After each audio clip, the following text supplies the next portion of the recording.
Tantor Audio, a division of Recorded Books, presents Masquerading with the Billionaire by Alexia Adams. Narrated by Lucy Rivers. Chapter 1. The sliding doors of the arrivals area of London City Airport whooshed open, and Wolf automatically glanced up. Bloody hell. Even if Cat Smith didn't arrive tonight, his time hadn't been wasted. The woman who strode through the doors made every second of his 45-minute wait worth it. Her generous curves were outlined in a dark dress, the skirt of which came discreetly to her knees, her black gloves reflecting the elegance of a bygone era. She glided across the floor on 4-inch stiletto heels, and his mind pictured her sauntering toward him wearing nothing but her footwear. He flashed his best smile at her. Maybe they could enjoy a drink at a nearby pub. He'd pay someone to stand here and wait for the cybersecurity expert he'd hired to arrive. They could call him when she showed up, and in the meantime, he could get to know this gorgeous woman. His smile was answered with one of her own. She wore little or no makeup, which only emphasized her dark eyes and high cheekbones. Her short, jet-black hair grazed a strong jawline, and he could already imagine trailing kisses along it till he reached her full lips. She stopped in front of him, while he gawked at her beauty. "Good evening, Mr. Wolf. I'm Cat Smith. Sorry for the delay. I have one of those faces that always gets pulled over in customs." It wasn't her face that got her flagged for further scrutiny, and her voice was as sexy as the rest of her. She lifted her laptop case to her left hand and held out her right. He shook it while trying to restart his brain. "You look nothing like your photo," he blurted out. An online search of Cat Smiths, who were from San Francisco and worked in the IT industry, had netted him one photo of a woman in her mid-40s with plain brown hair and bottle-bottom thick glasses, posing with 6 cats. Wolf had run into an old schoolmate, Simon Lamont, at Heathrow on Monday, and confided his need for a discreet computer securities expert to uncover the person embedding malicious code in his company's systems. Within hours, his friend had come through, but aside from the name Cat Smith and an estimated time of arrival, Simon hadn't provided any additional details. Amusement gleamed in her eyes. Were they black, like her hair, or really dark brown? What would they look like glazed over with passion? "Really? What photo?" He showed her his phone while his eyes perused the up-close version of her. Not a single piece of jewelry adorned her, not even a watch on her slender wrist. She tucked her hair behind her ear, and he was drawn to the perfection of her lobes. He could imagine her draped in diamonds, no, sapphires, and nothing else. Well, maybe the stilettos could stay. The hair she'd pushed behind her ear flopped down to caress her jaw again as she shook her head in disgust. "Where did you get this picture?" "Off the internet. My assistant found it for me.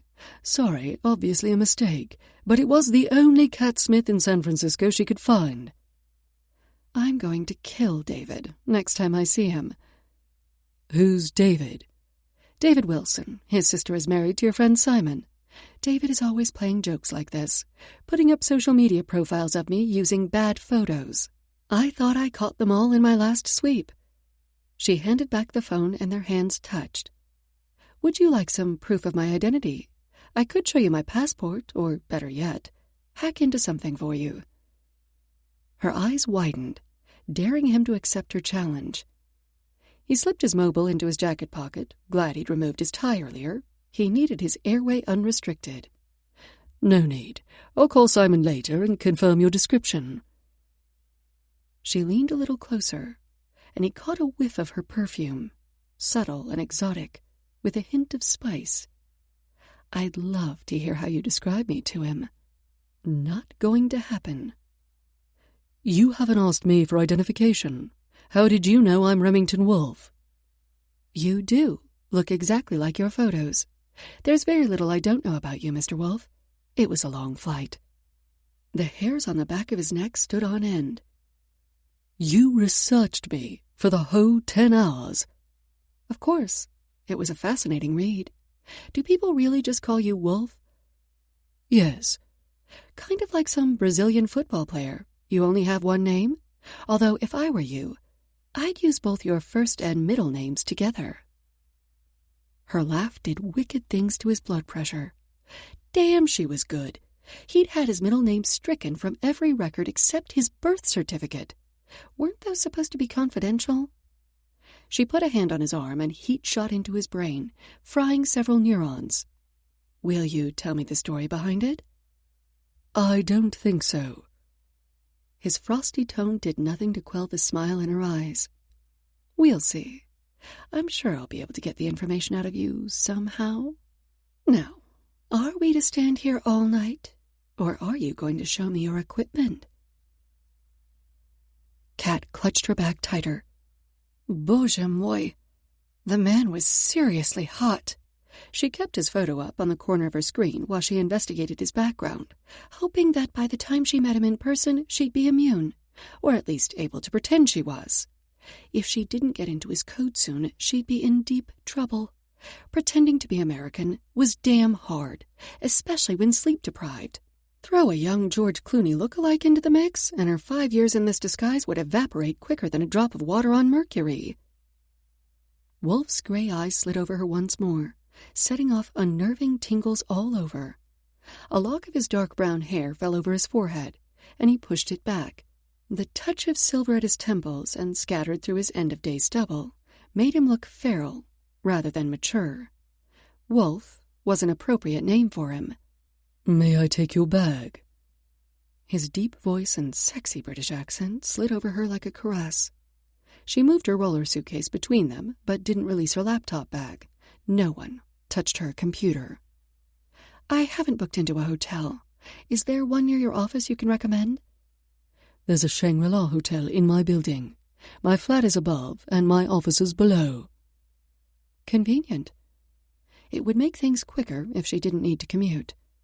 Pulling her suitcase behind him, he led her to the parking lot and opened the door to a sleek sports car. After putting her bag in the trunk, he settled next to her. Barely a foot separated them, and she had to suppress a shiver. Exhaustion. That had to be why she was so rattled. Liam Manning, for whom she often did freelance work, had called asking her to take this job at 3 a.m. San Francisco time, just as she was finishing up a project. As it was urgent and expense was no issue, she'd immediately hopped on his private jet and then spent the entire flight investigating the man beside her and his business. She couldn't remember the last time she'd slept. To keep her focus, she forced her mind to the task at hand, and away from the movement of muscles in Wolf's thigh as he changed gears, or the way his hand caressed the shifter. I understand discretion is of the utmost importance to you. I will need full access to your systems from the inside. Have you come up with a suitable position you want me to pretend to fill? No. I was waiting to discover what your talents are. He glanced at her again, and the back of her thighs tingled. I have all sorts of talents, Mr. Wolf, but those that may interest you are centered around computers. However, I can also plan events. Do you have a store opening or a special collection to launch in the near future? Neither. The only position I have available is in accounting. Since all the cock-ups began with unpaid invoices, I've insisted that everything be manually checked as well as entered into the computer. I need my systems up and running properly, as soon as possible. Can you tell me exactly what has been happening with your computer systems, and why you believe someone is embedding malicious code in your software programs? Up until 2 months ago, everything was running perfectly. Now invoices are being dropped from the payment schedule on a completely random basis, and odd things are happening with my and my secretary's emails. Some messages show as read before we even open them. We've changed our passwords, and I've had the entire system checked for viruses, malware, and bots, but all the tests have come up clear. According to an industry expert I consulted, the most likely cause of the problem is that someone has rewritten or added to the code for the accounting program. I was told that you are a specialist in finding these types of things. I am. How many people know you've been sabotaged? 2. My assistant and my chief operating officer. Margaret Mary O'Shaughnessy and Harry Coates? Yes. He flashed her another look, his lips tight this time. And you trust them? They've been with me from day one. If they wanted to destroy my company, they would have done it before now. Odd. How he hadn't said he trusted them. In her experience, it was those who were the closest who often stabbed you the hardest. And do they both know I'm coming to find the bad code? Only Margaret Mary. She's my right hand, and I trust her with my life. Well, at least that was something. As his assistant was 50 and had been married for 25 years, there probably wasn't a personal relationship there. So, accounting. Not my ideal position, but I guess it's doable. She took a deep breath. As I don't have a UK work visa, though, your HR department might figure out that something's up. The other option would be for me to pretend to be your girlfriend. She winced as his foot slid off the clutch mid-shift and the car protested his attempted gear change. What makes you think I don't already have a girlfriend? I don't double-dabble. She laughed, and he white-knuckled the gear shift. Bonus points for the computer term. Have you been studying? A little, but I realized I was out of my depth and had to call in an expert.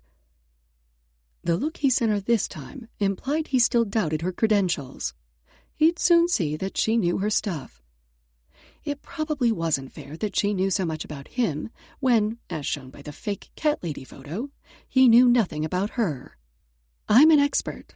For example, I know that unless you've switched to more discreet female companionship, your last intimate relationship ended 5 weeks ago. She claimed you were, and I quote, emotionally unavailable. But judging by the number of photos on Instagram of her kissing her dog, I assume you got tired of your girlfriend tasting like Shih Tzu. His laugh filled the car and drew an answering smile from her. You're not wrong. But how did you know I broke up with her? Maybe she shattered my heart. Because shortly after your name stopped appearing in her social media feeds, she was suddenly sporting an expensive-looking tennis bracelet. I doubt men who get their heart shattered give their exes breakup jewelry. He shrugged, but his face was still lit by a smile. I write it off as a marketing expense. I bet you have a whole line of relationship termination pieces. True. I call it the ejection collection. Makes me a fortune. Well, rest assured, I won't be demanding any rocks if we go the fake girlfriend routine. Smacks of payment for services rendered to me. That elicited a raised eyebrow. Will services be rendered? This is sounding like the better option. Only my cybersecurity services, for which you will receive an invoice. Payment will be expected promptly in US dollars by wire transfer. Perhaps I should work in your accounting department. At least then I can guarantee you'll pony up. You'll be paid. Her stomach rumbled loud enough for him to hear. Can I get an advance? I didn't have a chance to get any British pounds, and I'm starving. Can we stop at one of those kebab shops you keep passing? Come to think of it, she couldn't remember the last time she ate, either. Sugar-free chewing gum only lasted so long. There's a 5-star restaurant at the hotel, or you can get room service. Yeah, but I'd kill for a kebab. I haven't had one since the last time I was in London. He pulled over, grimacing as a double-decker bus whizzed by only inches from his car. When was that? 5 years ago, when she'd managed to escape Russia with nothing but a hand-built laptop and a determination to turn her life around. She owed a lot of her success to Leah Manning, which is why she'd taken this job. All he'd had to say was, do me a favor, and she'd been in. Now she hoped it hadn't been a rash decision that would cost her everything she'd gained. The takeout restaurant wasn't busy on a Wednesday night. She glanced at the 3 other customers, all early 20s males wearing hoodies and their pants hanging halfway down their asses. She'd already done a threat assessment and decided she could probably outrun them in her 4-inch Jimmy Choos. You're a bit overdressed for a kebab shop at midnight, Wolf said as they waited for their diners. Nonsense. I'm sure the opera crowd are all over this place after the fat lady is finished. She took her paper-wrapped dinner from the man behind the counter and sat at the lone small round table in the corner before removing her gloves.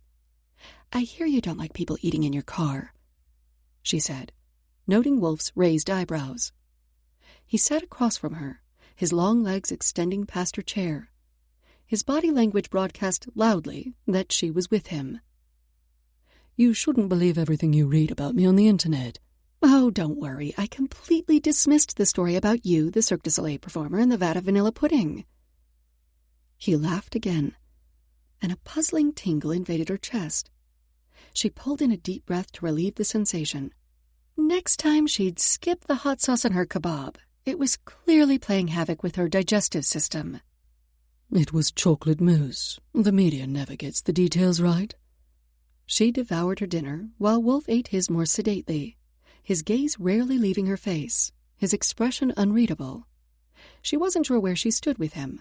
It would be way better to pretend to work in his accounts department. The girlfriend thing, while it gave her greater freedom, was likely to blow up in her face. As she wiped her mouth on the cheap paper napkin, he stood, tossing the remainder of his kebab away. You're right, he said. You won't blend in with my accounting team. Why? Don't they eat dinners at midnight? She pulled her gloves back on and threw the paper wrapping from her dinner in the garbage. Not while looking like you do. She ignored that comment, more intrigued by the gleam in his eye. So, just like that, I'm your girlfriend? Aren't you going to try and romance me or something? If she had to fake being his girlfriend, she'd better get in some flirting practice. It had been a while since her last relationship, like, I can't remember what an orgasm is, long ago. He reached out and wiped a spot of sauce off her cheek with his thumb, then popped it in his mouth. She'd obviously gone beyond exhaustion and was now hallucinating, because she felt as though she'd just been kissed. She drew in a ragged breath. I think I'd better stick with accounting. Too late now, darling. He put his arm around her waist and led her out of the tiny shop. I guess if I'm pretending to be your girlfriend, my first job in the morning will be to visit a pet store and get a small dog, she said a few minutes later as he drove. Don't you dare. She laughed, and he missed another gear change. His mechanic must be on retainer. Relax, I'm a cat, remember? Dogs aren't my thing. His eyes caressed her once more. The heat in them when they reached her face made her shiver. What about wolves? Wolf sipped a whiskey and stared out the window at the London skyline. It was after 1 a.m., but he couldn't sleep. Kat was 10 floors below, probably tucked up in bed. She'd looked exhausted and had started swaying by the time he'd checked her into the hotel. After seeing her safely to her room, he'd retreated with a promise to meet her at lunch tomorrow to start the charade. Kat, pretending to be his girlfriend, offered him a chance to observe her actions closely. She wouldn't have access to his systems unless he was with her. Ever since Paulina, he was extra wary about letting anyone too close to vital information. At least keeping Kat nearby would be no hardship. She was entertaining and undeniably beautiful. The next few days might be more pleasant than he first imagined. So why did his gut tell him this was one of the worst ideas he'd ever had? He usually made a decision and dealt with the consequences. Second thoughts were for losers. His phone rang, pulling him from his uncharacteristic unease. Simon Lamont. Good thing his former classmate was halfway around the world, or Wolf would have had him in a headlock for not warning him about his new cybersecurity expert. I take it from your message that Kat's arrived? Simon began without greeting. You could have told me she was wood-inducing gorgeous, Wolf replied. Well, I didn't notice. I've only got eyes for Helen now. Bollocks, you're married, not dead. What's the story anyway? It irked the hell out of him that Kat seemed to know everything about him, while she was a complete mystery. Being in the dark was no fun, unless both parties were naked. Dunno. Why? What's the problem? She doesn't look like a computer whiz. Liam only hires the best, so I can guarantee that she's an expert. You, of all people, should know looks are deceiving. His hand fisted automatically. Didn't he know it? Perfect-looking families rarely were. Yeah, well, I'll be able to keep a close eye on her because she's going to pretend to be my girlfriend while working undercover. Simon whistled. Good luck with that, mate. She doesn't seem your usual type. That woman has a brain." "How do you know my usual type?" Simon and Wolf had been at boarding school together, but unlike Simon, Wolf hadn't carried on to university.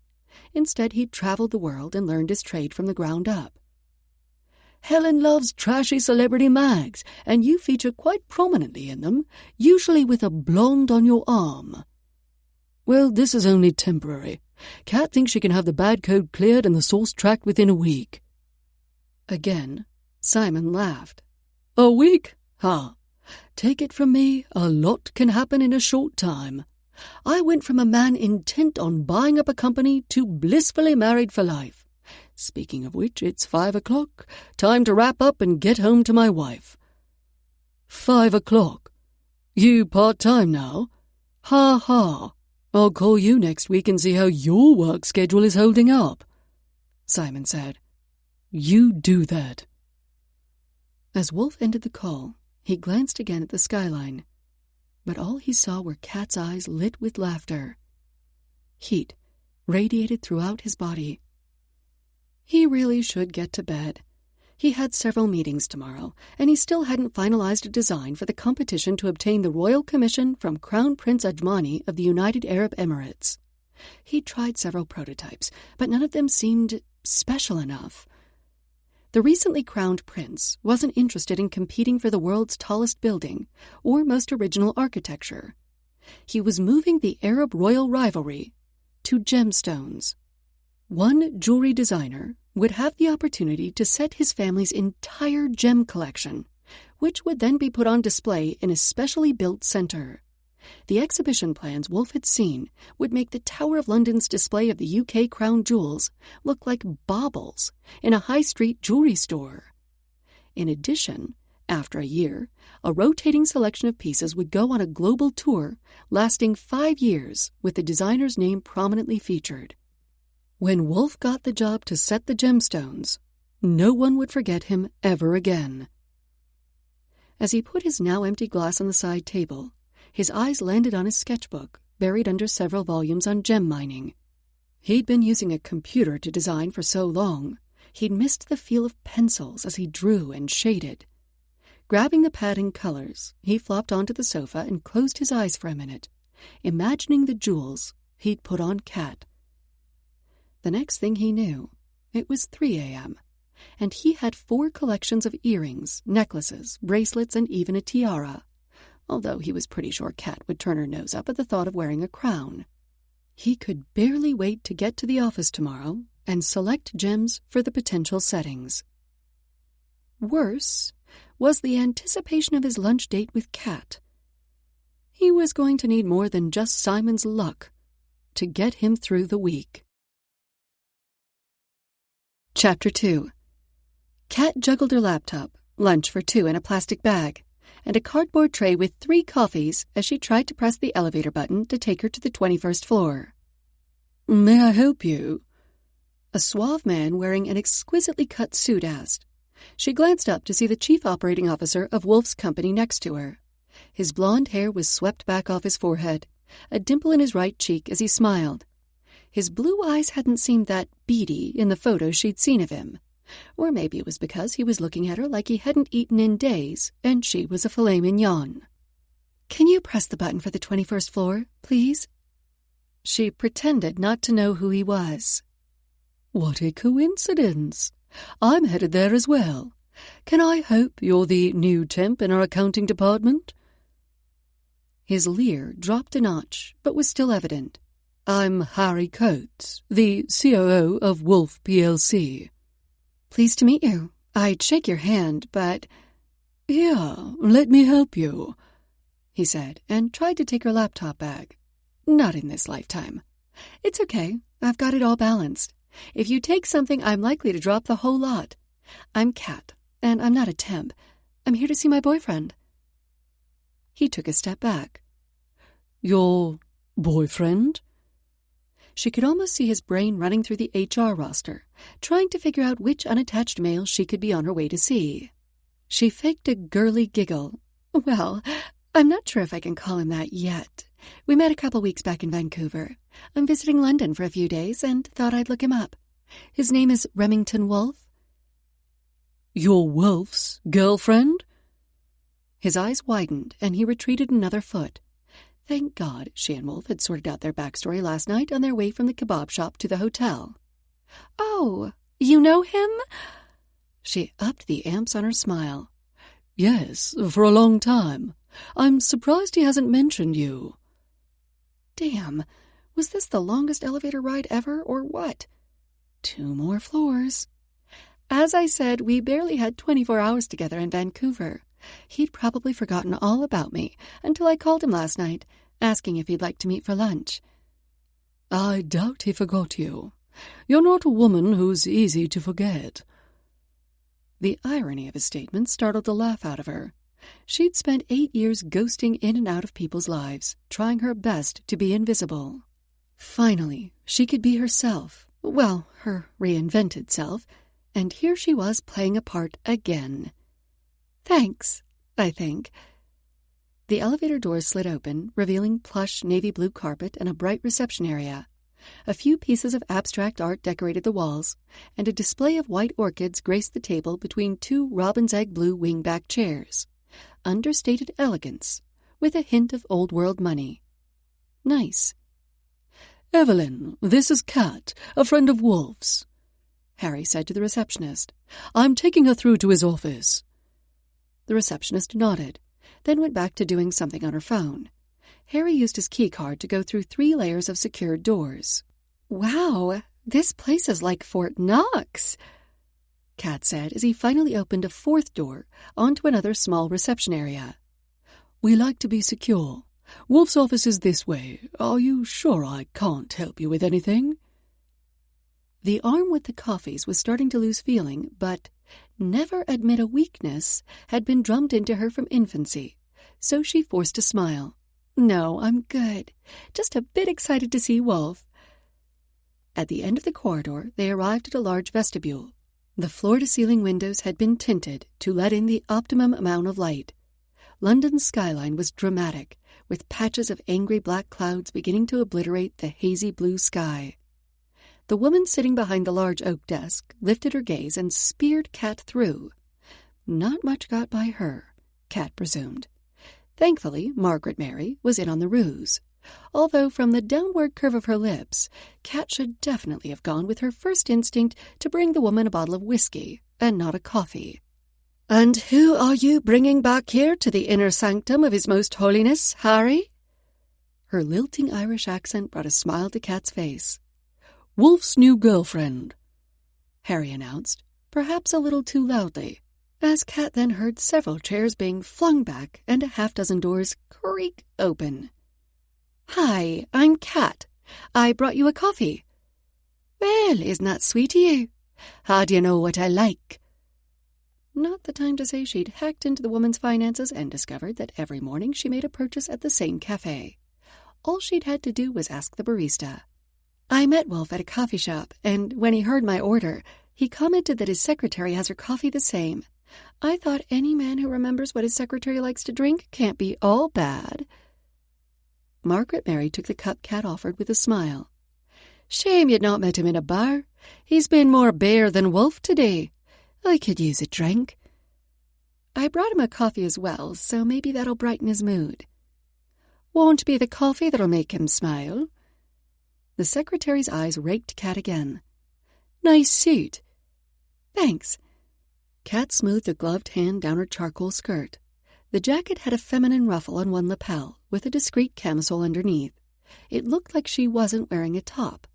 The all-over impression was classic and sexy.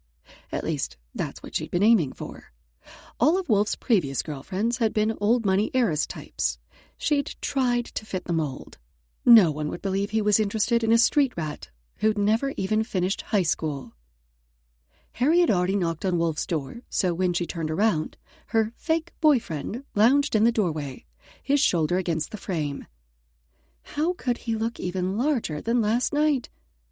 His black suit, with a very subtle grayish-blue pinstripe, emphasized his broad chest and long legs. The man exuded power. It was hard to remember he was an artist underneath all that business attire. Then again, most people wouldn't peg her for a hacker, either. "I thought we were going to meet at the restaurant downstairs," he said by way of greeting. Without asking, he relieved her of the cardboard coffee holder and the plastic bag with the sandwiches. At least he'd learned already not to try and take her computer from her.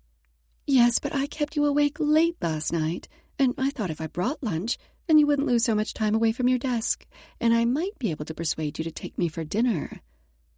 "By all means, then. Come in and begin persuading. Harry, can we move our meeting to 2:00? Wolf moved to the side so she could enter his office, his citrusy cologne filling her nose as she walked past. "Yeah, sure," Harry replied. She didn't need to turn around to know he was staring at her ass. With the door in his hand, ready to close it, Wolf addressed his secretary. "Hold my calls, Margaret Mary. In fact, if you want to take an extended lunch break, today would be a good day." "Oh, I like this one already," his secretary said, just before the door shut. He leaned against the now-closed portal, her only avenue of escape. Why was she thinking of running? It was perfectly safe. She was here to do a job. Sure, it included a little play acting, but now that they were alone, she could get down to business. Opening up her bag, she took her laptop out and put it on his desk. As she powered it up, she glanced at Wolf, still standing by the door holding the coffee and sandwiches. "What's your password?" "Not so fast. First, I want to know all about you." Wolf narrowed his eyes as Kat peeled off her gloves, then disconnected the network cable from his computer. It took all of his self-control not to pull her into his arms and kiss her, undo the buttons of her jacket and discover what lay beneath, if anything. God, she was sexy. But he wasn't about to let her have unlimited access to his systems without a few answers. "We don't have time for this. Didn't Simon confirm my identity last night?" She plugged the cable into her own laptop, then sat on his chair and began to type. 10 minutes isn't going to make a difference." He strode over to the desk, put down the coffees, and shut the lid on her laptop. Her gaze scorched him. "Touch my computer again, and it'll be the last thing you do." 10 questions. Answer them, and you're free to poke your gorgeous nose in all my programs. The blaze in her eyes could have boiled his coffee. "I'm here to help. Getting to know me isn't part of the deal." "It is if you're pretending to be my girlfriend. I should know at least a little about you. This was your idea, after all." She tilted her head to one side as though contemplating his words. 5 questions, and if I don't like one, I don't have to answer, and you move on to the next. He stared at her for a moment. She was only the second woman he'd known who didn't want to talk about herself. The first, Paulina, had turned out to be a fledgling member of the Pink Panther gang and had used her connection with him to learn about diamond shipment routes and security measures. He'd never make that mistake again. Kat's reticence increased his distrust. "Where were you born?" "St. Petersburg."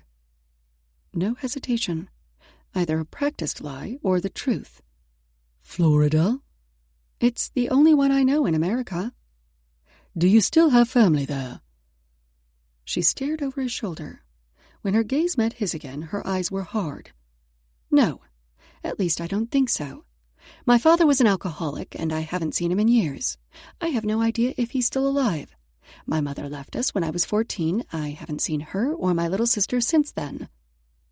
"Why didn't she take you as well?" She blinked several times.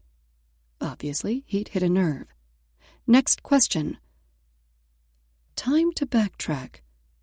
"You live in San Francisco now?" "Yes, the tech opportunities are better there." "When was your last serious relationship?" Seemed the kind of thing a pretend boyfriend should know. The fact that it hadn't been on his initial list of 10, never mind the top 5 points of inquiry, didn't seem to matter at the moment. "That depends on how you define serious. If you mean the last time I thought I was in love, probably 6 years ago. If you mean have I ever lived with a man or contemplated marriage, then the answer is never." "Don't you date?" Damn, that one just slipped out. "That's your 5th question?" She smiled, and he dragged in a deep breath to relieve the tingle in his chest. The pain he'd inflicted by digging into her family history seemed to have receded. At least her lips were no longer a tight line. Fourth, that was only 4 questions. Nope, you asked where I was born, then confirmed it was in Florida, then asked about my family, my romantic relationships, and now my social life. She raised a finger as she enumerated each question, 5 in total. The Florida question doesn't count. She shrugged. To answer your 5th question, I date occasionally. I usually work from 6 p.m. to 3 a.m., so that tends to rule out conventional dating opportunities. Her gaze caught his and held it. Her voice dropped suggestively. However, I have been known to hook up with people while away at conventions or on layovers. She moved around the desk and slid a hand up his lapel into his hair. Men who I meet in coffee lines and then can't forget, so I fly halfway around the world for a chance to spend a little more time with them. As she finished her sentence, her lips were a hair's breadth from his, and his body was harder than his desk. Rather than complete the kiss, she stepped away, ran her hands down the sides of her tight skirt, and moved back to her computer. Her voice was only slightly husky when she spoke again. Your password? I can hack in, but it will take me longer, and provided your firewall is decent, flag your IT department that I'm in the system. My IT services are outsourced, and I told them to stand down for the next little while as I ran some simulations on my systems, so they're not monitoring them at the moment. Great. That will make my life easier. However, I still need your password. Simon had vouched for her, so he'd let her start. He gave her his password, then moved to stand behind her, intent on watching her work. Her fingers flew over the keyboard, and within seconds he was lost as the screen filled with computer code he couldn't understand. You put your designs on the network? She asked 10 minutes later. He was leaning against the wall, just watching her work, no longer trying to make sense of what she was doing. Yes, I design and select the gems, but I leave it to my production team to assemble the pieces. Having the blueprints on the computer means they can work even if I'm away on business. For the next week or so, avoid uploading anything new. Why? He leaned in over her shoulder, but as he couldn't read what was on the screen, his gaze drifted down to the gap between her lapels. Was she wearing anything under the jacket? Was the fabric rubbing against her nipples, making them pebble?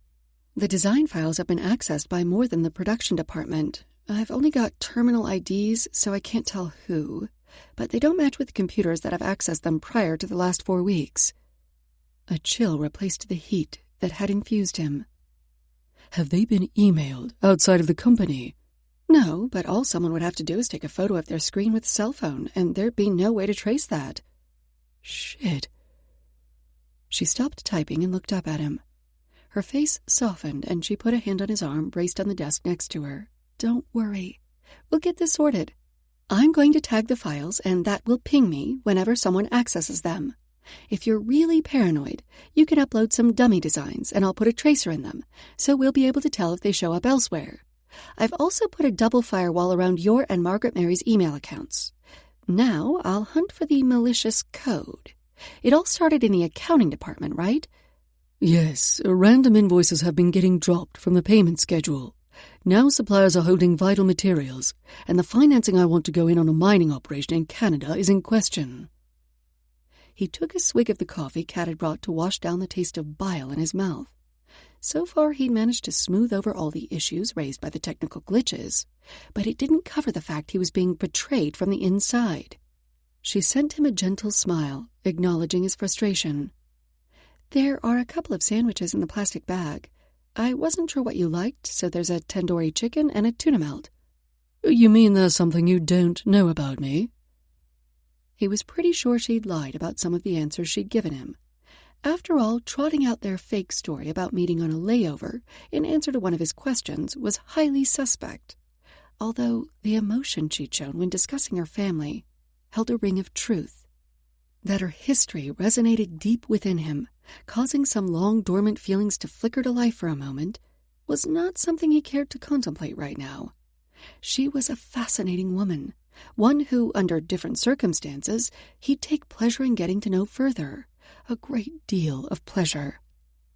Actually, that may be the answer.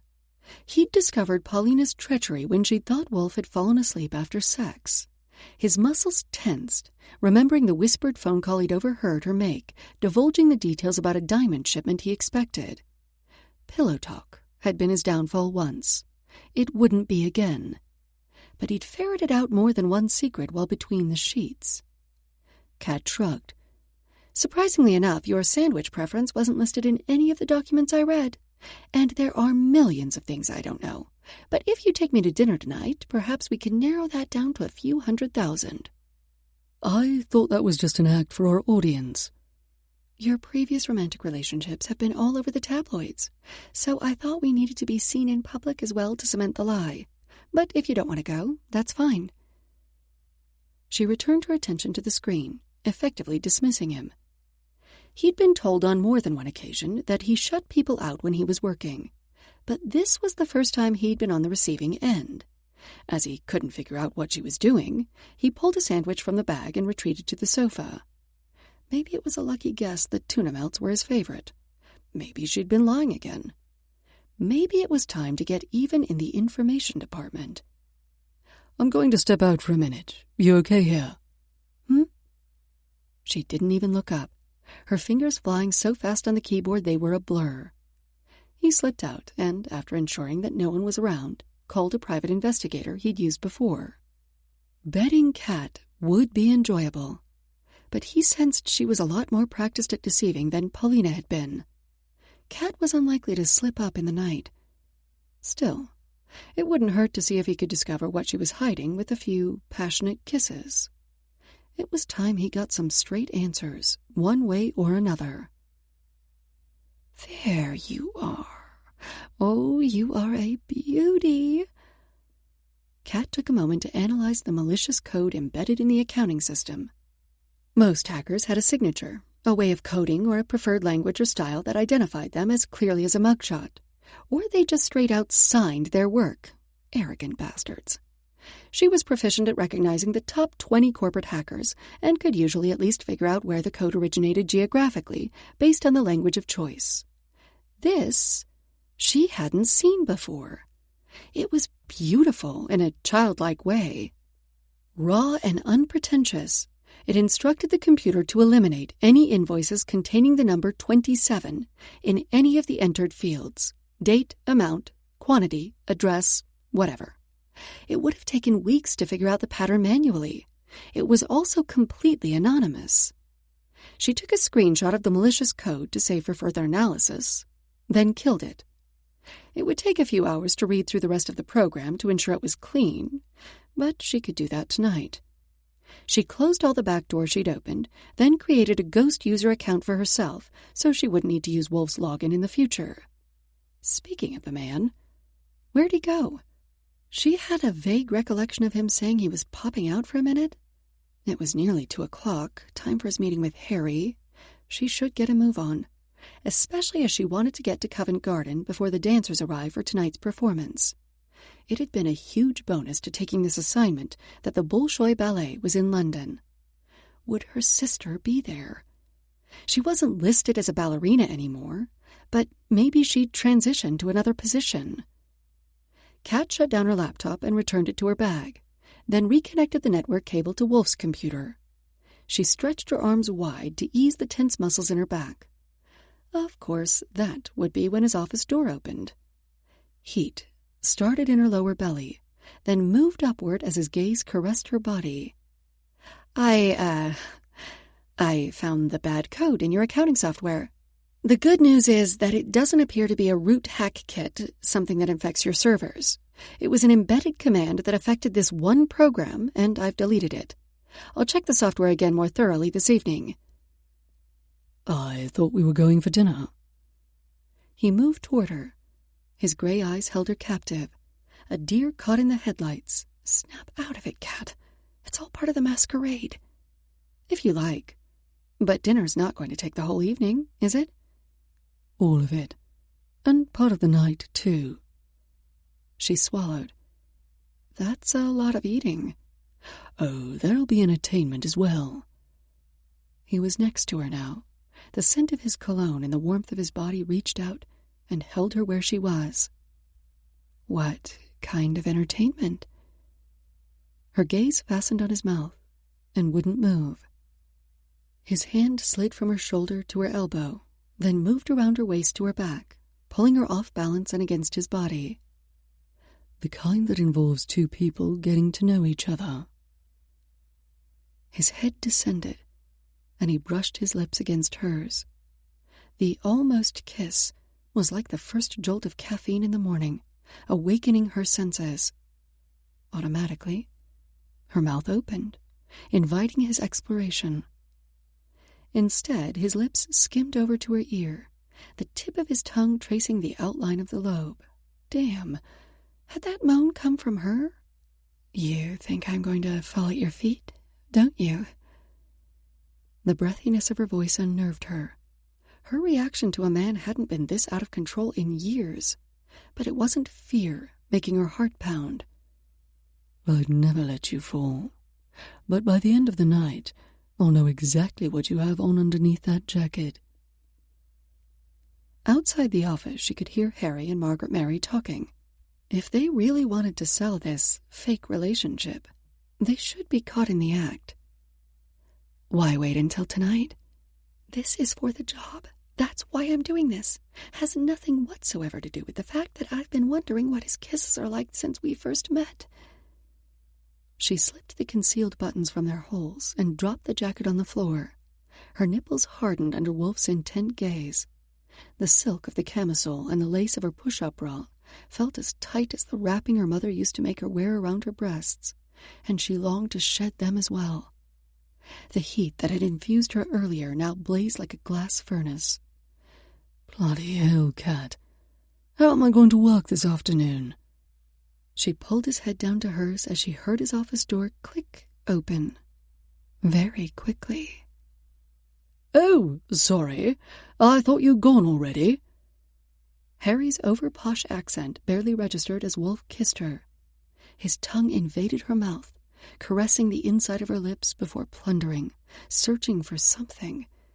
He must have heard his friend's arrival as well, but didn't seem at all fazed that they had an audience. By the time he released her lips, they were both breathing heavily. He held her body pressed against his, her breasts flat to his chest. At least Harry's view of her was blocked by Wolf. Give me 2 minutes, Wolf said over his shoulder. Harry backed out the door, and Wolf bent and retrieved her jacket, his eyes not venturing below her chin. Until tonight. Chapter 3. Kat lurked outside the performer's entrance to the Royal Opera House. The Bolshoi Ballet's 3-week season had only a few days left before the company would return to Moscow and out of reach. For 5 years, her sister Natalia had been a principal ballerina, the culmination of all their mother's hopes and dreams.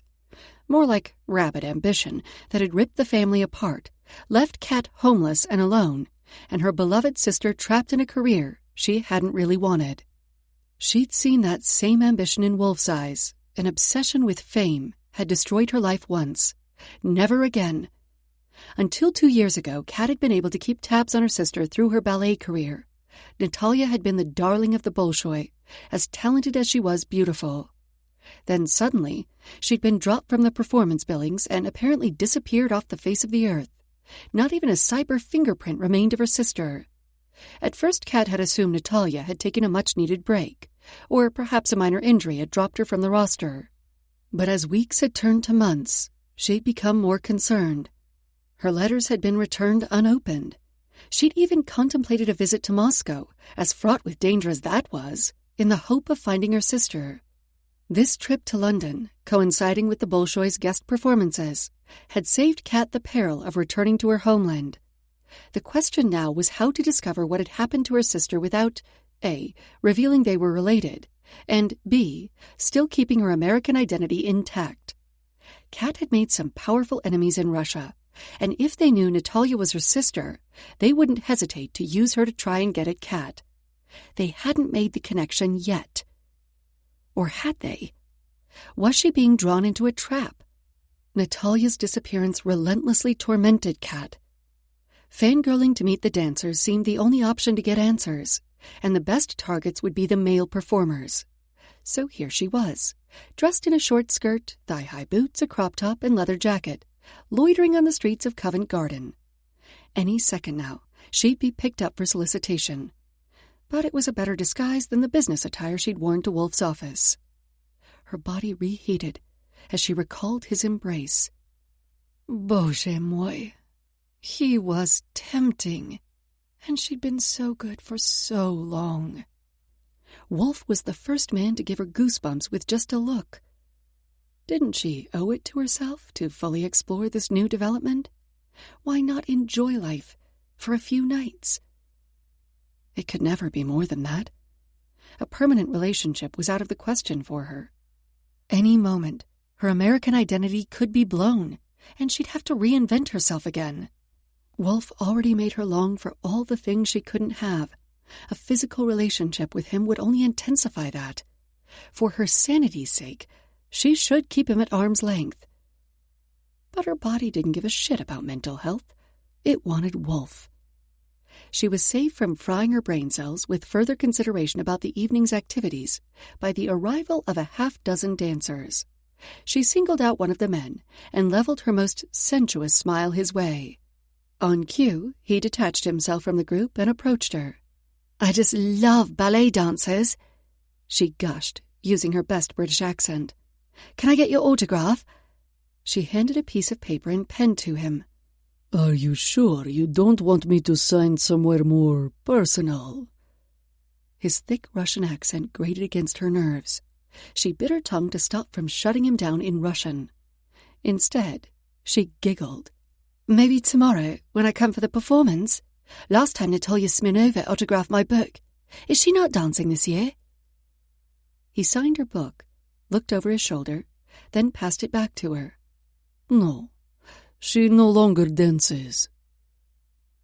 So it wasn't just a temporary thing. Kat put a hand on his arm as he moved to rejoin his group entering the theater. "Is she okay?"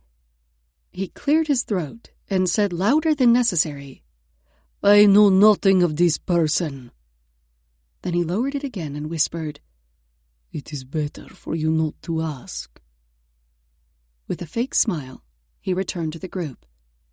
Kat pocketed the paper and pen and walked off in the other direction, a chill in her bones that not even riding the underground on a summer's day could dispel. She was still thinking about her sister 3 hours later when she entered the Ting restaurant. To try and bolster her mood, she'd put on a red one-shoulder dress and her favorite Louboutin heels, black patent leather with a leopard print heel and the signature red sole. Her shoe collection was her greatest extravagance, closely followed by her lingerie addiction. Having had to hide being a girl for so many years, she was making up for it now. "Miss Smith, Mr. Wolf is waiting for you at the table," the maitre d' said as she finally acknowledged her surroundings. The lighting was subdued, probably so the amazing view could be seen with minimal reflection. And given how far apart the tables were spaced, the restaurant catered to those whose need for privacy was matched by their bank account. Wolf stood as she neared, and she allowed her eyes to travel the length of him. He still wore the suit from this afternoon, but he'd changed the shirt and lost the tie. The kiss he placed on her cheek in greeting seemed anticlimactic after their smoking embrace in his office. "Champagne?" he asked, as the maitre d' hovered. "Not for me. I'll have a vodka martini. Extra dirty," she said. Wolf's eyebrows nearly met his hairline, and he cleared his throat before saying, "Same for me." The maitre d' hurried off to place their drink order. When she glanced at him, Wolf's eyes seemed focused on her ear. That was a fetish she hadn't come across before, but remembering the feel of his tongue as it traced the outline of her lobe, one she could deal with. She forced her gaze to the view so he couldn't see the lingering passion in her eyes. "You don't wear jewelry?" His question came out of the blue, startling her attention back from the side of Tower Bridge lit up against the night sky. "Occasionally, but with you being a jewelry designer, it seemed rude to wear someone else's pieces. Kind of like putting on a negligee another man bought to tempt a current lover. So what do you do with past lovers' negligees? I buy my own lingerie, just like I buy my own jewelry. What about a gift, in appreciation of your company? She shrugged. My company comes without price. A waiter appeared and placed the drinks on the table. With only a discreet movement of his hand, Wolf waved him away. It will look odd if you're my girlfriend and not wearing any jewels. Just tell people I'm not like your other girlfriends. I don't conform to popular perceptions. She took a sip of her drink and waited for his reaction. This is why she didn't date. Everyone always wanted to put her in a convenient category. You are definitely nothing like my other women. Harry had as difficult a time concentrating at our meeting as I did. Tell me about him. She took another sip of her martini and watched the expressions chase themselves over Wolf's face. Although he had no right to feel possessive about her, that's the one that lingered the longest. Why? Just a strange vibe I got in the elevator on my way to your office. And yesterday, when I asked who you trusted, you only said Margaret Mary. It was his turn to stare at the view. I've known Harry since school, the same as Simon Lamont. But unlike Simon and me, Harry came from a big, loving family. His parents and siblings were always at each other's sports day and achievement award ceremony. He acted like he was a bit superior because he had people who cared. Unlike your parents? His laugh was short and bitter. My parents once forgot to pick me up for Easter break. I spent it with the caretaker and his wife as the school was closed for maintenance. She put her hand on his on the table, rubbing her thumb across his knuckles. I'm sorry. Something they shared. The pain of parental rejection. You know what that's like, don't you? He flipped his hand over and gripped hers before she could pull it away. The gesture of camaraderie set off a flutter in her belly and tightened her throat. She had to take a large swig of her drink before she could answer. What doesn't kill you makes you stronger. Or leaves you scarred for life. I'm not a victim, and neither are you. Besides, we were talking about Harry. Are you interested in him? Not in the slightest. He raised her hand and left a lingering kiss on the back. Damn ears and hands. By the end of dinner, this man would have her a quivering mess. Good, he said, but didn't elaborate. He released her hand and drained his drink. By the time I set up Wolf PLC and started hawking my jewelry, Harry had completed his degree in business, and I needed someone who could handle the administrative side of things while I designed and sourced gem suppliers. Things have been working well until about a year ago. Then he started making some questionable decisions, and I've had to take back the reins on a few projects. Did something happen to him? Not sure. He hasn't said anything. He's not serious with anyone as far as I know, and we've never been super chummy, so I don't ask about his family often. I went on a date with his sister once, but it was such a disaster. Wolf visibly shuddered. Harry hasn't taken a sick day or had any mysterious appointments that I know about, so I doubt he's ill. Want me to investigate him? They both knew what she meant. Maybe. Let's wait to see what else you uncover while you're playing with my equipment. The repressed laughter in his eyes had her finishing her drink before replying, I don't play. We'll see. What the hell did he mean by that?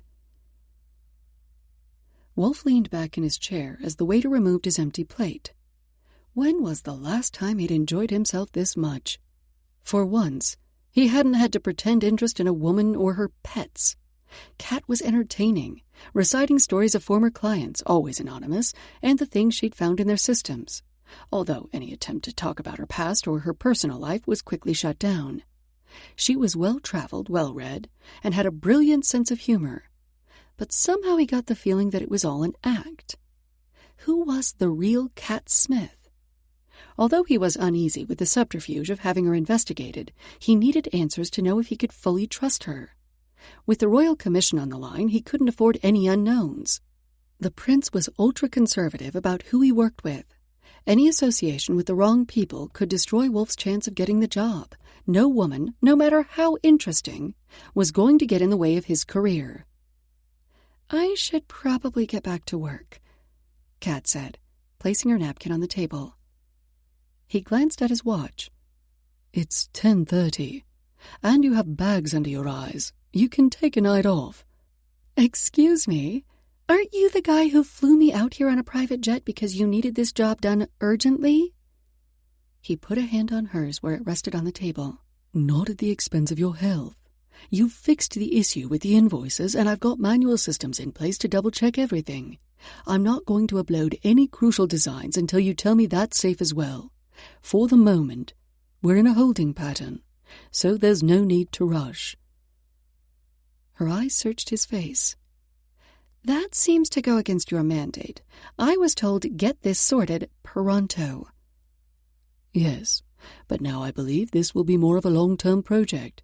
Your mentioning my designs being accessed has me worried I not only want to fix the problem, but catch the bastard who's doing this to my company. That's going to take a couple of weeks." He paused, remembering Simon's words about going from a one-week affair to marriage. Kat, though, didn't come across as looking for a commitment. And no way was Wolf ever getting sucked into that hellhole. She hesitated so long he thought maybe she would refuse. "All right. I was going to take a holiday next week, but I guess I can stay here and help you." "Maybe you can do both. I have a business trip to make a week from Monday. Perhaps you could come with me." What the hell? He'd just invited her to Russia? He'd known the woman for 24 hours, 18 of those he'd spent in a near-constant state of arousal, and he was inviting her to the most important business meeting of his life? Abort! "We'll see," she replied. "I may have to take a quick trip then as well." The distant look was back in her eyes, the one she'd had when she first arrived at the restaurant. Something was troubling her. Before he could ask, she shook it off and said, "Shall we strategize a plan of attack?" "Yes, but not here. Let's go up to my place where we can talk in private." She raised one eyebrow, questioning his motives. "Really? Your place?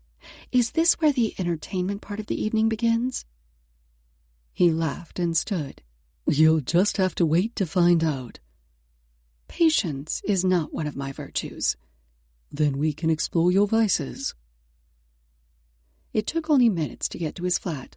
One of the benefits of living in the tallest building in the UK, everything was handy in one place.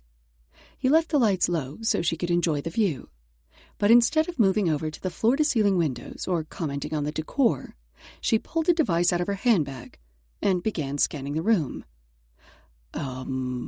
What are you doing?" She put a finger to her lips. "Getting comfortable, babe." The sexy tone of her voice was at odds with her actions. After a sweep of the living room, she put the device back in her bag. "You're clear of listening devices, at least in here.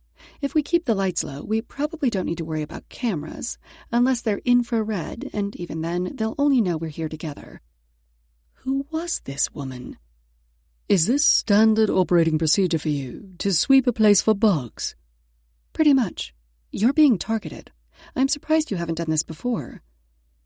He hadn't quite descended to that level of paranoia. She sank onto his sofa. "So, how do you plan to catch your saboteur?"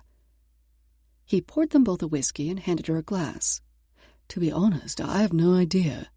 I doubt they'll mess with the accounting system again. There's a huge competition in 10 days where an Arab royal family will choose a jeweler to set their fortune in loose gems. 6 designers, including myself, have been invited to submit a set of designs and prototype jewelry. Perhaps if I upload some dummy designs, I'll be able to see if any of them appear in my competitors' pieces, and we can work backward from there." "Sounds like a plan. I can put a tracker on the file so we'll know when it's accessed, and maybe a few discreet cameras around your offices so we can see if anyone is viewing the images through terminals they shouldn't." "Brilliant." She took a sip of her whiskey. "What about the real designs?" He searched her face. I decided today I'm going with all new designs, and I'll make the pieces myself to minimize those who see them in advance. Which means you'll be very busy. I should go. She stood to leave, and his chest tightened. Before he could ask her to stay, her phone rang. Pulling it from her handbag, she glanced at the screen, then turned to him. I need to take this call, okay? Sure. Do you want privacy? No, it's Liam Manning. I sent him the code I pulled from your accounting program to see if he recognized the source. She answered the call and put the phone to her ear, wandering over to the window as she did so. As she spoke with the other cybersecurity guru, Wolf admired her profile. He grabbed his sketch pad and soon was lost in a world of shading and feathering. When something blocked his light, he looked up. You're having me investigated? The question was asked casually, but her knuckles were white where she gripped her phone. He tossed the sketch pad onto the coffee table and stood, but Kat didn't move. Knowledge is power. I don't like being kept in the dark. She picked up his controller and flicked off all the lights, then put it back on the table. Her phone joined it on top of his sketchbook. How about now? With only ambient light from outside, the room was cloaked in darkness. She stood not a foot from him, and he could barely see her outline. Yet he sensed her presence, smelled her delicate fragrance, and the hint of whiskey as she exhaled, heard the rustle of fabric as she planted her feet farther apart, as though preparing for a fight. Kat, this is me, Wolf. I am the dark. I work at night. I spend as much of my time in the dark net as above. There is no light in me. My mother wanted me to be something I couldn't, and when she realized that, she left with my sister who could be the star she needed. My father chose a bottle over me, so I survived by becoming invisible. I put that life behind me 5 years ago and haven't looked back. That should be enough for you. If you can't accept that, then fine. I can recommend 3 others who will be equally competent at cleaning your systems and finding the saboteur. I deal in precious gems. I run a background check on everyone in my company. It was the truth, but the information he'd wanted on Kat was more personal, less potential felon. If you wanted a criminal record report, you could have asked Liam Manning. He has an up-to-date one he sends to prospective clients. Call off your investigator, Wolf. If he digs too deep into the darkness, I'll be sucked back in. I can't let that happen. Are you in danger?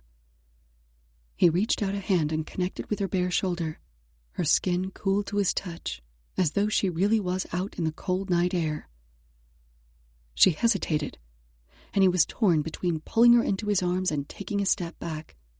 The moon moved out from behind a cloud, and a shaft of light illuminated them. For a split second, he saw a hint of vulnerability in her eyes, before it was gone, behind her shield of self-sufficiency. No.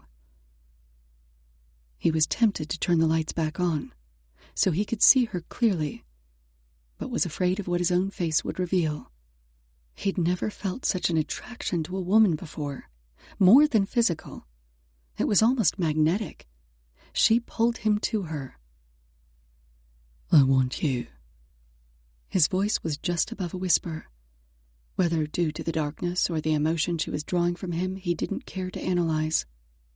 If he hadn't been touching her, he never would have known she hauled in a deep breath before replying, To keep working for you? Yes. And in my bed.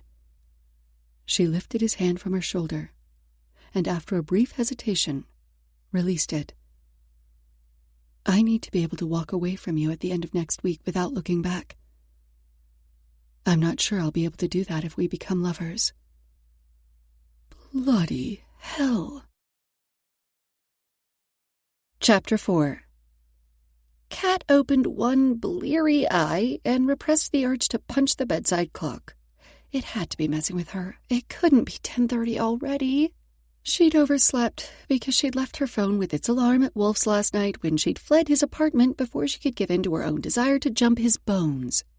First order of the day was going to be an emergency visit to the makeup counter at Selfridge's, because after another restless night, she was pretty sure the bags under her eyes would now be considered cargo. It wasn't the time difference from San Francisco. She'd never had trouble adjusting to those before, and she'd never been a deep sleeper anyway. She'd survived on power naps and 3 hours of shut-eye for weeks on end at certain times in her life. But last night, all she'd been able to hear was the passion in Wolf's voice when he'd said he wanted her. At least she'd managed to check 2 more of his computer software systems for malicious code without finding anything. Usually her work soothed her, but she'd tossed and turned after crawling between the sheets until eventually she'd propped 2 large pillows behind her back and pretended Wolf was there with her. The whole thing was ridiculous. She'd slept alone since her mother took her sister away, so why did her bed seem so empty now? Damn the man! The quicker she got his system sorted out, the better for her equilibrium. She'd been quite content till she'd met him. There were just some things in life she was destined never to have. Independence was her greatest strength. It was almost 1:30 by the time she strolled into Wolf's offices, trusting that the hour she'd spent doing her hair and makeup successfully hid the ravages of the night. She hadn't really planned on seeing him today, but she'd left her phone in his apartment last night and needed to retrieve it. Liam hadn't recognized the code and was going to further analyze it to see if he could work out where it had originated.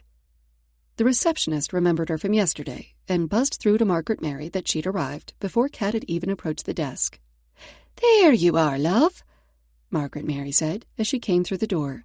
"He's been foaming at the mouth all morning, waiting for you to collect your mobile phone. I thought he might be in a bad mood, so I brought you this." Kat handed a paper bag to the secretary as they made their way through the plethora of security doors. Margaret Mary peeked inside.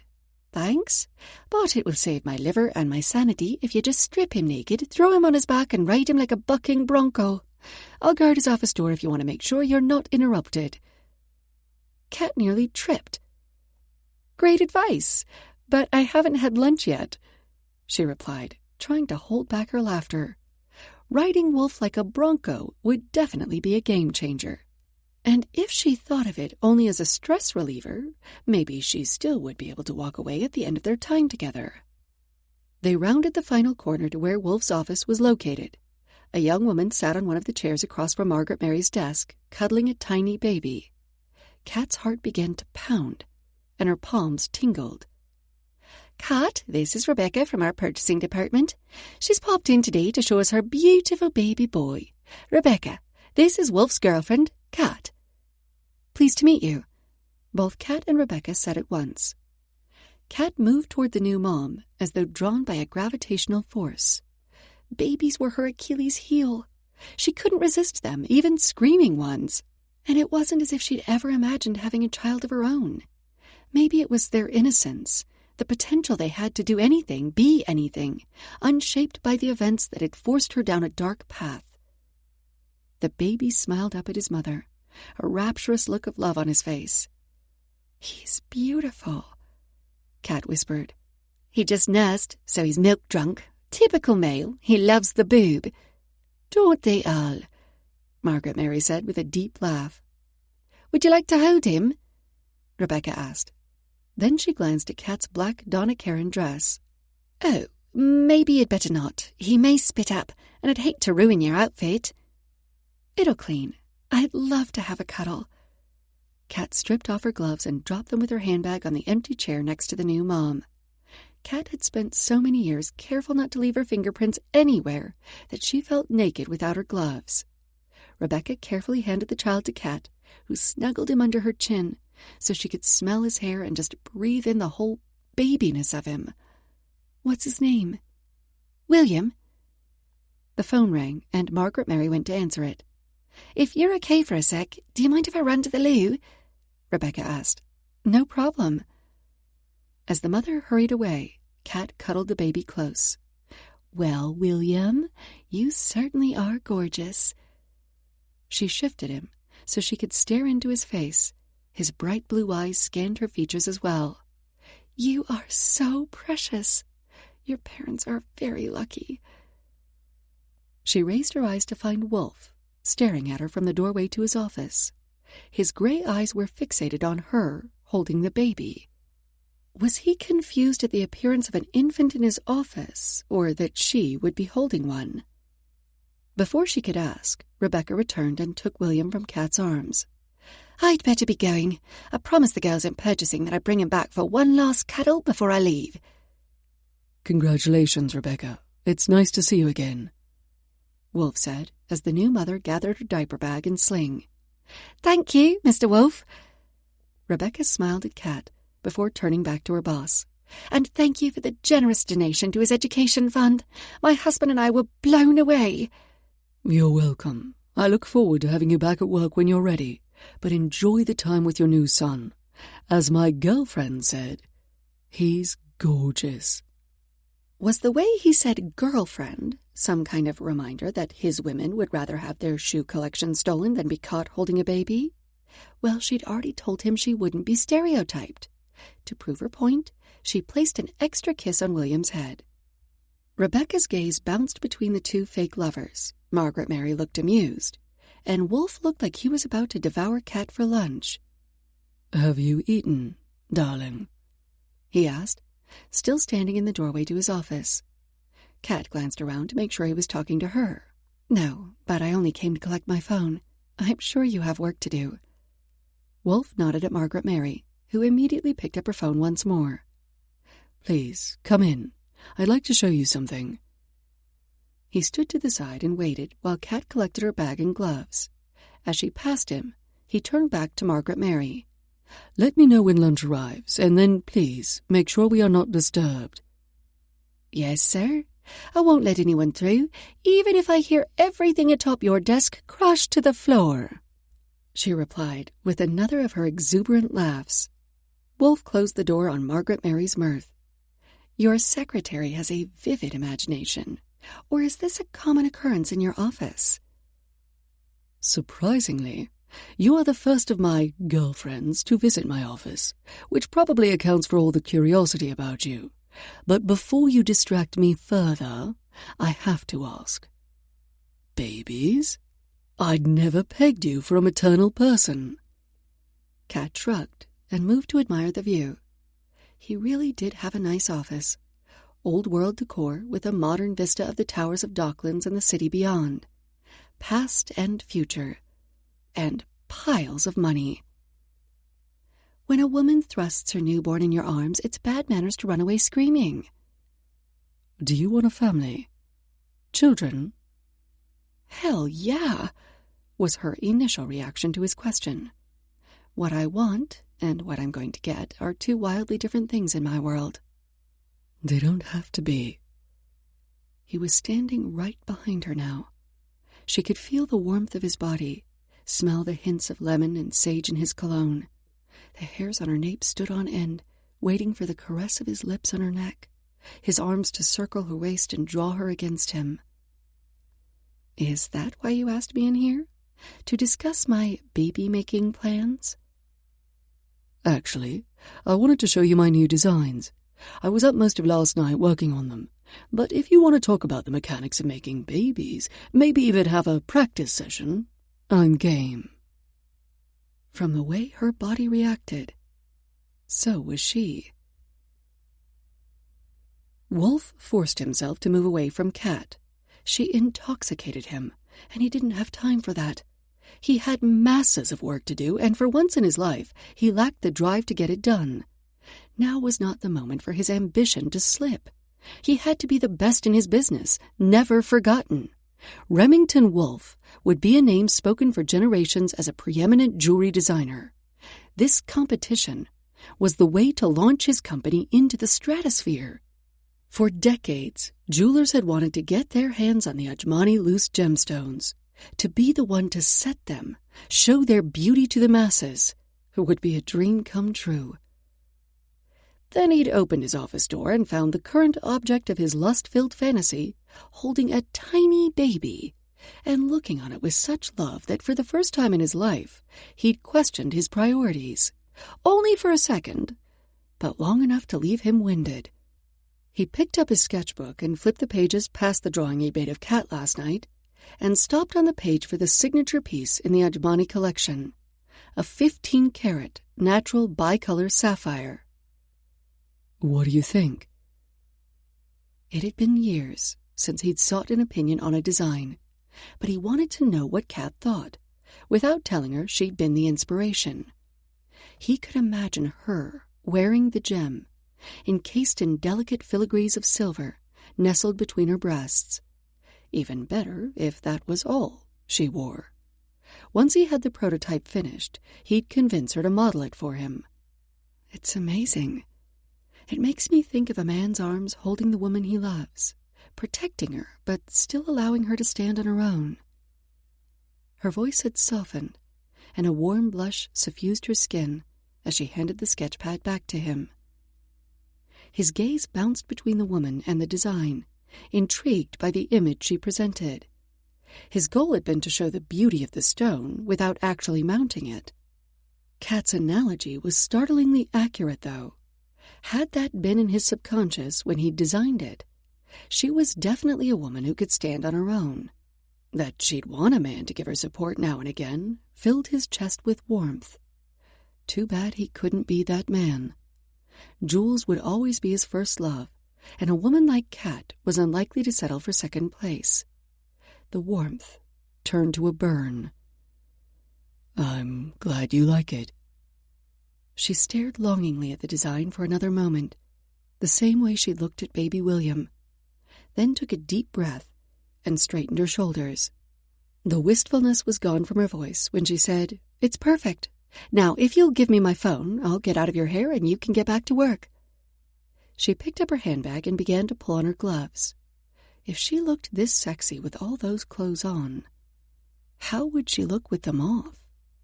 He was already having to take cold showers with the image of her in a skirt and camisole burned into his retinas. As soon as he had the competition entries completed, he'd seduce Kat into his bed. If he could wait that long. Lunch is on its way, and as for being in my hair, you haven't even touched it yet. What will Margaret Mary think if you leave so soon? He took her bag from her hand and returned it to his desk, then drew her toward the sofa. Margaret Mary knows this girlfriend thing is a ruse. Is it? We had dinner last night, and you came back to my place, then conveniently left your phone, so you'd have an excuse to come by today. He caressed her cheek with the back of his finger, gratified at the shuddery, indrawn breath she took. I thought we decided that a physical relationship between us was a bad idea. We didn't decide anything. You put forward an argument, then walked out the door before I could refute it.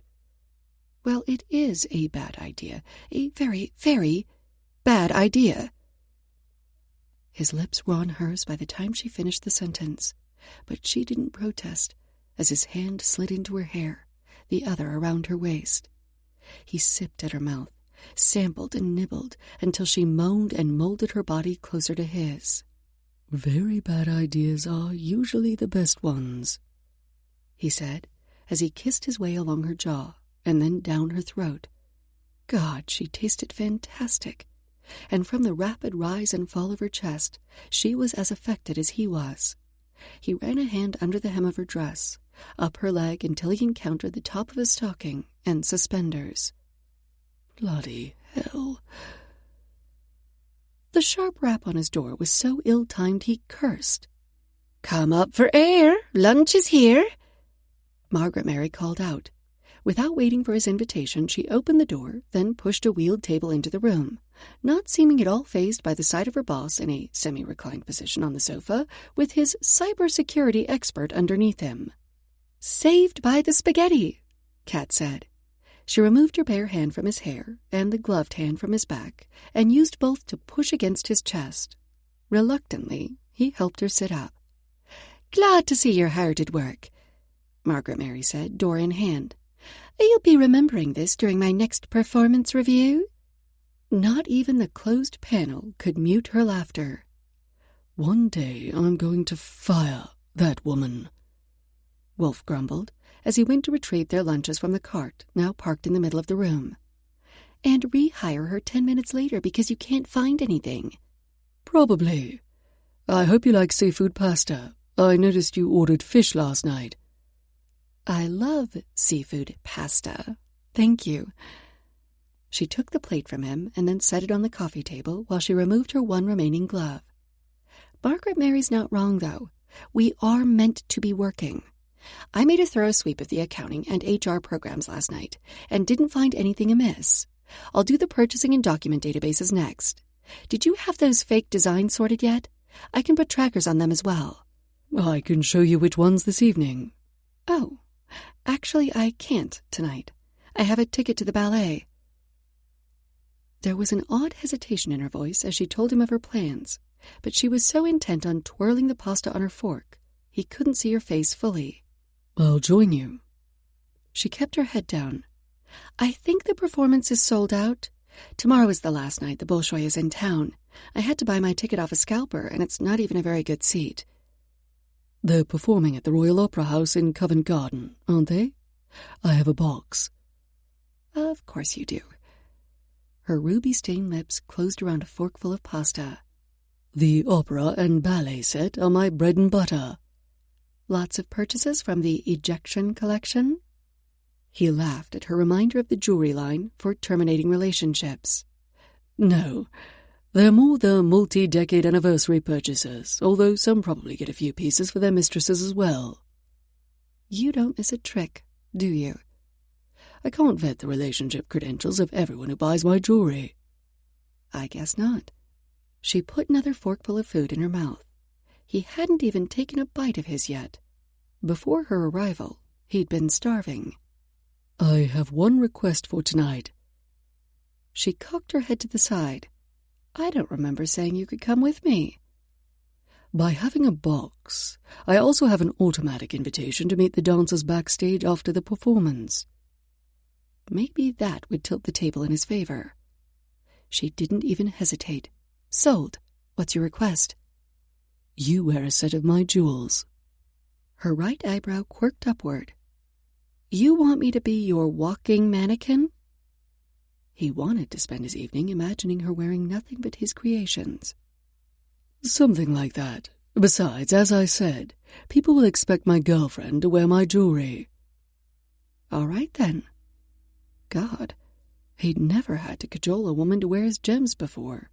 What will you be wearing? More importantly, what would she be sporting underneath, if anything? His fingers still itched to explore the top edge of her stockings. He shifted in his chair. Thank God his box seats allowed for more legroom, although it may not be his legs that needed additional space. I had planned to wear what I have on now, but if I'm going with you and wearing your jewels, I'd better up my game. I saw a nice navy dress in the window of a shop this morning. I'll pick it up after I'm done here. No need. I can have someone get it for you. He grabbed for his phone, but she stopped him. I buy my own clothes, and the jewels are on loan. You'll be getting them back as well. I will decide what happens to them. What's your problem with presents? They come with strings. No one ties me down. He shook his head. One day you'll tell me who taught you that lesson. Then I can beat the crap out of them. She smiled, and his chest tightened. Maybe one day. A mischievous glint shone in her eyes as she put her now empty plate on the coffee table. In the meantime, eat your lunch while I play with your equipment. If he wasn't careful, this woman would have him questioning his own name before the week was out. Chapter 5. Kat fidgeted in her seat beside him. She'd taken his breath away when she'd appeared in the lobby of the Shangri-La wearing her navy silk gown. The portrait collar neckline was the perfect frame for the sapphire and diamond necklace he'd chosen for her, and she'd slicked her hair back so the drop earrings showed to full effect. But nothing was as amazing as the woman herself, and based on the way her breasts were pushed up like they might spill from the top of her dress if she bent over, she wore a corset. Did she have old-fashioned stockings on as well? Damn the tightness of his bow tie. The chatter of the people in the dress circle below his box got louder as the orchestra began their tune-up cacophony. What was up with Kat? Her knees shook so much her tiny silver bag slid off her lap. He handed it back to her and laced his fingers through hers. What are you nervous about? You handled the paparazzi very well. As they'd exited the Rolls-Royce he'd hired to bring them to the performance, 24 photographers had been waiting. Kat had posed and smiled like a professional. Photogs had called out to him, asking the name of his companion, but he just grinned, put his arm around her waist, and escorted her into the building. I'm excited for the performance. It's the world-famous Bolshoi. Are we really going to meet the dancers afterward? Provided we're still here at the end of the performance and not elsewhere finishing what Margaret Mary interrupted this afternoon. If you want to. She shrugged, but still seemed oddly nervous. What can I say? I have a thing for men in tights. The lights in the theater dimmed, and he leaned over to whisper in her ear. I have a thing for women in stockings. Do you still have them on? A sexy rumble of laughter preceded her answer. Of course. And a corset? Yes. This time her voice was even huskier. Damn. The lights went out, and Kat turned her attention to the stage, her gaze never once moving from the performance. Wolf's eyes rarely left her. It was the second act when he realized she'd slipped off her shoes and her feet pointed and flexed along with the dancers on stage. Her arm farthest away from him also moved and swayed with the music. She'd once been a ballet dancer. He'd bet his weight in diamonds on it. As the lights came back on for intermission, Kat slumped in her seat as though exhausted. Yet her eyes glowed, and a radiant energy shone in her smile. That was beautiful, don't you think? Incredible. Would you like a glass of champagne, or perhaps a martini, extra dirty? Actually, I'll have champagne tonight. I feel like celebrating. Hopefully her good mood would spill over to include an after party. Want to come with me to the bar, or should I bring it here for you? He should have pre-ordered their drinks to be delivered to them. Having Kat wear his jewels was marketing gold. But he was oddly reluctant to have every man in the room stare at her chest, because he knew damn well they wouldn't be admiring his necklace. I'll come. I need to stretch. She bent over to retrieve her shoes, but he was on his knees in front of her before she could locate them. Allow me. He found her footwear, Jimmy Choo's Cinderella shoes covered in Swarovski crystals and costing £3,500. He knew, because a former girlfriend had tried to convince him to order a pair for her. As he slipped a shoe on her right foot, he glanced up at her. Fits perfectly. They should. They're my shoes. Touché. Footwear restored, he stood and helped her to her feet. He resisted the urge to kiss her, knowing he'd be unable to stop. The bar was crowded, so he took her hand as they wove through the throng, nodding at several couples he knew. He didn't stop. He wasn't about to share Kat with anyone. Glasses of champagne in hand, he turned to give one to her, only to discover she'd disappeared. She'd been beside him 2 seconds ago. He scanned the area but couldn't spot her. Maybe she'd returned to their seats. She'd pulled her chair back into the corner, in the dark shadows. If it wasn't for the light of her phone, he might have missed her. Everything okay? He asked as he handed her the drink. Yes, thank you. I thought I heard the bell, that the intermission was over, and didn't want to miss anything. The intermission wouldn't be over for 10 minutes. Why would she lie to him? He caught her gaze, and a hint of vulnerability flashed through her eyes, accompanied by a sadness at odds with the smile. He called off his private investigator, so he'd have to discover her secrets himself. Starting now. He pulled his chair next to hers. You were a dancer once, weren't you? He stared into her eyes, daring her to lie again. Never professional. My mother put me in ballet as soon as I could walk. She'd been a ballerina, on the verge of becoming a prima, before I was born. But I was a big baby and a difficult birth, and she never regained her former position. She hoped I would achieve the greatness I'd cost her. Then I developed early, and try as she might, she couldn't stop my, figure from... She waved her hands in front, indicating her curves. By the time I was 13, I weighed more than any ballerina had a right to, so she turned her attention to my younger sister, who was more petite. The recitation of her past was delivered in a monotone, no hint of emotion. Yet it soured the champagne in his mouth. How could her own mother not have seen how incredible Kat was, dancing ability or not? Do you miss dancing? No, I only did it to try and please her. Dancing wasn't my passion, but I enjoy watching others and can appreciate the sacrifice that goes into a performance such as this. And your sister, did she become a professional dancer? Yes. With the Bolshoi, is she performing tonight? No. And that was the answer to which question? Before he could ask, the bell sounded to signal the start of the performance. Kat moved her chair back to watch the stage, but this time she kept her shoes on and her hands firmly glued to the chair arms. They stood and clapped as the performance came to an end. While the principal dancers received their accolades, Wolf glanced at Kat. Tears streamed down her face. He found himself more moved by her show of emotion than anything he'd seen on stage. He'd bought the box because it gave him access to an exclusive clientele, but only now did the expense seem worth it, and he hadn't been awarded a single commission.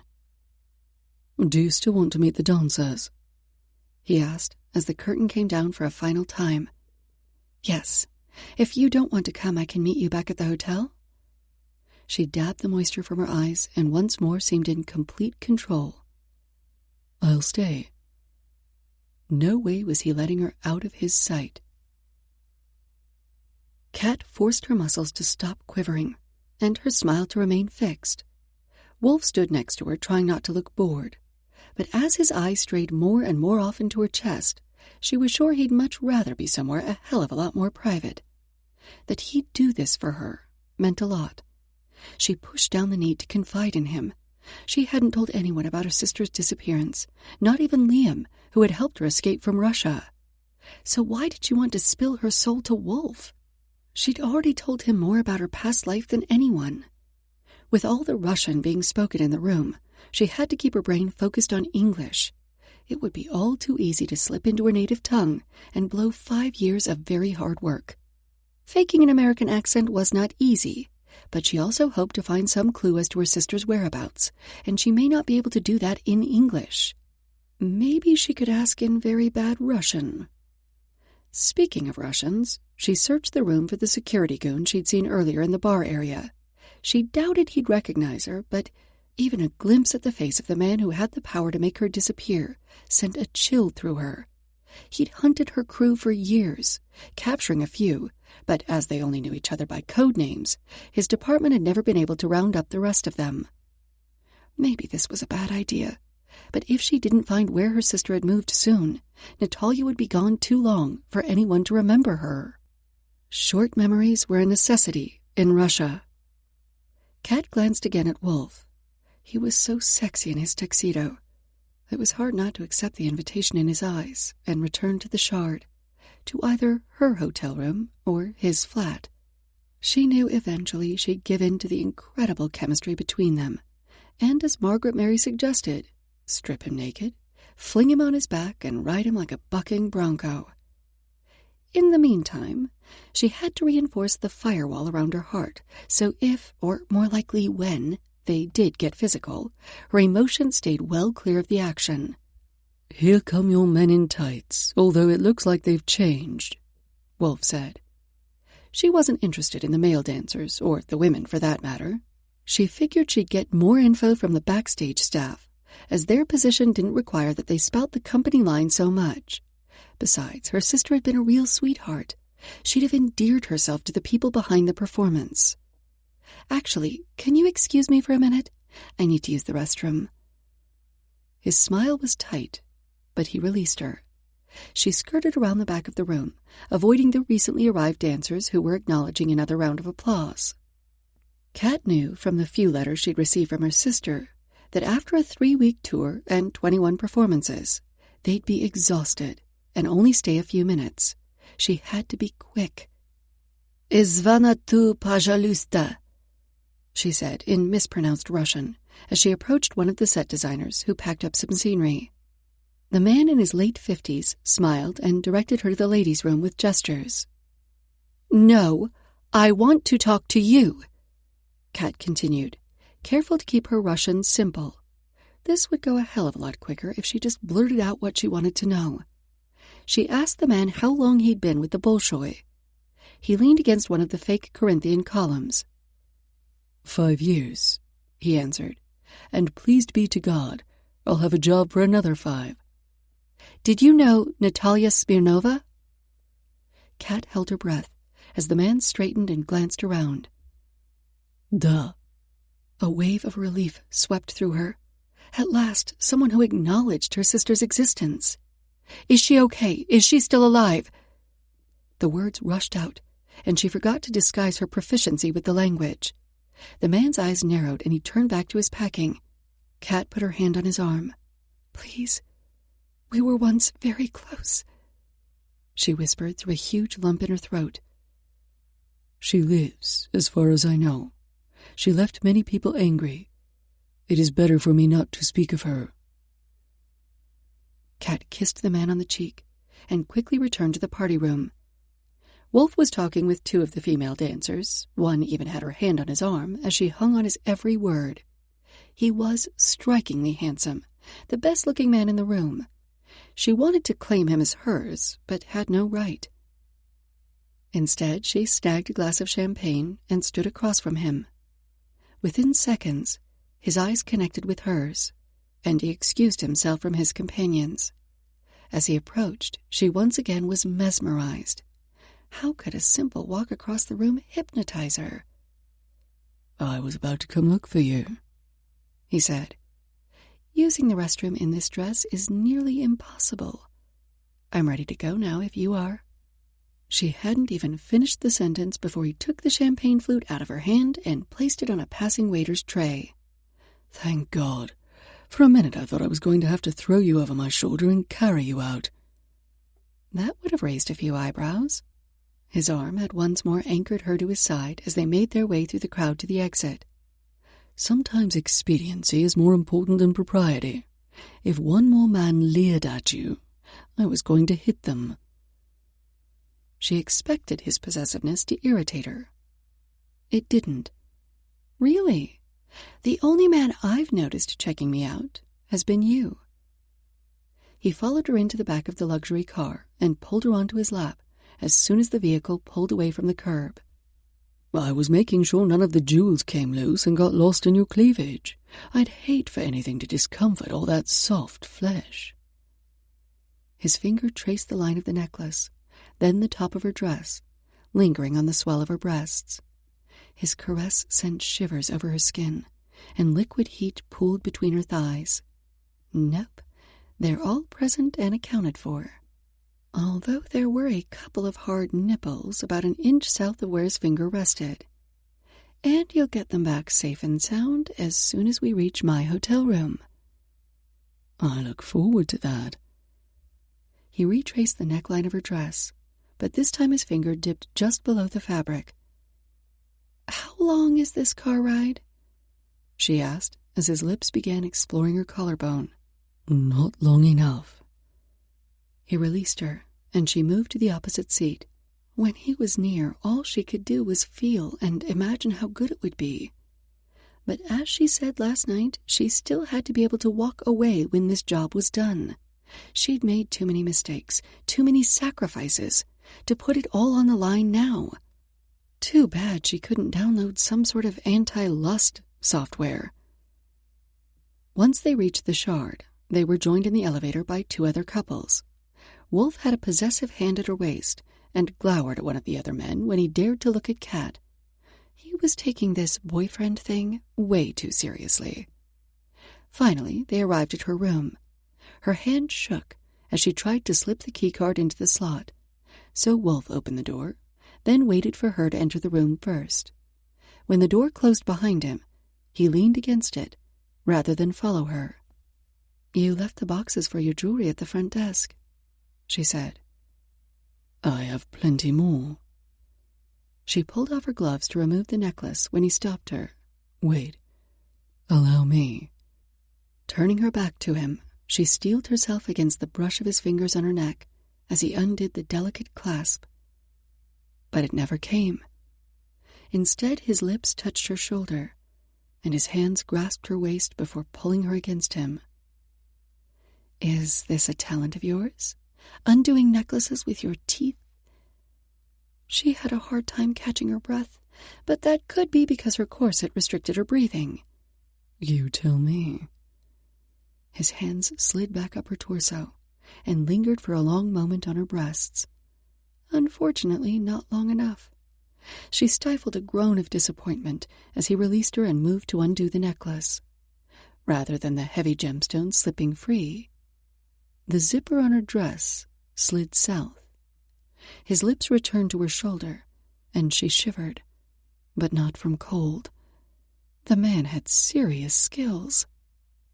The silk dress fell to the floor, puddling around her ankles. Wolf released her and moved to stand in front.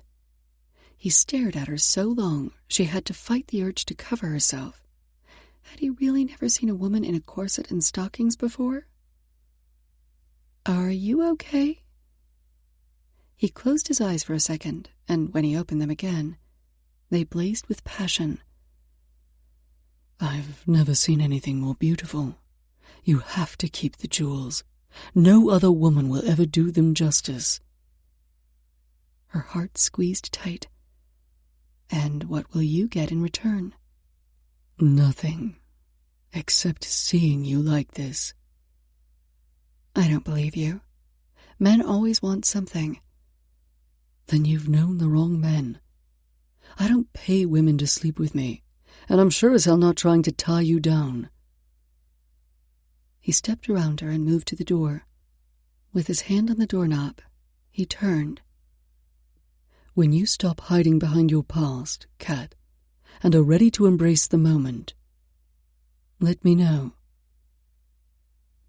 As the door clicked closed behind him, she flung herself on the bed. She was such a coward. No risk, no gain. If she hadn't fought for her future, she'd be dead or in prison now. Was it time for another gamble? Chapter 6. Wolf wiped his damp forehead with his sleeve. He'd been in the production room since 6 that morning. After another sleepless night, exhaustion bordered on delirium, but he was determined to finish this prototype. He'd just completed one of the delicate silver filigrees when his phone rang. He thought of ignoring it, but saw Kat's name on the caller display. The image of her in her sexy black corset, stockings, and his jewels would be forever etched in his brain. The necklace had been the first of his family's gems that he'd reset, and it had been collateral on the bank loan that had launched his company. His empire started with those sapphires and diamonds, and he'd offered them to her.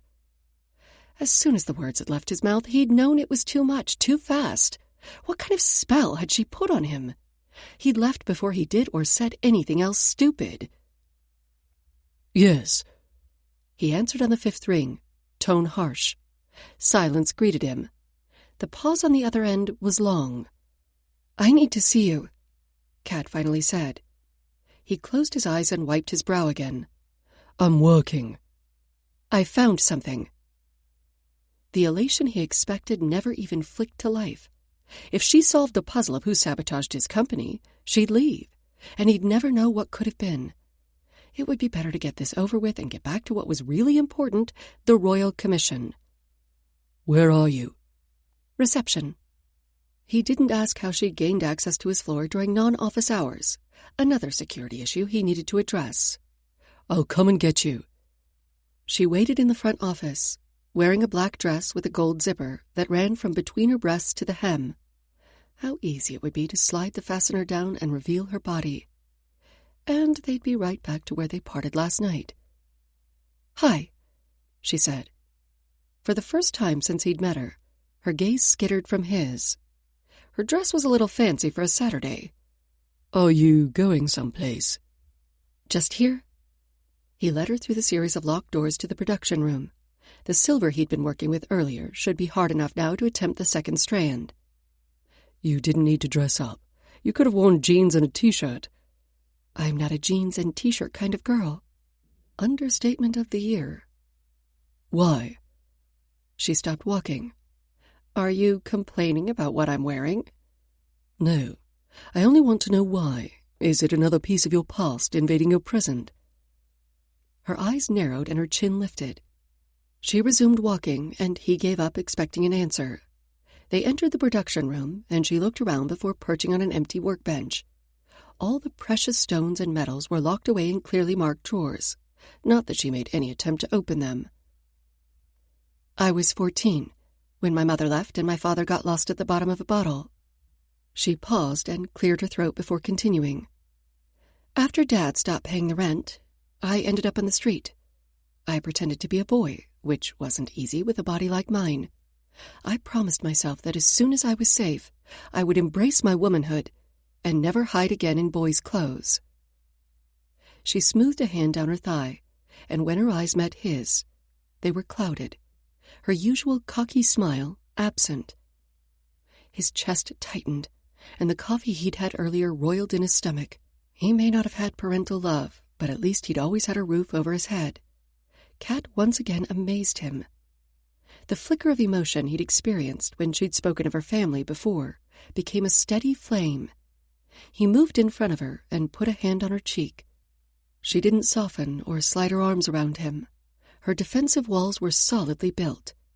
If he attempted to scale them, would the reward be worth it? Or would she shoot him for his impertinence? From the glare she gave him, he needed to tread carefully. No matter what you wear, you'll always be a woman. I only wanted you to be comfortable. I am. The scent of her sensual perfume surrounded him, and he forced himself to step back. Despite his desire, he wouldn't be one of those men who exploited her. She jumped off the bench and moved over to where he'd been working. Is this real? She picked up the replica of the Crown Prince's bicolor sapphire. The tear-shaped gem was mauve at the bottom, then ranged through shades of blue until it was navy at the tip. It was an exquisite jewel, and the one he was most excited about setting. When you showed me the design drawing, I thought you'd exaggerated the color variation. This is a paste copy, but entirely accurate. The Ajmani royal family has the original. It's spectacular. Almost magical. She caressed the stone once more before returning it to the black cloth. He'd had a similar response when he'd first seen it, but Kat's reaction surprised him. She'd never shown any interest in gems before. He cleared his throat. You said you found something? He moved back to the filigree he'd made earlier and relit the burner to melt more silver. Work was his distraction, and God did he need it now. Kat's confession that she'd lived on the street shook him more than he cared to analyze. The need to wrap his arms around her and promise to keep her safe from now on nearly overwhelmed him. Yes, another piece of malicious code, this time in the payroll program. The thing is, I checked that software the other day, so whoever installed it did it yesterday or early this morning, and the code's different from the first. A different language, different style. I can't decide if it's the same program or trying something new, or someone else entirely. He stopped pouring the liquid metal before he burned himself. What did the malware do? Paid some people twice, and others not at all. It was random, like the accounting one. This one deleted payment from anyone with the letter P in their name or address. Who got double pay? Anyone with an H in their name. He ran both hands over his face. Any idea who uploaded it? No, but I've locked down all the systems so no one can access the network remotely. That's why I need a hardline connection. There's a terminal in here. He showed her to the computer access point. Great. She connected her laptop to the network, and within minutes, it was as though he didn't exist. The tap of her fingers on the keyboard was the only sound in the room. He pulled out a tray of fake rubies they used for prototypes. They both worked in silence for almost an hour, until a tone sounded from his mobile. Shit. What's wrong? She had her bottom lip between her teeth, and it took a moment for her eyes to focus on him. Someone's coming this way. My phone lets me know when the doors are access to this restricted area. We've got about 30 seconds. And if they see my computer connected to the network, the game's up. He nodded. Do you trust me? Did he? He nodded anyway. Pass me 2 of those rubies. She pointed at the paste gems. He handed her the stones, but looked at her laptop. Shouldn't you put that away? It's running something. I can't shut it down. Don't worry, whoever is coming won't notice it. She pulled a scarf from her bag and handed it to him. What? Turn around. He did, reluctantly. Then cool silk slid over his eyes as she tied a blindfold around his head. The sound of a zipper filled the air. Kat's dress? Dear God, was she taking off her clothes? What now? Wolf whispered as the whir of the door unlocking sounded through the quiet room. Come on, blind miner. You've got 2 rubies left to find. Kat's raised voice, husky like they'd been making love for hours, set his heart pounding. He moved over to where he'd last seen her. His hands reached out and met warm, silky, bare flesh. Bloody hell. Resisting the urge to pull off the blindfold, he slid his hands upward and encountered a band of lace. She was killing him. Kat. Her name was pulled from deep within him. Her rib cage expanded, and he slid his hands higher to cup her breasts, covered by a bit of lace in the middle, but at the sides it was smooth skin. A hard lump on either side, where Kat's nipples should be, prevented him from touching the real treasure. Through the pounding of his heartbeat in his ears, he heard the door slowly creak open. Kat's purr of arousal sent blood rushing to his groin. Well done. But remember, you have to remove the stones with your tongue. Is someone here? He whispered against her ear, deliberately aiming for her neck and not her chest. As much as this game riveted him, he wasn't about to perform for an audience. Her hand snaked into his hair and her lips pressed against his temple. The door's open a crack. Someone's watching, but they haven't come in. It took a second for her words to make sense to him, especially when her lips trailed across his cheek and rested against his own. Her tongue swept over his bottom lip, and the flood of passion broke through the levee of his restraint. He plundered her mouth while his fingers slid beneath the lace of her bra to extract the fake rubies that stopped him from caressing her nipples. He tossed them onto the table beside her and resumed his exploration. Kat wrenched her mouth from his with a low moan. You lose, she said, her voice breathy, sending even more heat to his groin. Damn it, jeans were worse than suit trousers. You forgot to use your tongue. My turn now. She pushed lightly against his chest, and he removed the blindfold. And blinked. It could be the sudden light, or the most erotic sight he'd ever seen, but his brain refused to believe what his eyes were seeing. Kat leaned back, her arms braced behind her on the workbench, her skin flushed with desire. She wore a black bra, with 2 small lace triangles over her areolas and a lace band underneath. The whole thing was held together with small black strings. Matching panties and a suspender belt that held up sheer stockings completed the outfit, except for the sexy shoes, black with the same gold zipper that had been on her dress. From the corner of his eye, he could see her clothes draped over her laptop. I didn't finish the game, he said.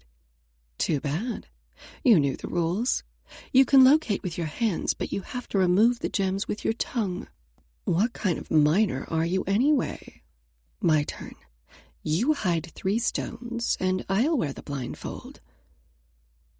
The door pushed open, finally, and Harry entered, his eyes never leaving Kat, who was still perched on the bench. I seem to be interrupting something. Wolf quickly unbuttoned his shirt and handed it to Kat. They needed to keep Harry distracted from seeing Kat's laptop, but that didn't mean he could have a free peep show. What do you want, Harry? He didn't need to feign annoyance. Kat had pulled on his shirt, somehow managing to look even sexier. Harry had to clear his throat before he could speak. The network is down. I tried to access a marketing report from home, but couldn't, and email doesn't work either. I came to see if I could fix the problem. I saw from the security panel that someone was in here and thought I'd better check to make sure we weren't being robbed. The only thing Wolf was being robbed of at the moment was his sanity. Why don't you 2 check the computer equipment while I get dressed? Kat said. Not even in the same galaxy of what he wanted to do. No one except Wolf is allowed alone in the production room, Harry said. Kat's eyes widened slightly when he glanced at her. She obviously needed time to restart the servers before Harry got to them. I'll make an exception this time. Besides, I'll frisk her thoroughly to make sure she hasn't stolen anything," Wolf said. "I bet you will," Harry replied under his breath. Wolf moved between his chief operating officer and his cybersecurity expert, forcing the other man's eyes off the semi-naked woman who had just blown half of Wolf's internal circuits. "Come on, let's get the computers back online so we can both get back to work. As for marketing, last night I had a brilliant idea for a new advertising campaign. Women wearing sexy lingerie and our jewels." "Isn't that a bit tacky? Our brand has always been upmarket," Harry replied. "It won't be tacky if done right. Trust me." He pushed Harry out the door and turned back to Kat. "I'll be back in 10 minutes, darling," he said. She nodded, then pulled off his shirt and tossed it to him. "You'll need this." What he needed was for Harry to disappear so he could finish what Kat had started. As soon as the men left, Kat pulled her dress back on and restarted the servers with her new monitoring software installed. The email server would take the longest to reboot. She just prayed Wolf could distract Harry for the 10 minutes he'd said. As she watched the status bar go from red to orange to green, she tried to calm her racing heart. That makeout session with Wolf had been intense. If Harry hadn't been on the other side of the door, she'd be fulfilling Margaret Mary's request about now. But then if Harry hadn't been there, they wouldn't have started. Yeah, right. They were too explosive together to keep this bottled up much longer. Wolf had awakened a longing she'd not experienced before, and she wouldn't be satisfied until... Until what? Until he broke her heart? Because as intense as the physical attraction, she craved a deeper emotional connection. Bože moi! She'd even told him about living on the streets. No way would he want to do more than bang her now. That he'd only want a temporary fling should comfort her. At least she wouldn't have to lie about not wanting to get married or have kids. Anyway, she had her sister to find and possibly rescue, and a nest egg to build up, so she never had to worry about living rough again. And she had to be ready to ditch Kat Smith and become someone else if necessary. No way could she do that with a man attached to her, especially a man like Wolf, who was determined to be famous. The ache in her chest intensified. She took a moment to survey the room. Without Wolf in it, it seemed larger. Small drawers covered one wall marked with labels like sapphires, emeralds, diamonds, rubies, and size ranges. 5 tables held Bunsen burners, mats, and a variety of tools, all set with precision on a small black cloth. Then she noticed the camera. Set above the door, it would have caught everything she'd done since she entered. Wolf's phone pinged with the same noise it had earlier, alerting her to his imminent return. In case he still had Harry with him, she put her laptop back in her bag and pretended to be reading something on her phone. Innocent. Only the dampness between her thighs evidence of their earlier activities. That and a recording somewhere. The door opened and Wolf's head appeared. "All okay?" he asked, striding into the room. "Yeah, got it all up and running in time, but I think we may have a problem."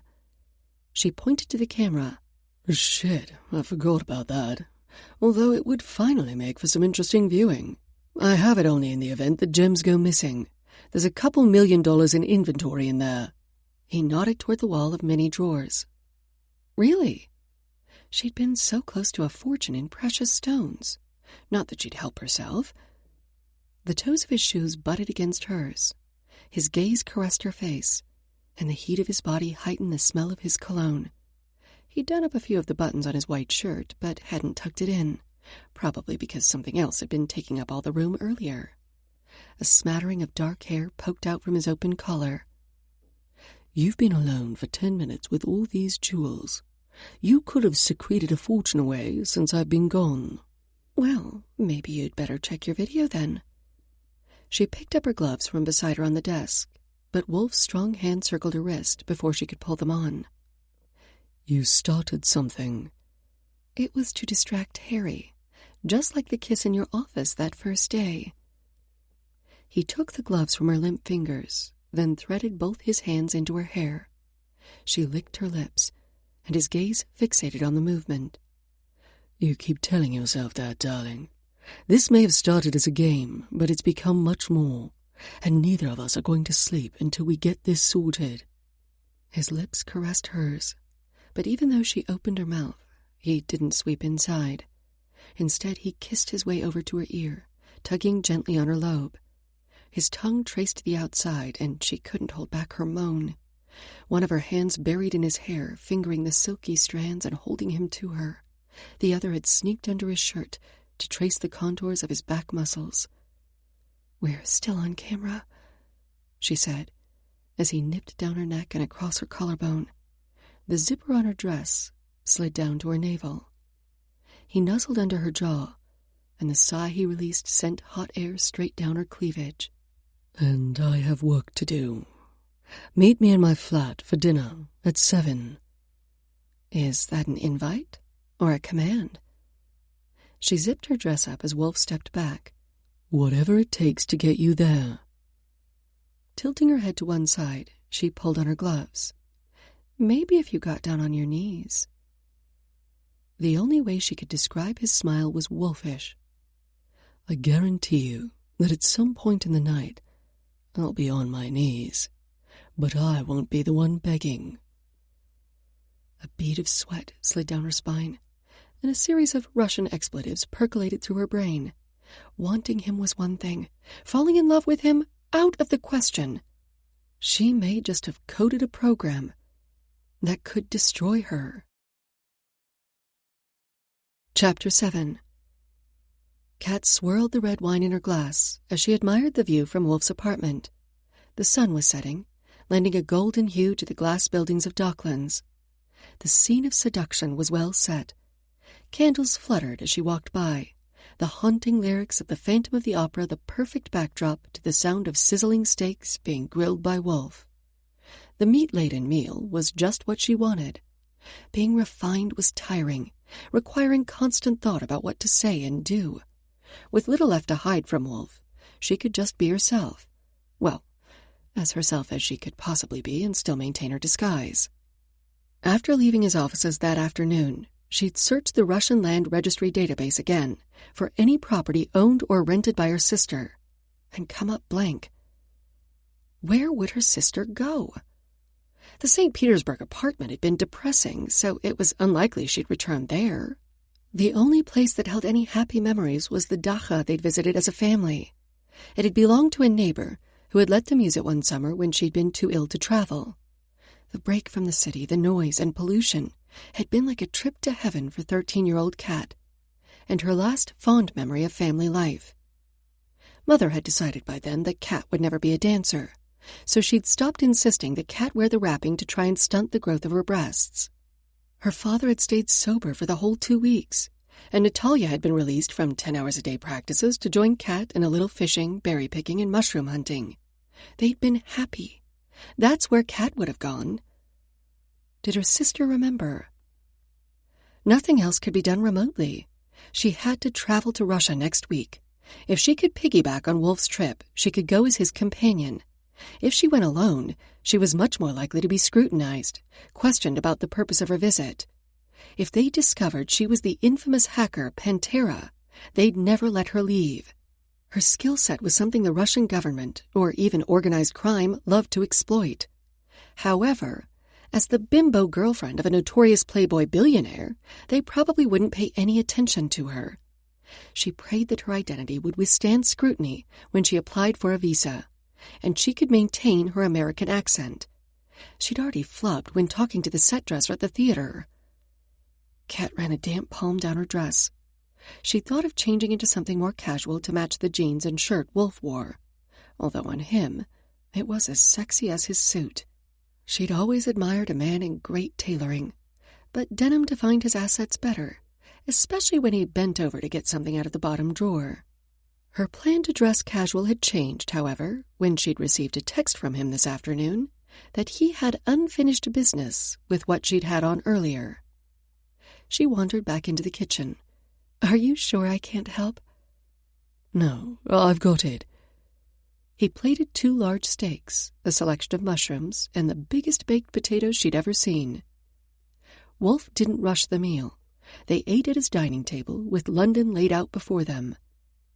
"I didn't know you could cook." "I don't often, and you're the first woman I've cooked for in years, so that's why none of my previous girlfriends have raved about my culinary skills on their social media accounts." "Who taught you? Didn't that big house where you grew up have staff?" "It did. After I left school, I traveled a lot, and I had to fend for myself. I learned on the road." "Visiting mining operations. That must have been a real eye-opener, seeing how the other 98% lived." "I may have been born into a wealthy family, but that doesn't mean I was ignorant. It's not all whiskey and cigars at the top, you know." She took a sip of her wine. How far should she go? She already liked him. If she knew more about what made him tick, she could be in danger of falling for him. But had any woman ever taken the time to get to know the real Remington Wolfe? She wanted at least to be different from all those who came before and after. "Tell me about it." "About what?" "Growing up. You know my story. Well, bits of it anyway. You should reciprocate." "Why? Besides, I thought you knew all about my past." He stabbed his steak with enough force to break a lesser-made plate. "I know when you were born and where. I know you went to boarding school at the age of 5, and that your parents died in an avalanche in Austria 6 days shy of your 17th birthday. You've been on your own since then, but none of that tells me about your hopes and dreams, fears and disappointments." "How exactly will this information help you clear the bad code from my computers?" She put her knife and fork down, ready to push away from the table. "It won't. If you want me to be your cybersecurity expert, then that's fine. But if you want any other sort of relationship between us, I need to know more." A muscle flexed in his jaw, and he took so long to answer she took her napkin off her lap and placed it on the table next to her wineglass. "Less than 24 hours after I was born, my mother thrust me into the arms of a Filipino nanny who had only been in the country for 2 days. Mother then went off to a spa for a month to recover. My father celebrated my birth by partying in the south of France for 6 weeks. My parents were shadows in my early life, returning home only occasionally between parties for photo ops with the heir. I thought Louisa, the nanny, was my mother, until I turned 5, and I was wrenched from her arms and sent off to boarding school. After that, I saw my parents even less. When they died, it didn't bother me in the slightest. They'd never been anything other than names on a document to me." She put her hand on his on the table, wanting to share the inner peace that only he made her feel. His family had been even colder than her own. At least she had a few happy memories. "How did you get into jewelry design?" He seemed to relax a bit now that the discussion had veered from his parents to his career. "The Wolves had been collecting gemstones for centuries. One ancestor owned several mines in Africa. They fascinated me, so I went to the sources. I visited various countries and learned about precious stones from the ground up. Then I began resetting the jewels of my family's pieces. I enjoyed it so much, I formed my own company, and the rest, as they say, is history." She drained her wineglass. "And the future? Where is Remington Wolfe in 10 years? "He's the best jewelry designer the world has seen in centuries. Royalty and the world's elite commission him to produce pieces that will be admired well after he's turned to dust." The reminder of his ambition was a slap to her heart. So much for keeping that organ out of the game. She pushed away from the table and stood. "And personally? Does he have a wife and children to come home to after a long day dealing with people who have more money than many countries?" "No. No family." Wolfe stood too. His hand grabbed her wrist before she could move away. "But that doesn't mean he can't enjoy female companionship when the opportunity presents itself." "I'm not sure I want to be an opportunity." With his fingers caressing her arm, she couldn't exactly say at this moment what she wanted to be. His hand slid into her hair. The other rested on her waist as he moved closer to her. "How about a delightful interlude?" The words were whispered against her ear just before he traced the contours of her lobe with his tongue. Bože moi, the man was good. I've never been called delightful before. You are. And sexy, intelligent, and damn annoying. The hand at her waist slid upward until it connected with the zipper tab between her breasts. He eased one finger inside her bra and caressed her already hard nipple. There was no halting the passion flowing through her veins. Her voice was already breathless when she asked, "What time is it, Mr. Wolf?" "Dessert time." Wolf pushed the zipper on her dress down until he encountered the lace to her panties. "I have chocolate-dipped strawberries and champagne in the fridge. But first, I'm going to sample your sweetness." "And if I say no?" Disappointment flooded through him until her fingers rubbed against his chest as she undid the buttons of his shirt. "Then I step away. I'd never force a woman. But my death will be on your conscience. If I'm not inside you within the next half hour, I may not make it." The sigh she released went straight down his shirt. "I won't be responsible for the death of the greatest jewelry designer the world has ever known. Take me to bed, Wolf." He slid the fabric from her shoulders and the dress fell to the floor. Gone was the sexy black lingerie she'd had on earlier, replaced by a burgundy set that was no less enticing. "We're not going to make it to the bedroom until much, much later." They may not make it out of the dining room. Had it been foresight or desperation that had had him slipping a condom into his pocket earlier? "Unless you want a steak knife in your back, I suggest that we at least move into the living room," she said, seconds before she spun on her heel and exited the room. "Cat!" He grabbed her arm and swung her against him. Her soft breasts were crushed to his chest as he kissed her. But rather than rush the moment, he let his senses savor the taste and feel of her. Her moan of arousal as he moved his lips across her jaw erased all other thoughts from his mind. Her right lobe was next on the menu. He'd never known a woman to have such sensuous ears. His tongue flicked out to trace it, and Kat shivered in his arms. She was so responsive. If his hands weren't investigating the curve of her arse, pulling her up and into his erection, he'd have clapped them in delight. "You mentioned something about going down on your knees," she said. "Greedy thing, aren't you? But I haven't finished with the top half yet." He released the hooks on her bra and moved back to let the scrap of silk and lace flutter to the floor. The breath he'd just drawn in left him in a whoosh. "God, you're magnificent." His gaze held hers as his hands explored the bounty before him. The blaze of desire in her eyes strengthened his resolve to make this spectacular for her. "You know, you've seen me in my underwear 4 times now, and the best I've gotten is a brief glimpse of your chest." He glanced up from where his tongue was flicking her nipples. Much more pressure in his trousers, and he'd have the world's largest diamond in his pants. "Whose fault is that? You think precious stones sit on the surface waiting to be discovered? You have to go find the treasure." Her husky laugh spiked his blood pressure. "Don't I need to stake a claim first?" But her hands were already on his belt. Standing was not going to be a viable option much longer. He picked her up, her thighs straddling his as she worked his belt free from his trousers. His shins connected with something hard. Who the hell thought to put a coffee table in front of the sofa? He managed not to drop her, and once she was safely seated, he sank to his knees between her legs. "Anything you find is all yours. My turn first, though, so sit back and let me rock your world." "Well, you are the host. It would be rude of me to argue who gets to go first." She spread her arms along the back of the sofa, then lifted her hips so he could remove her panties and garter belt, leaving only her stockings and stilettos. Kat held nothing back, baring herself to his gaze and touch. Her willingness to be vulnerable, open herself to him, triggered a need to protect, as well as pleasure. Sex before had always been about physical desire and, occasionally, conquering. This was the first time he'd also wanted to cherish, give of himself, as well as take.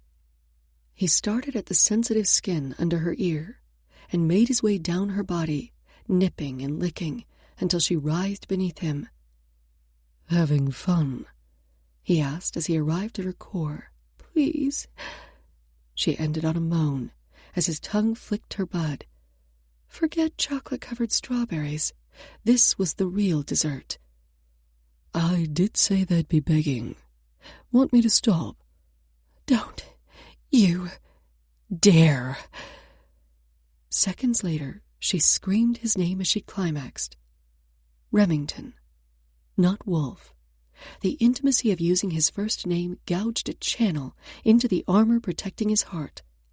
As the tremors lessened, he sat back on his heels. She raised her eyelids. A wicked smile created a dimple in her cheek. If the lick of her lips was anything to go by, he was in for a world of payback. "Bring it." "Is it my turn now?" she asked. He stood, and she grabbed his trousers and briefs and pulled them down his thighs. His erection sprang free, like a prisoner finally released after a lifetime internment. What chance did he have of lasting more than 2 minutes? She stood before him in only her stockings and heels, her eyes fixated on his cock. 2 minutes may be an exaggeration. "Are you going to do more than look?" She pushed on his chest with one finger, and he took her place on the sofa. A moan escaped him as she used the drop of pre-cum at the tip of his cock, and with one finger circled the head. Her breasts dangled down in front of his face, but he knew if he touched them, he'd come, and he wanted to be inside her when that happened. "Today is your lucky day," she said, in the understatement of the decade. 2 of her fingers were now stroking either side of his rigid erection. "Because I am greedy, and I want you inside me." "There's a condom in my trouser pocket," he said. Her whole hand grasped him, now sliding up and down in a sensuous torture. She sank to her knees, not releasing him, and reached behind her to grab his jeans. She pulled out 3 connected condom packets and held them up. "Presumptuous much?" "Boy Scout." The ripping of a foil packet had never sounded so welcome. Before she sheathed him, however, her tongue made a slow tour around his rigid erection. He groaned and clenched the sofa cushion to stop from rocking fully into her mouth. "You said you wanted me inside you." As much as he'd love for her to continue, he wanted to sink into her tight pussy and lose his mind there. I like this, too.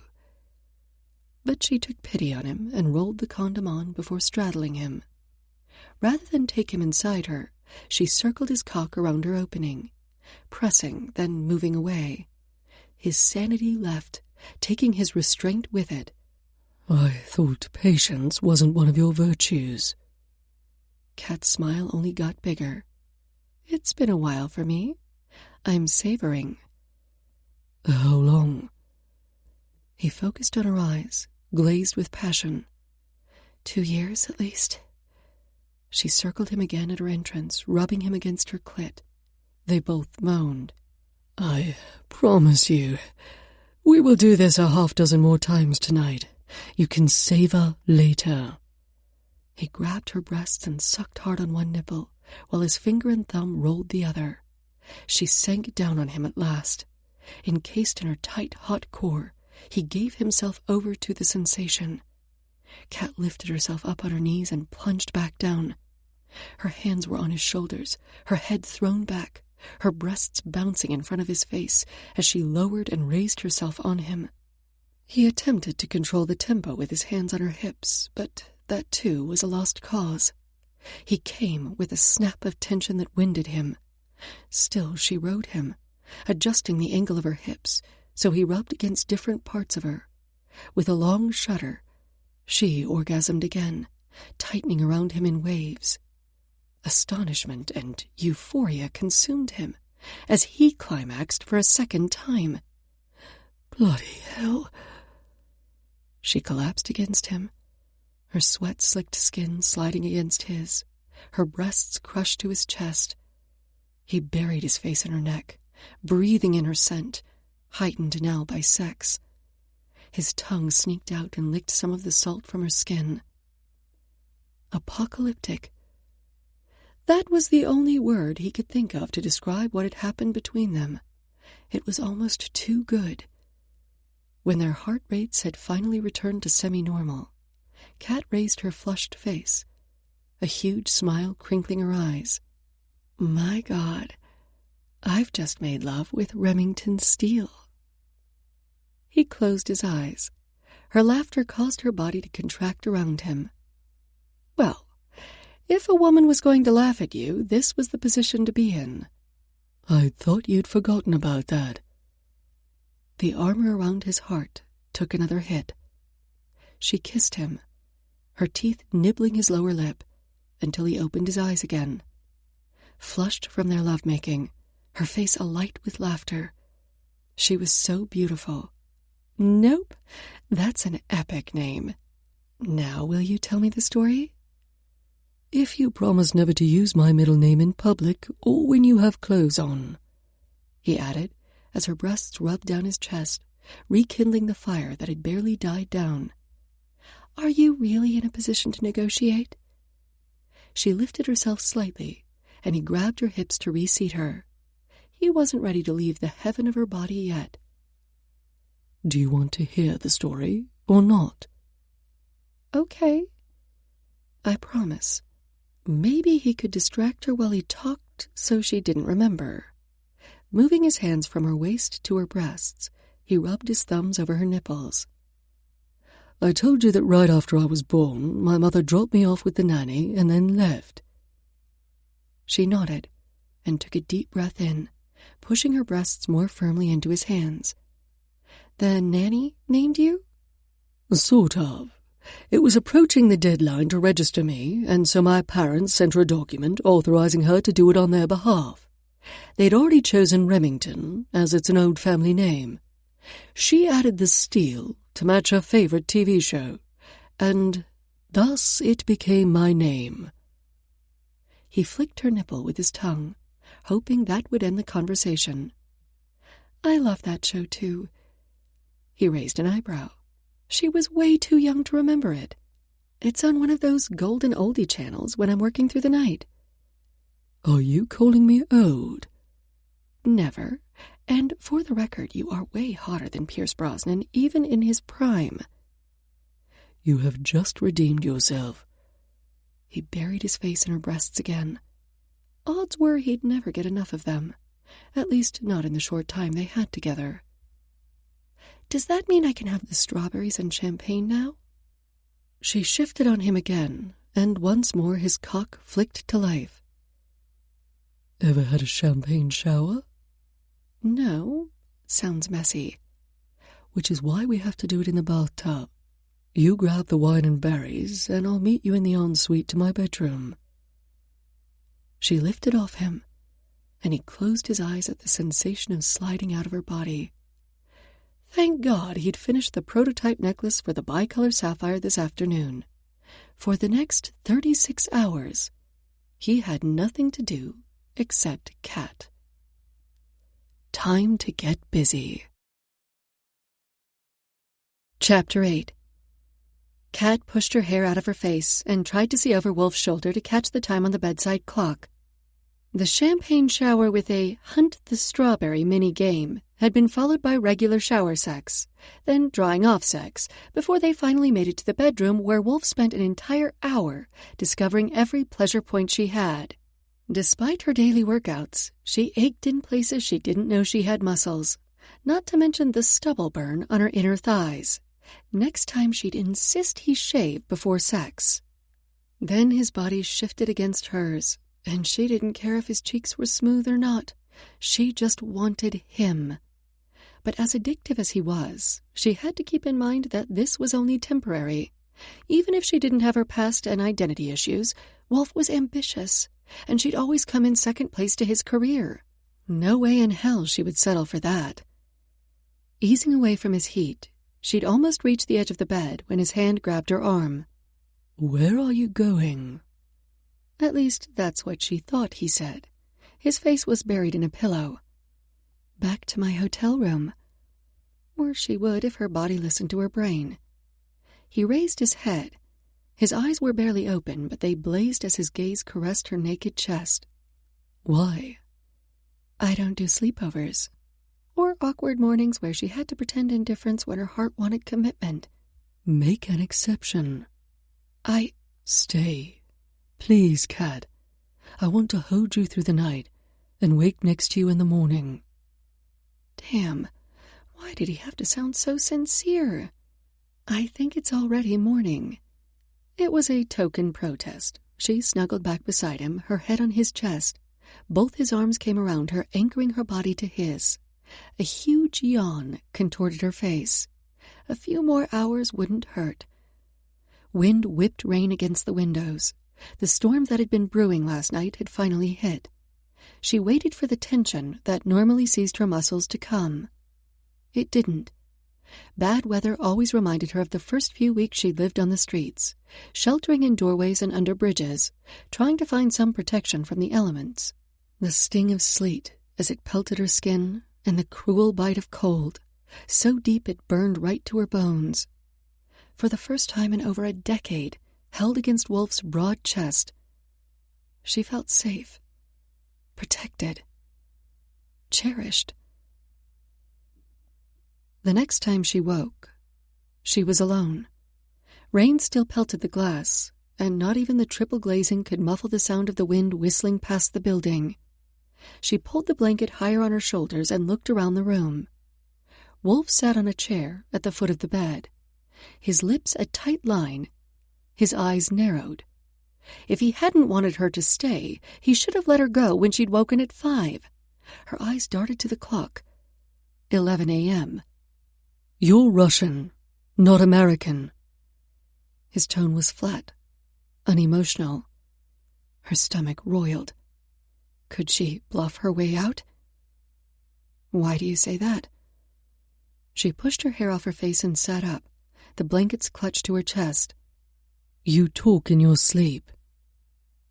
Her sister had often complained about Kat keeping her awake with a running monologue. Evidently, she hadn't outgrown it. So I speak Russian. I also speak Spanish. I don't recall you ever asking about my linguistic abilities. She held her breath. I know what Russian sounds like when spoken by a native. He abandoned the chair and sat next to her on the bed. The mattress dipped, but she managed to stop from rolling into him. Why did you lie to me? She shrugged. I lie to everyone. Her eyes darted around the room. Her clothes were probably still in the living room where they'd first made love.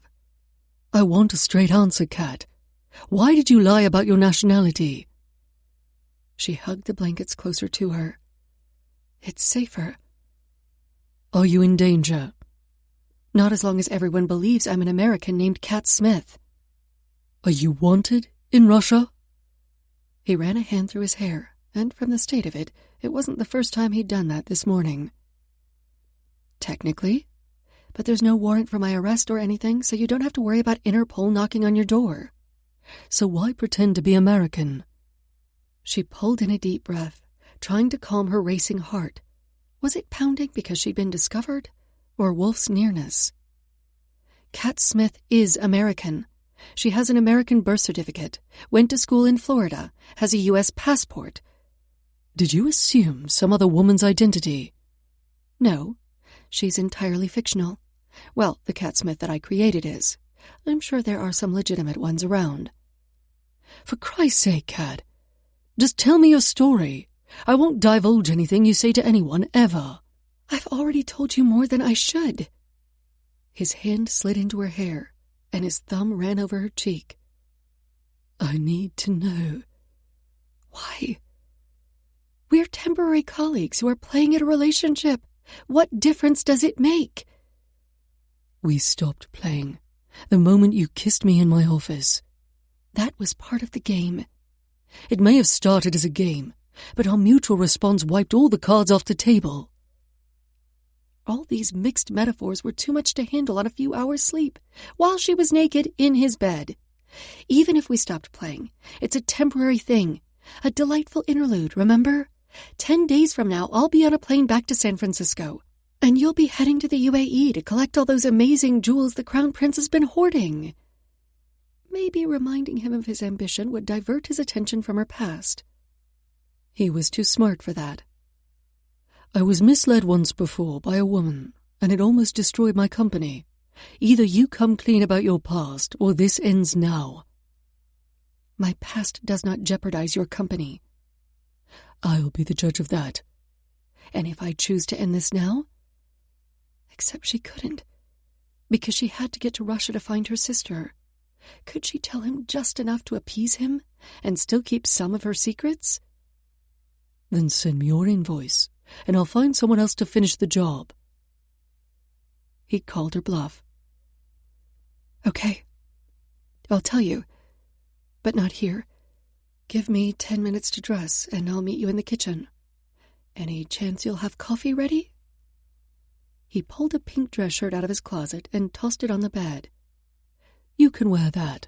You've got 5 minutes, and I've made waffles to go with the coffee. Breakfast. And an interrogation. How nice. Wolf flipped the waffle maker lid up, carefully extracted the fluffy golden circle, and added it to the pile. After the calories he'd burned last night, a full English breakfast would have been more appropriate. But the way his stomach churned, he didn't figure he'd be able to keep something that heavy down. Last night had been the greatest sexual experience of his life, though he'd had many that were fantastic. Kat was not only incredibly sensual, she was able to laugh at herself, and him too. She was adventurous, and best of all, she didn't want to talk everything to death. Now he knew why. Because it was so much easier to keep track of the lies when you didn't say much. When he'd stopped her from leaving in the night, his plan had been to wake her with breakfast in bed and then spend most of the day there, with maybe an excursion to the shower. Her husky laugh had woken him at 8, and he'd been about to put his idea into action when her sleep-filled voice had stopped him. He hadn't understood anything she said, but he knew she'd been lying about where she'd come from.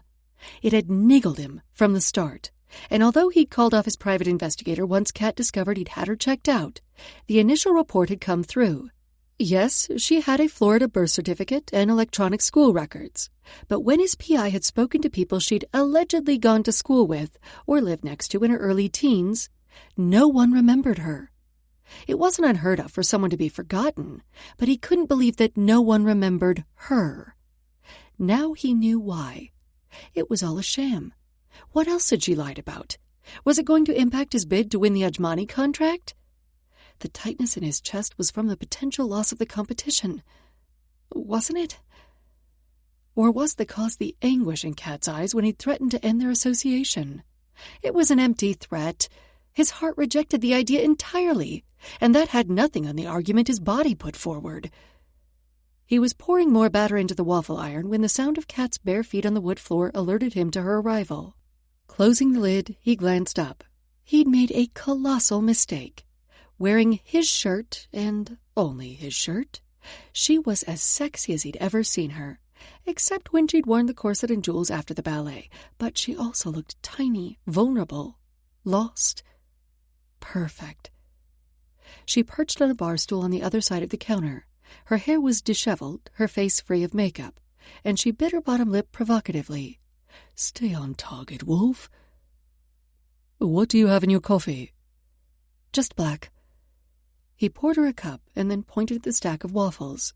Making them kept his hands busy and off Kat. No way would they get through the 10 he'd made. Next to the pile was a bowl of whipped cream, more strawberries, some chocolate sauce, and maple syrup. He'd originally envisaged a much different breakfast setting, one that would have him throwing out his bedsheets. That was unlikely to happen now. His body protested the change in plans. She put a waffle on her plate, then added a few strawberries and a drizzle of maple syrup. But she played with the utensils rather than digging in. "Aren't you eating?" she asked after the first forkful. "I've lost my appetite." "For waffles." "Would you, please, do up the damn buttons on that shirt?" She'd only done up 3, and when she leaned forward to grab a few more strawberries, he had a clear view of her naked breasts, her nipples pebbled. He sure as hell was sporting a massive hard-on with her within arm's reach. She stood on the barstool's footrest, leaned forward so he got an eyeful, then slowly slid another button into its hole. At the bottom of the shirt. She didn't play fair. Then again, he'd told her they were no longer playing. I assume you were born in St. Petersburg, Russia. It was called Leningrad when I was born, but yes. And what you've told me about your father being an alcoholic, and your mother taking your sister and leaving so she could become a great ballerina. All true.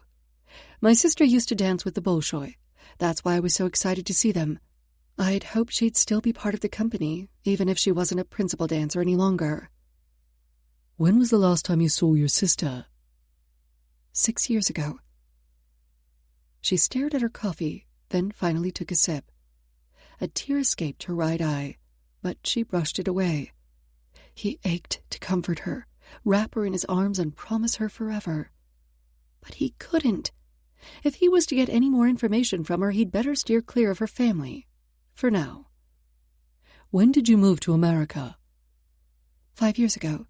That's when I became Kat Smith. What's your real name? She hesitated. Katya Grigorievna Smirnova. Her eyes met his, and for a second he saw her fear. The instinct to protect surged through him. He reached across and put a hand on hers. I will never tell anyone. Thank you, or should I say spasiba. Let's stick to English. He drained the last of his coffee, wishing he'd added a shot of whiskey. What are you wanted for in Russia? She took a long drink from her cup. Was she thinking up a good lie? I had this boyfriend who was head of a criminal gang. The authorities wanted to question me about his activities. This the guy who gave you presents with strings attached? The one you thought you loved? A vision of Kat gazing with adoration at some other man flickered across his mind, and his nausea returned. Yes. Her gaze shifted to the far wall. After about a year together, he wanted me to sleep with other men so I could get information from them. Bastard. Her eyes flitted to his, but didn't linger. He pictured a young Kat, desperate for love after her parents had abandoned her, latching onto this loser who probably promised her the world, then betrayed her in the worst way possible. If Wolf ever got his hands on that asshole... Kat finished the breakfast on her plate and looked longingly at the coffee maker. He poured her and himself another cup, but put a hand on her wrist before she could raise hers to her lips. So, that's it. You're only wanted in relation to your ex-boyfriend. You were never arrested. If she had a record, it would be a problem. No criminal connection was a main stipulation to even enter the prince's contest. Again, she paused. Something's burning. Smoke billowed from the waffle maker. He unplugged it and put the burned waffle into the compost bin under the sink. Answer the question. I was never arrested. Again, her gaze darted away. How did you get away from him? Get out of Russia? Liam Manning found me. The guy she worked for now? I don't understand. Liam keeps an eye out for new talent. The best cybersecurity experts are those who know all the back doors and ways to circumnavigate firewalls. I managed to crack one of his programs, and he tracked me down. He offered me 2 options: come to America and work for him, or take my chances with the Russian government. So you went with him? It was either that or be pimped out by my so-called boyfriend. Liam got me out of the country, and I laid low here in London for a few months until he'd set me up with an American identity. I owe him my life. So far it all sounded plausible. It's a pretty thorough job he did. School records and everything. Adding records is easy. When you crack a system, they always check for missing information. Not many check to see if you've added stuff. He nodded, not quite sure what to do with the story she'd told him. Did her past really matter? Not to him, as long as she told the truth. But Crown Prince Ajmani would have a different opinion. although by the time Wolf was awarded the Royal Commission, Kat would be back in America and out of his life. His chest tightened. "So, where do we go from here?" Kat asked. "I don't know." He ran a hand through his hair. She put her coffee cup down, hopped off the stool, and moved toward the living room where her clothes were scattered on the floor. He didn't follow. 2 minutes later, she reappeared, once again wearing the black dress with the tantalizing gold zipper between her breasts, high heels, and her air of impenetrable self-reliance. "Thank you for dinner. And breakfast." She said it as though that was all they'd shared. He wanted to pull her into his arms, tell her they'd work it out. What was there to work out? He'd hired her to check all his software programs and discover who was embedding malicious code and disrupting his systems. And she was doing that. It was his own damn fault he'd gotten personally involved with her. "I'll see you tomorrow." He had to know this wasn't the end. Yet. Her eyes, when they met his, had an air of sadness about them. Then she blinked, and the moment was gone. "Yes, I'll call Margaret Mary and set up a time to meet. I'll know by then where the latest hack was uploaded." "Good." It wasn't. With one hand on the doorknob, she turned back to him. "Can I still come to Russia when you go?" "Sure." The answer slipped out before he had time to analyze a correct response. "Thanks." Then she was gone. What could be so important that she'd risk returning to Russia? A chill swept through him. It was no secret he'd been invited to submit designs in the Prince's competition, which was being held in Moscow. There'd been a whole write-up in the Sunday Times 2 weeks ago. She'd have undoubtedly read it as part of her research on him. How much of the fake girlfriend ploy was to do with the malicious code in his systems? Or had her endgame been a trip back to her homeland all along? Chapter 9. Kat squared her shoulders and opened the door to Wolf's office. "You two need your heads knocked together," Margaret Mary muttered. Clearly, Wolf was not in the best of moods. Then again, neither was Kat. She'd spilled her life story to him, and he'd coolly watched her leave, like they hadn't shared something amazing the previous night. Wolf sat behind his desk, impeccable and sexy as ever, and about as warm as Moscow in January. "Good morning, Kat. This is early for you?" It was early, just after 8. She'd wanted to get this over with. Plus, she had hours to wait in line at the Russian embassy to try and get a visa. It would take every ounce of confidence she had to even set foot inside the territory of her former homeland. What if they figured out her true identity? Was she risking too much? "I have a busy day." She sat on the chair opposite his desk and pulled out a crude hand-drawn plan and passed it to him. "What's this?" She leaned over the desk without worrying about giving him an eyeful. The weekend storm had left in its wake a cool, blustery day, necessitating a switch to a turtleneck and pencil skirt. "I overlaid a map of your office with the terminal IDs. The ones marked with an X are where the bad codes were uploaded. I had Margaret Mary tell me where people sat. The accounting hack was done through this terminal, but when she checked her records, the person who sits there was on holiday at the time. The HR hack was done on Rebecca's terminal, and although she was in the building on Friday with her new baby, I doubt she logged on and uploaded malicious code while nursing little William." Wolf ran a hand through his hair while he stared at the map. "So basically, we're back at square one." "Yes. We have to wait for the hacker to strike again." A muscle in his jaw pulsed. "And in the meantime?" "I have to go to the Russian embassy and get a visa. I'll need a letter from you saying that I'm traveling as your guest." She folded the map up, put it in her bag, and sat on the chair again. The distance between them was more than the 5 feet of space from his chair to hers. No way would they convince the Russian government they were lovers. "I can do better than that." Wolf picked up his desk phone and dialed a number from memory. "My exhibition is on Monday. Do you want to fly in then, or go early?" "Could we fly in on Friday afternoon and spend the weekend?" That would give her 2 days to find her sister. Not much time, but she was already risking everything staying in the country that long. Wolf nodded. "Boris," he said, when the phone was answered at the other end. "I want to bring my girlfriend with me to Moscow. Can you get her a visa for arrival this Friday? We're going to have a weekend more before the Crown Prince's party on Monday." The answer on the other end must have been affirmative, because Wolf continued. "I'll have a passport couriered over to the embassy within the hour. I'm sure it doesn't make a difference, but just so you know, she's American." Whatever Boris said on the other end made Wolf smile. "Of course she's gorgeous. I won't be letting her out of my sight, especially if you're around. But listen, as much as I appreciate your hospitality, we want to spend most of our time alone. I hope you understand." The call ended with a promise to meet for a drink on Monday, just before the jewelry event. "Thank you," Kat said after he replaced the receiver. "Are you sure your American identity will pass scrutiny?" "I guess we'll know on Friday." His gray eyes searched hers. "I hate guessing games." "How do you feel about acting? Do you think we'll be able to convince them we're in love?" The telltale muscle in his jaw jumped again.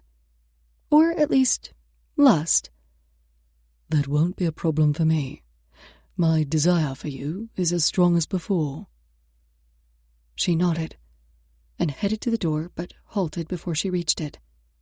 He was standing when she turned back. Had he been about to stop her, or make sure she left the offices? "I never set out to deceive you." She swallowed, trying to clear the lump in her throat. "I am Kat Smith. I live in America and work in cybersecurity. That should have been enough for you." She took another step. "Wait." He strode around his desk and up to her. Once again his eyes studied hers. Was he trying to figure out if she'd lied again? She'd given him as much of the truth as she dared. If he knew it all. "Remington." Her voice cracked. He must have sensed her inner turmoil as he put a hand on her cheek and ran his thumb over her bottom lip. The intensity of his gaze set off a swarm of butterflies in her belly. "I apologize for my behavior yesterday morning. Knowing that someone inside my company is stabbing me in the back has left me angry and a bit paranoid. I'm not sorry I found out about your past, just the way I went about it. I want to know all about you." "Why?" His lips replaced his thumb, and it was several seconds before he replied. "Because you fascinate me." Her chest flooded with warmth. "Calm down, girl. This has to stay temporary. He's ambitious and you've got identity issues." He kissed his way over to her ear and tugged gently on her lobe with his teeth. "And I want more than your body. Although that is fabulous. I want to spend time with you, get to know what you like, don't like, what makes you laugh." "Bože moi, he's intoxicating me with his words." That doesn't sound like the emotionally unavailable man I researched 5 days ago. "He's not here at the moment. How about we start over? Let's have dinner tonight. Remington Steele Wolf and Katya Grigorievna Smirnova." Her attempt to remain coolly aloof melted. "Can I borrow your kitchen and cook for us? I mean, now that I don't have to spend all day standing in line at the Russian embassy, I need something to do." He kissed her once more, then walked over to his desk and pulled his keys out of the top drawer. As he handed them to her, she asked, "You trust me with your place?" His lips quirked up in a smile. "I trust you with more than that." She swallowed. "I'll do my best not to poison you." His laughter stayed with her all the way to the elevator. She had 5 days before returning to her homeland. She had to believe that he'd have her back as well. In the meantime, she was going to have as much of him as possible. Wolf opened the door of his flat at 6 p.m. with his spare keys. Music thumped from the kitchen, and as he stepped inside, an amazing smell invaded his nose. Sweet and spicy at the same time. A home-cooked meal. his chest flooded with warmth. Had to be the reason his spirits lifted after what had turned into a shit-filled day following Kat's departure from his office. He halted in the kitchen doorway. Kat danced to some pop tune he didn't recognize, wearing a pair of yoga pants and a t-shirt. Listening to the lyrics, it took a couple seconds to realize they were in Russian. She caught sight of him, turned off the music, and then wiped her hands on a towel. Her gaze swung to his briefly before she turned back to the pot on the stove. Was she feeling guilty for enjoying herself? "You didn't need to turn it off," he said, entering the room. His eyes darted around the kitchen. Every one of his pans, herbs, and spices littered the counter, and a dusting of white stuff he hoped to hell was flour mottled the floor. He searched for the source of the culinary explosion. But Kat looked amazing. It was the first time he'd ever seen her so relaxed. "I haven't listened to Russian pop music in 5 years.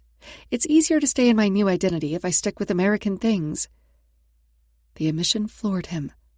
She'd sacrificed everything, even things she loved, to start over, to be safe. "I'm happy you feel able to be your true self around me," he said. She stiffened when he'd mentioned being herself. Was she still holding something back, or worried she was losing touch with who she was supposed to be? Her eyes darted around the room. "Sorry about the mess. I promised to clean it up." "Don't bother. I pay a cleaner to come every day. I think she'd like to actually find something to do." Kat still looked uncertain, so he lifted the lid on a bubbling pot. "What are you making? This smells great." Having seen the mess she'd made creating the meal, he hadn't held out much hope it would be edible. "I've made Thai shrimp soup with lemongrass, summer rolls, and a noodle dish.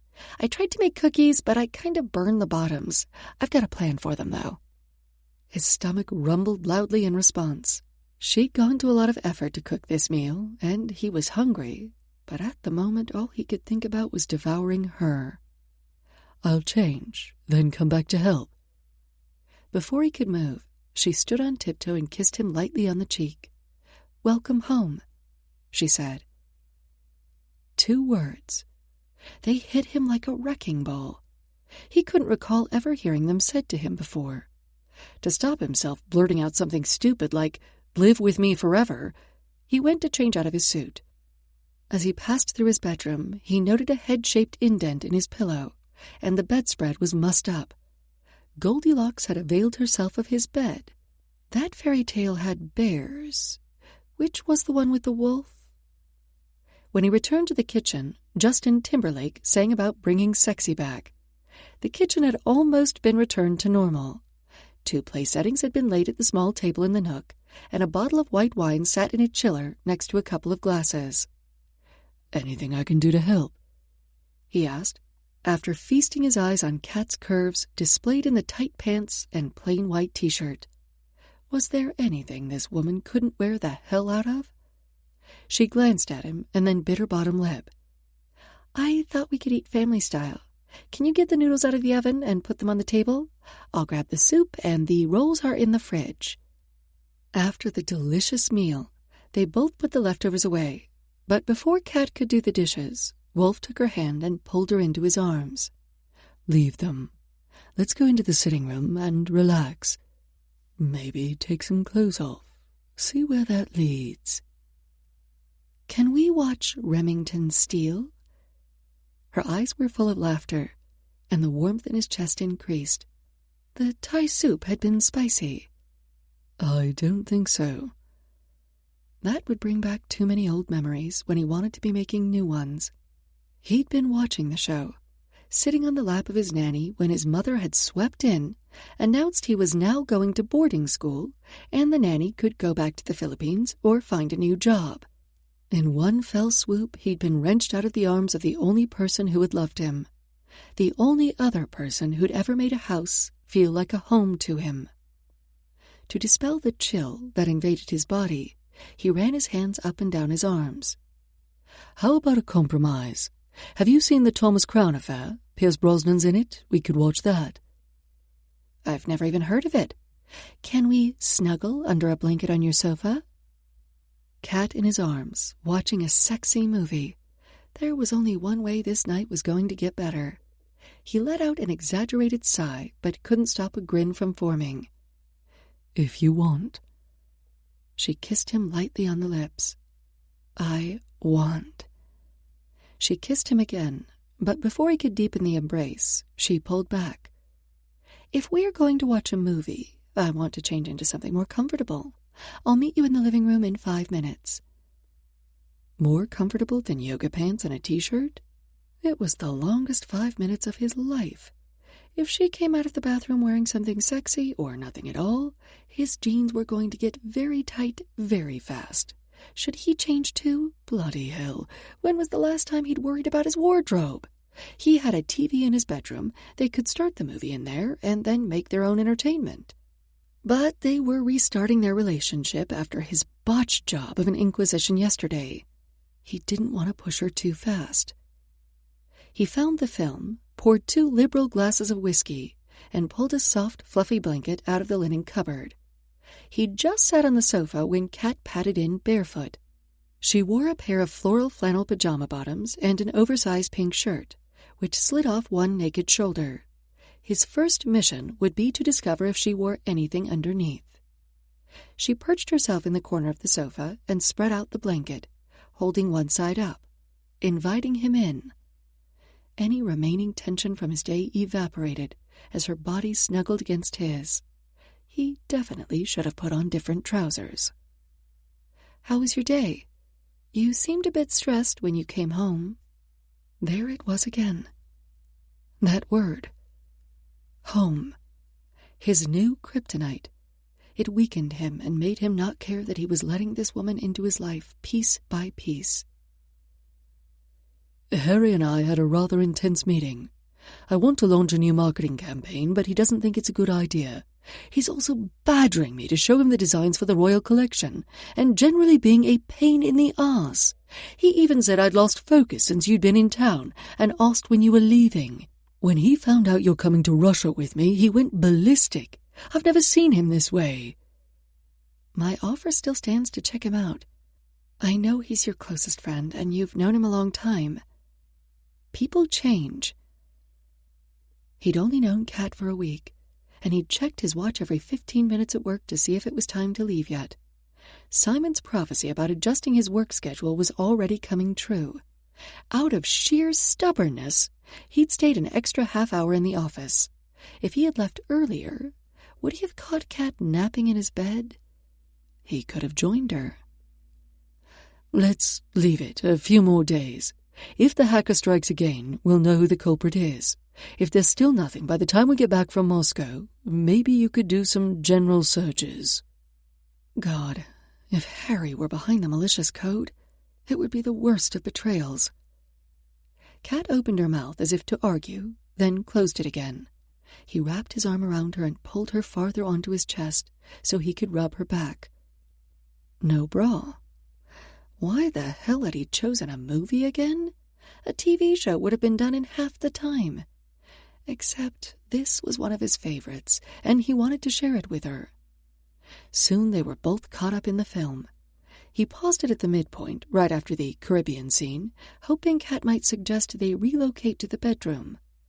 Instead, she disappeared into the kitchen and returned a few minutes later with dessert, made from the cookies she'd baked. Most of the burned bits had been removed, and vanilla ice cream, sliced strawberries, and a drizzle of chocolate were sandwiched between biscuits. They were messy and delicious, and led to a lot of licking drips off the other. He was about to suggest they forget the film, when Kat snuggled back under the blanket. "Liam has a place in Antigua. Do you have a house in the Caribbean?" "No." Maybe I'm hanging with the wrong billionaire, then." He slid his hand under her shirt, but kept it at her waist. For now. "I may not have a house in the tropics yet, but neither do I have a wife, nor steal paintings for fun." "Good points. Guess I'll stay where I am." She placed her palm on his chest, and the warmth of her hand went straight through to his heart. Could she feel how fast it beat, despite the fact he was relaxed? "I can't believe you haven't seen this film before." "It must have come out while I was in Russia." It may shatter the peaceful mood, but he had to ask. Kat, why risk going back? If I stick with my original plan, I'll only be gone 2 days. She sat up. Her eyes searched his, her brow wrinkled. She opened her mouth a couple times before the words finally fell out. I have to find my sister. When she was a dancer, I used to send her fan mail and she'd answer back. But she disappeared from the Bolshoi's payroll 2 years ago, and I haven't been able to find a trace of her since. One of the set dressers at the production here in London said she was still alive, but it left a lot of people angry. If she's in trouble, I have to help her. Kat's concern for her sister tightened his chest. How come you haven't gone back to Russia sooner? First, to get a visa, I need an invitation to visit the country. I could have gone on an organized tour, but that would limit my opportunity to travel independently. Second, I was worried that even traveling as Kat Smith, the cybersecurity expert, would create too much interest in me. My skill set is highly sought after by both government and organized crime. People have disappeared in Russia for less reason. Third, if they did monitor me while I visited, I couldn't risk them linking Natalia to me. If they discover she's my sister, they can use her as leverage to get me to do what they want. I'm hoping that going in as your girlfriend, no one will take any notice of me. He nodded, although he wasn't sure of the logic of her assumption. Russia's a big country. Where are you going to start? Your visa is only for 4 days. I don't know, but I have to try. Maybe if I talk to some of her fellow dancers away from the theater, I can find out more. I could hire someone to find her. She snuggled back against him, rubbing her cheek against his chest. No, it has to be me. I don't trust anyone else. Just take my mind off my worries by playing the movie again. He knew a better way to take her mind off her missing sister, and it wouldn't involve pressing play. As the final credits rolled, a snuffly sound came from Kat. Was she crying? He shifted her slightly so he could see her face to find her eyes closed, her lips parted slightly. She slept. The burn in his chest intensified. He really needed to lay off the spicy food. The gentlemanly thing to do would be to find a pillow for her and leave her on the sofa to sleep. Instead, he picked her up in his arms and carried her to his bedroom. After all, she'd sleep much better in a proper bed. And so would he. Actually, the problem he now had was in sleeping without her next to him. Bloody hell. He was screwed. Chapter 10. Kat paced in the luxurious hotel room, waiting for the bellhop to leave after delivering their luggage. She'd been on edge since Wolf's private plane had left British airspace.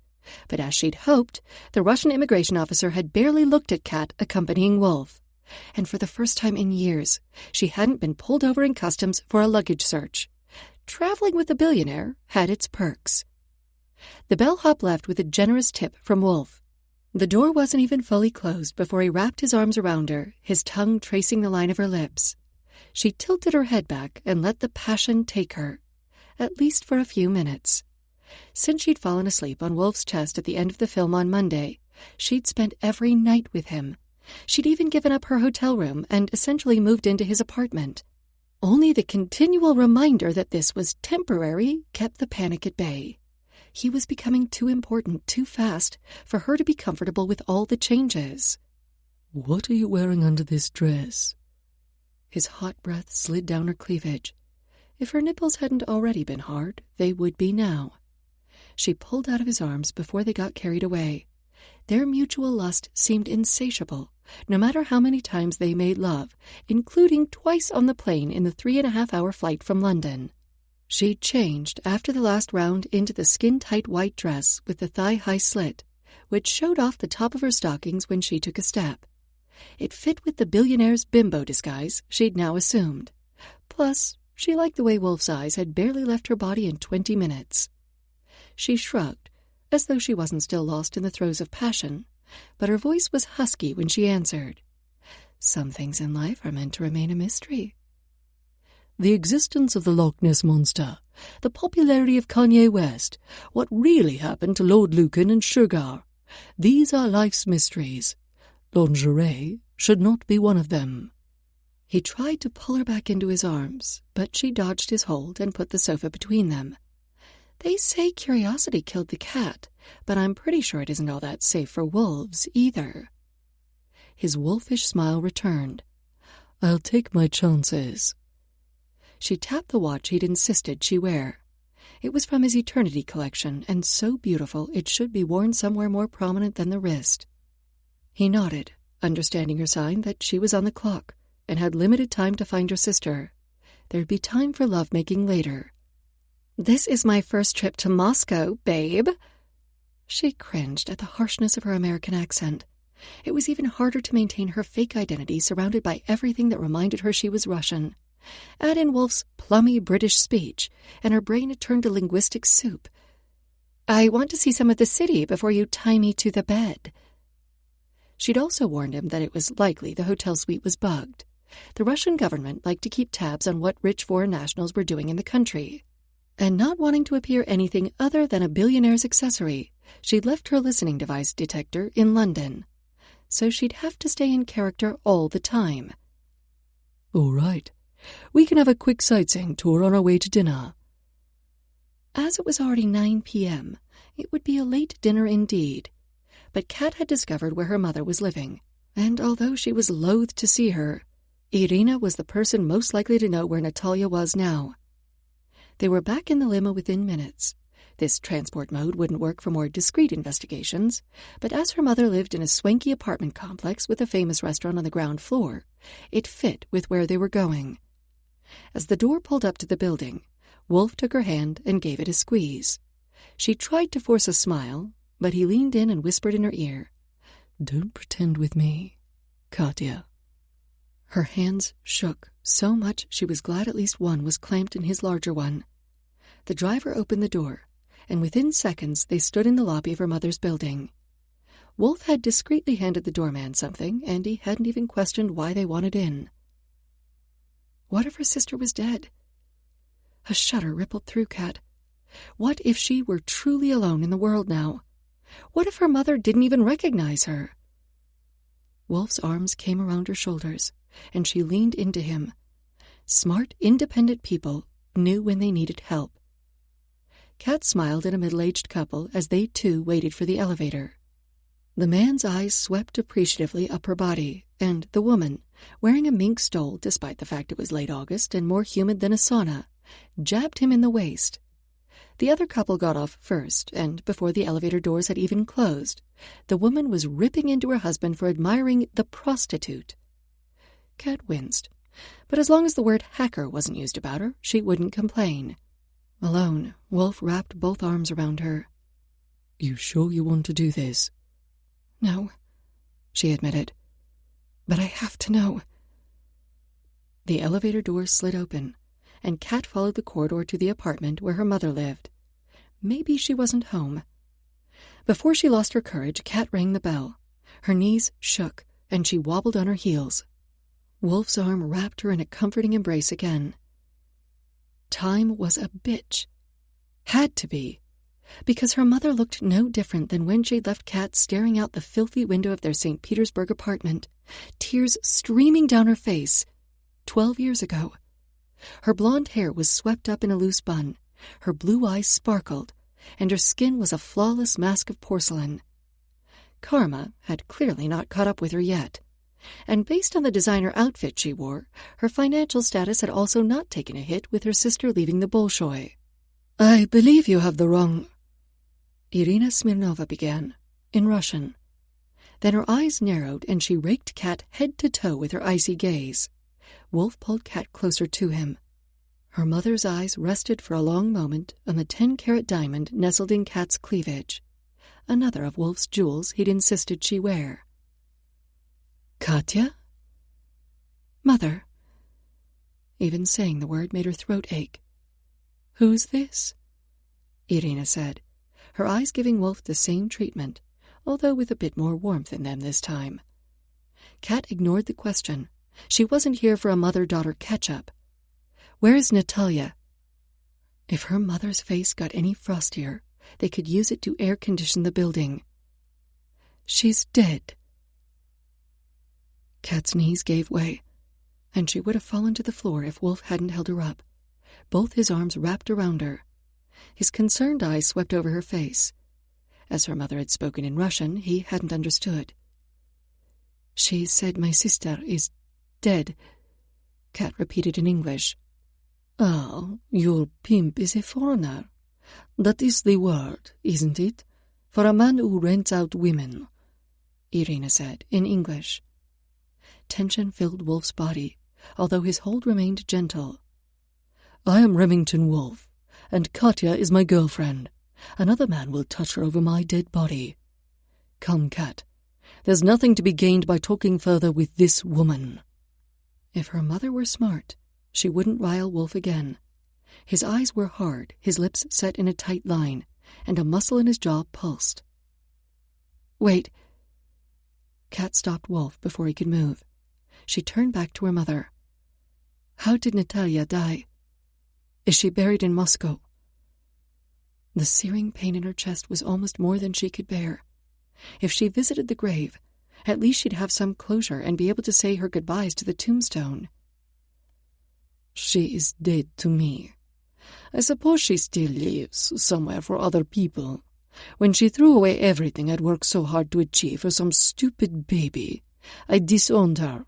She had 10 years left as a ballerina. She could have had children later." Her mother went to close the door, but Kat caught it. "Baby? Nat has a baby? If you don't want a big scene and all your neighbors popping their heads out into the corridor, tell me where my sister is." Pain had morphed to anger, and if she had to rip her mother's door off, she was going to find out where Natalia had gone. "I honestly have no idea. She left with that plumber and moved to the countryside." "A name. Give me a name, Mother." Kat's jaw was clenched so tight her teeth ached. "His name was Alexei something. Really, Katya. He was so beneath her, a common laborer. He wasn't even the baby's father." Her mother's eyes lingered on Wolf. "Pravda. Are you the Remington Wolf, the famous jewelry designer? I have visited your store in Paris with my friend and seen your photos in Hello magazine. You are even better looking in person." Irina ran a hand down the neckline of her dress. What? Her mother was flirting now with Wolf? She had no shame, although Kat couldn't fault her taste. "I am the Remington Wolf, who is proud to be your daughter's man. Are we done here, Kat?" "Yes." They both turned and walked down the corridor, neither looking back. They were almost at the elevator before her mother's door shut. Once inside the limo, Wolf pulled Kat onto his lap. "Why don't we go back to the hotel and get room service?" "Yes." It was all she could manage. "My offer still stands. I can hire someone to find your sister." And if the wrong people found out she was looking for Natalia, 5 years as a fake American or being the pretend girlfriend of a British billionaire wouldn't be enough to protect her. She swallowed down a lump in her throat and put a hand on Wolf's cheek. "No, I have to do this myself. This is Russia. People won't talk to a stranger. It has to be me." Trust me." The words broke her. There was no one she could truly rely on. If she told Wolf everything about her past, he'd dump her faster than Usain Bolt ran 100 meters.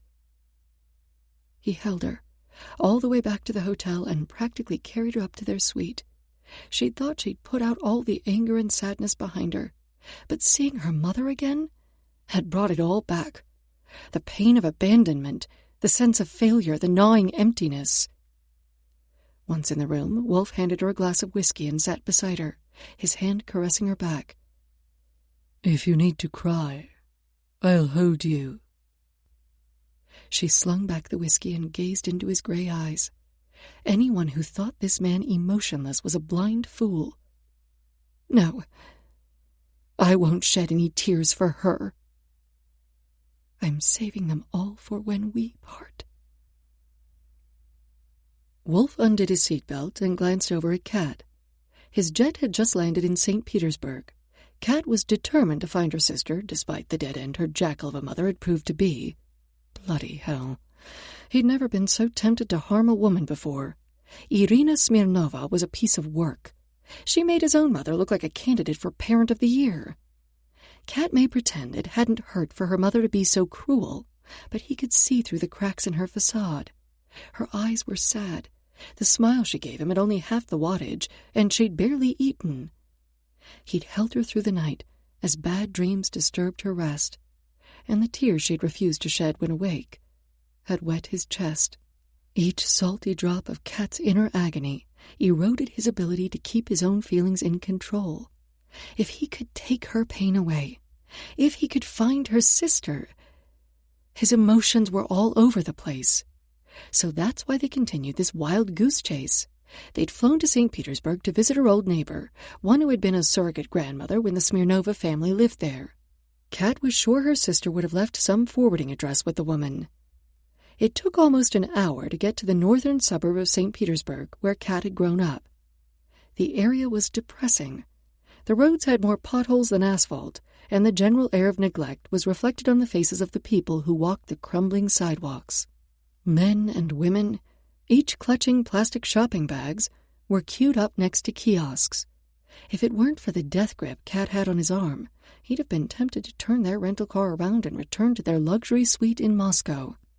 He'd visited a lot of poor areas in his travels, but somehow, knowing this had been Kat's life, made it all too personal. Eventually they arrived at an original communist-era block of flats.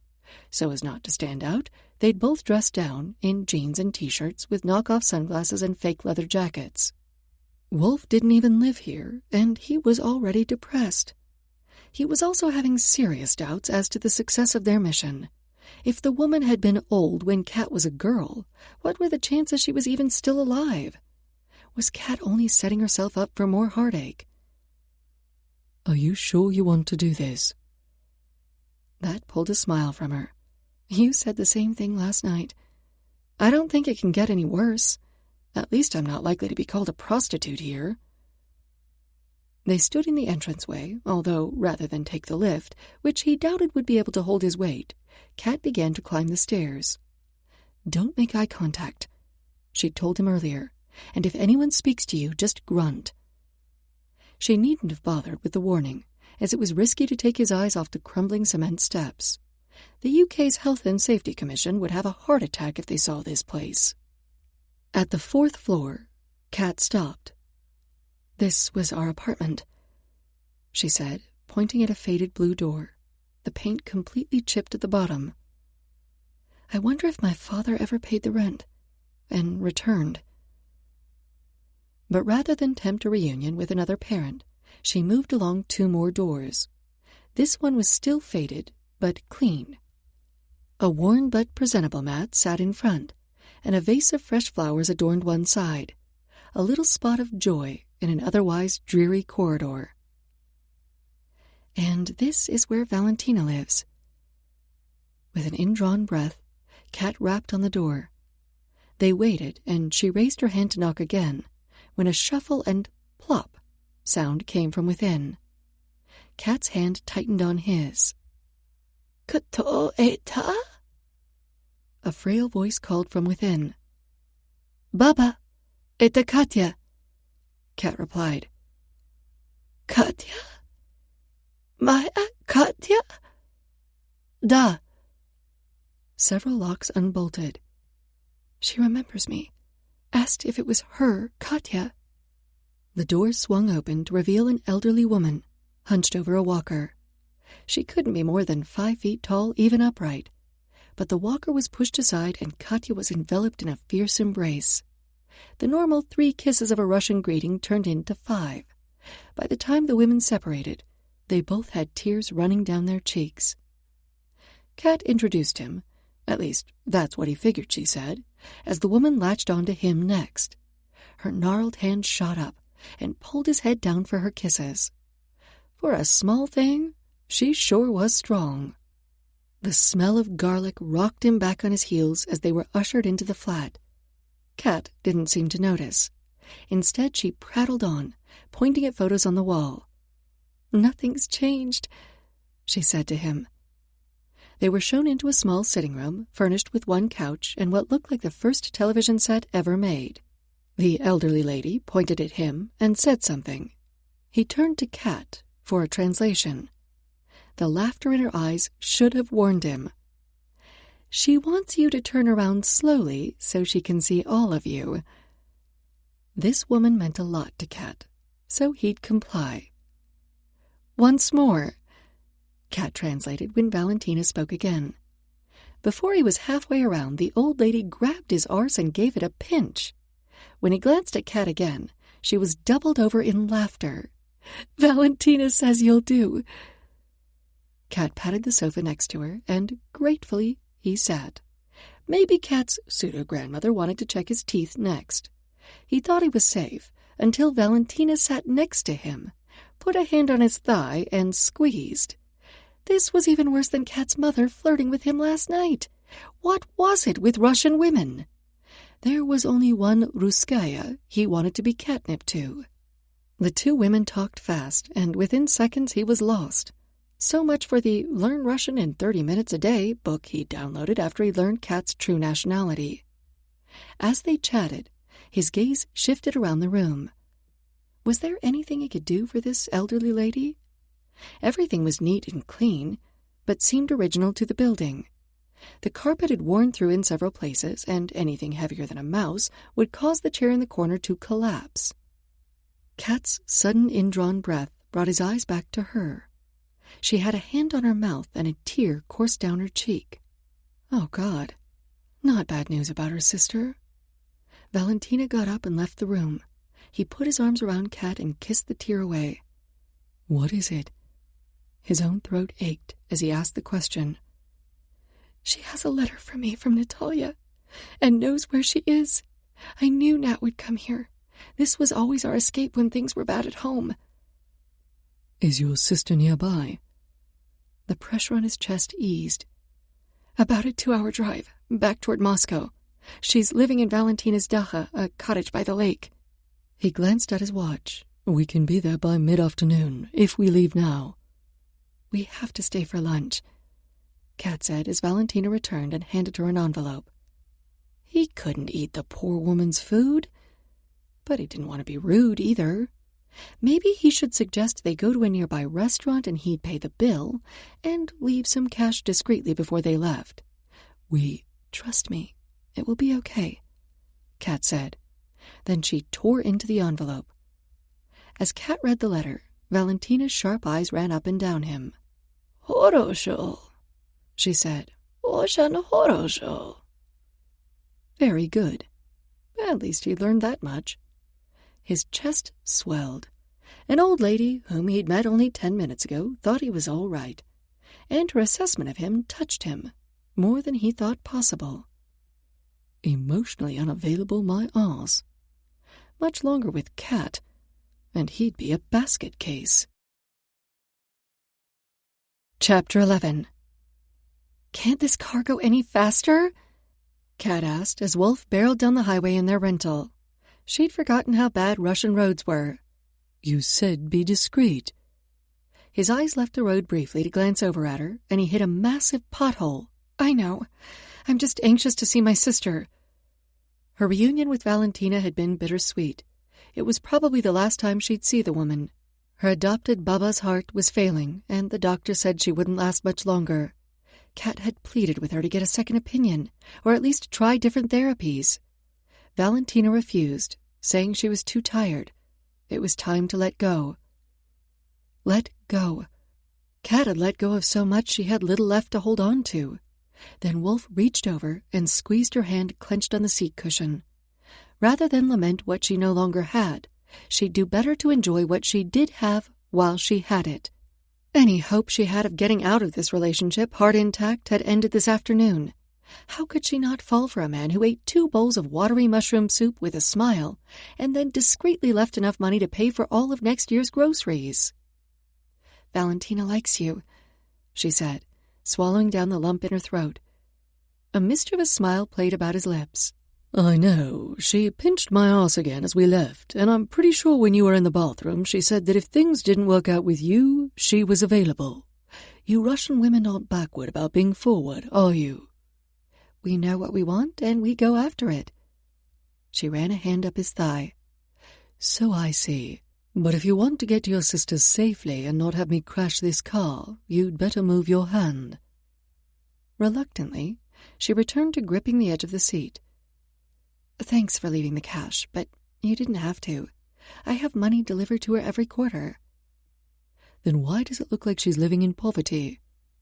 Because the things she has are all sentimental, and if she bought new, someone would just break in and steal them.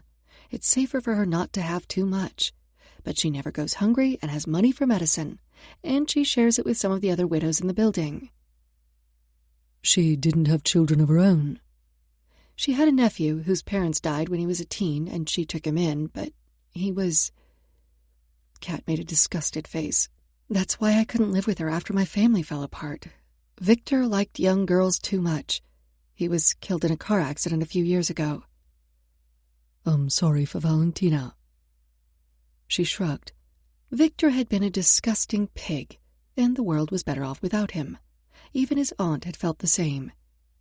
He was a disappointment from a young age. Well, I'm glad she had you, and that you had her. Yes, she made me feel worthy of love. They rode in silence for a while, the word love sitting like a lead ball in her stomach. Finally, they neared the turnoff. As Wolf carefully navigated the gravel road, she stared at him. He had to be excited and nervous about the competition on Monday night, yet he'd taken his time to be with her, rather than schmoozing with the Crown Prince and his entourage. Why the hell did he have to be a good guy? Jerks were so much easier to leave. Her stomach lurched, and it had nothing to do with the rutted road. If I forget to say it later, thank you. He glanced again at her. For what? For coming with me. For holding my hand. For never saying this was a stupid idea. You're welcome. And apart from meeting your mother, it's been fun. I've seen a part of Russia most tourists never see. I have a new appreciation for how resilient your people are. Yeah, I'm going to need all that resilience for when we part. The first of the small cottages came into view, and Kat directed Wolf around to one at the far end of the lake. It had been so long since she'd been here, but the smell of the forest, the call of the ducks, and the excited shouts of children were as familiar to her as if she'd just visited yesterday. Unfamiliar was the blend of nerves and anticipation coursing through her veins. You sure you want to do this? Wolf asked as he stopped the car in front of the small wooden building. She leaned over and kissed his lips. I'm sure. A tall man, built like a massive oak tree, came around the cottage. There was a hammer in his hand, and his jeans were covered in wood chips. He peered into the car and tightened his grip on the wooden handle. Kat, wait. Let me deal with this.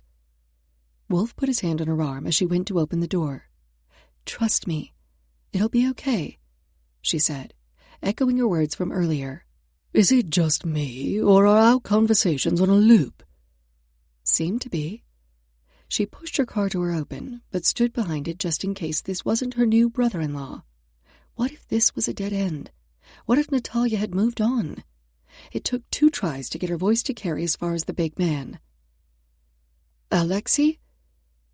Wolf got out of the car and came to stand beside her, his arm around her shoulder. The Russian man's eyes narrowed, then a quizzical expression crossed his face. I am Alexei Petrovich. Who are you? He asked in Russian. Katya pulled in a shaky breath, and Wolf's arm tightened in support. I'm Katya Grigorievna Smirnova, Natalia's sister. Alexei dropped the hammer, and he stared as though he was sure she was lying. No, she was told you were dead. Kat tried to look around the man, but his huge form blocked all view of the cottage's porch. I was told the same of her. Is she here? Yes, but she is due to give birth soon. You'd better let me warn her. I don't want her to go into labor until the midwife arrives. Kat nodded, and while Alexei disappeared into the house, she explained to Wolf what was happening. Blood zinged through her veins, After long years of worry, was she really about to see her sister?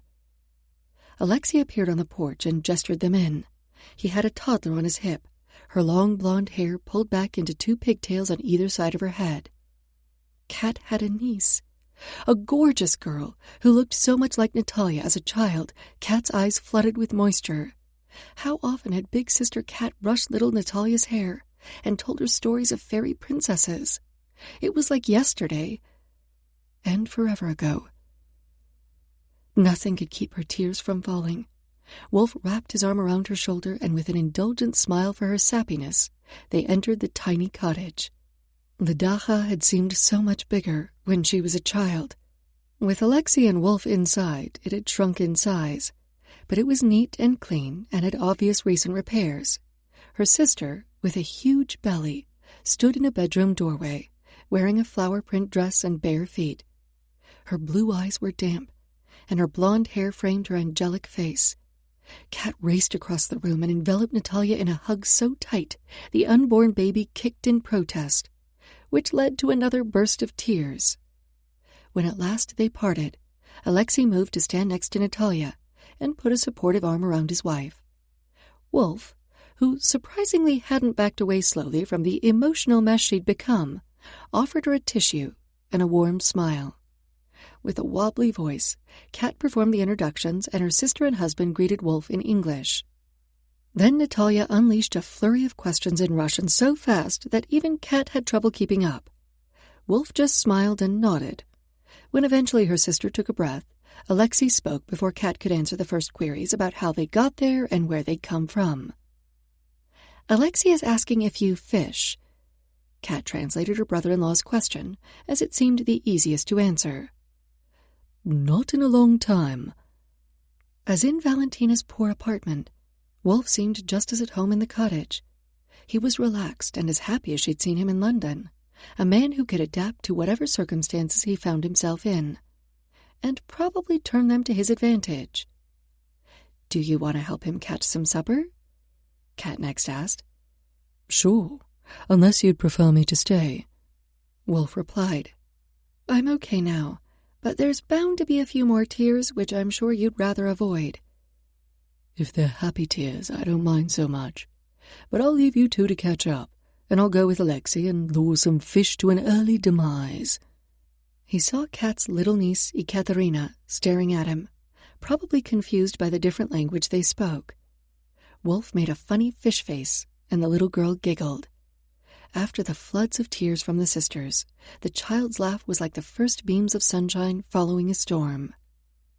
Wolf wrapped his arms around Kat from the back, and she leaned against his broad chest, savoring the warmth and security. "If I could bottle this moment." "I'll translate that as yes," Kat said. Wolf kissed her lingeringly on the lips before following Alexei out of the cottage. With the men gone, Kat stared at Natalia, desperate to see evidence that her sister was truly content. She glowed with her pregnancy, and the look of love in her eyes as they flitted to her daughter was unmistakable. As though a huge weight had been lifted from her chest, Kat pulled in a lungful of air. All the risk, the stress, the worry about coming back to Russia had been worth it. Natalia was alive and happy. Kat could rest easy now. With Wolf out fishing with Alexei, she didn't have to translate their conversation, but could speak freely in Russian. "I can't believe I finally found you. I've searched and searched."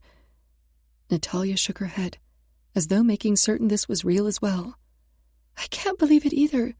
I have so much to tell you, so many questions to ask." Kat laughed. "So I noticed. You're going to have to repeat them because I lost count after the 18th one." 2 minutes together, and the years apart slid away.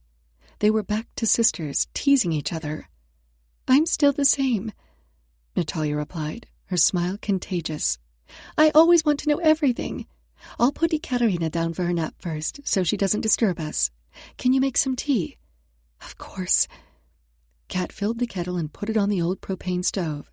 While she waited for the water to boil, she tiptoed over to the bedroom she and Natalia had shared that one happy summer. The tiny space had been transformed into a room fit for a princess. Her sister sat on the bed, stroking Ekaterina's hair and singing a soft lullaby. A lump reformed in Kat's throat, and she moved away before the crying started again. This was a happy reunion. She'd shed enough tears in the past 12 years to fill an ocean. She didn't need to add any more. The tea was ready when Natalia returned to the room and sank into a wooden chair by the table.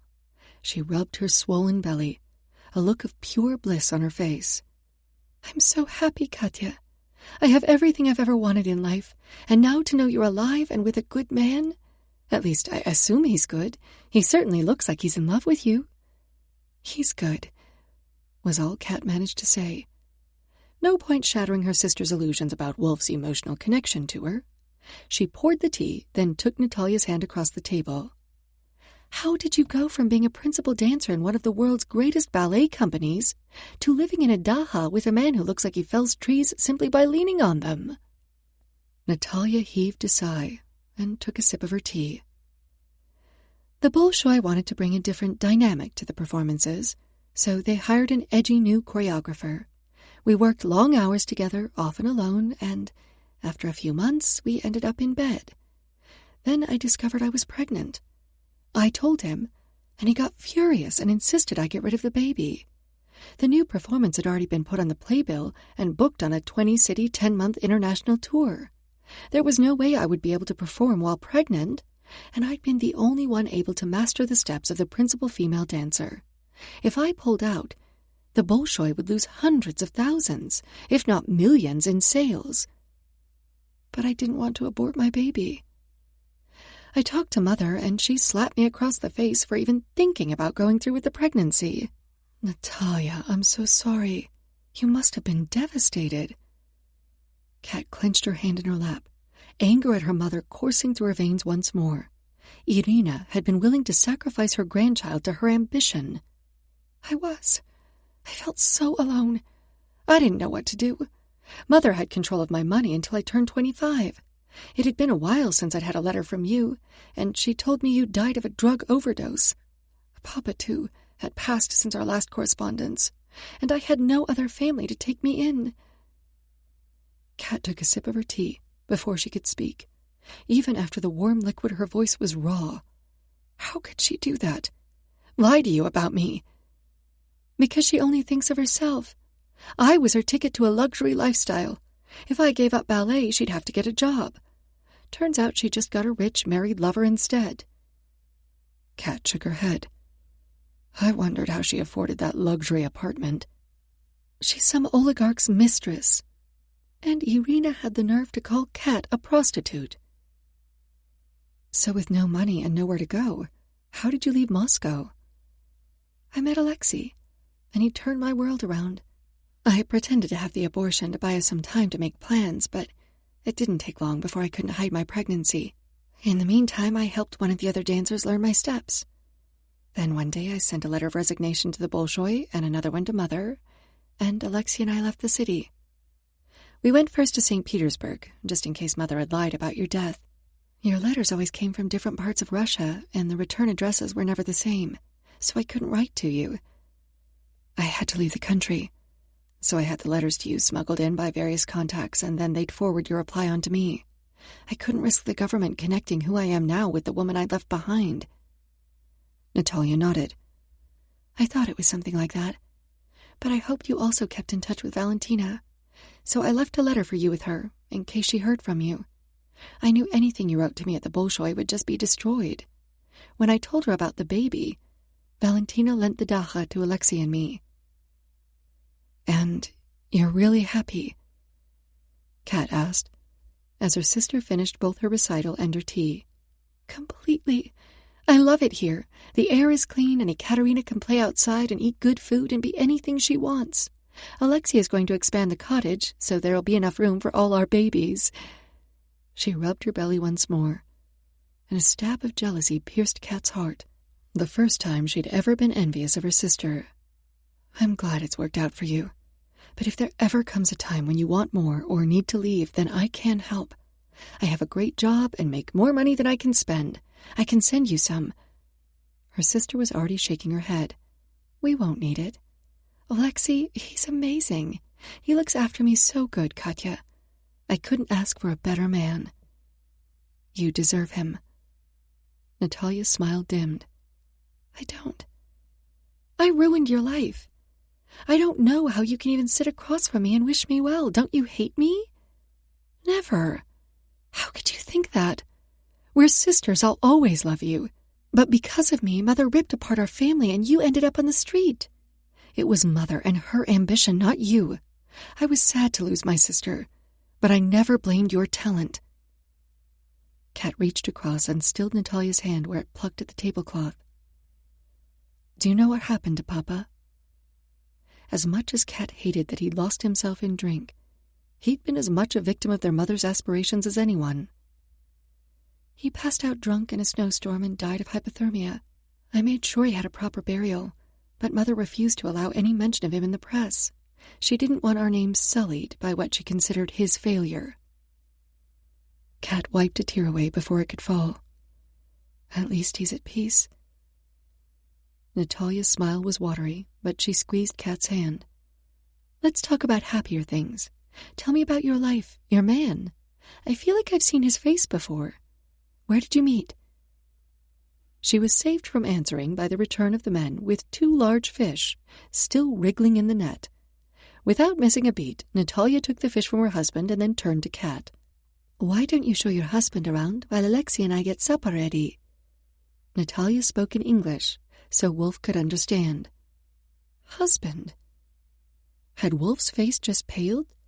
When had she given her sister the impression that they were married? Kat had only provided Wolf's name and introduction, not quite sure how to define their relationship anymore. We were fake lovers, then became actual lovers while knowing it would never last. The reality was too harsh to say out loud in the cottage filled with love. Besides, it was already 5 o'clock. They should head back to either Moscow or St. Petersburg. Driving on these roads in the dark was a recipe for disaster. But she couldn't quite bring herself to say goodbye. Her chest burned at the thought of leaving her sister so soon after their reunion. There had to be a way for them to communicate, so that even if Kat had to change her identity in the future, they could still keep in touch. She opened her mouth to say they had to leave, when Wolf's arms wrapped around her from behind.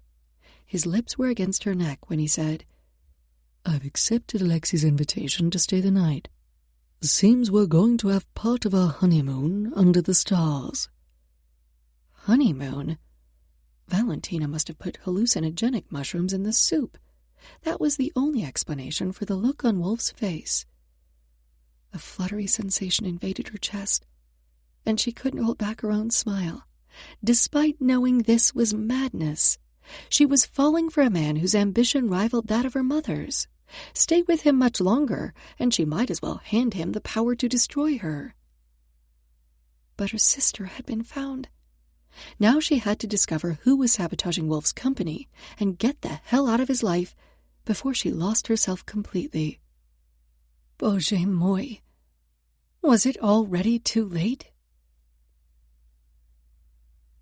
If he had his sketchpad with him, he'd draw Kat at this very moment. Her face glowed with happiness. The firelight danced over her features, caressing her cheeks, her lips, the line of her jaw that he loved to trace with kisses. Her little niece was snuggled on her chest, fast asleep, while Kat stroked her hair. This was a woman meant to be a mother. The thought should scare the shit out of him. Why didn't it? God, she was incredible.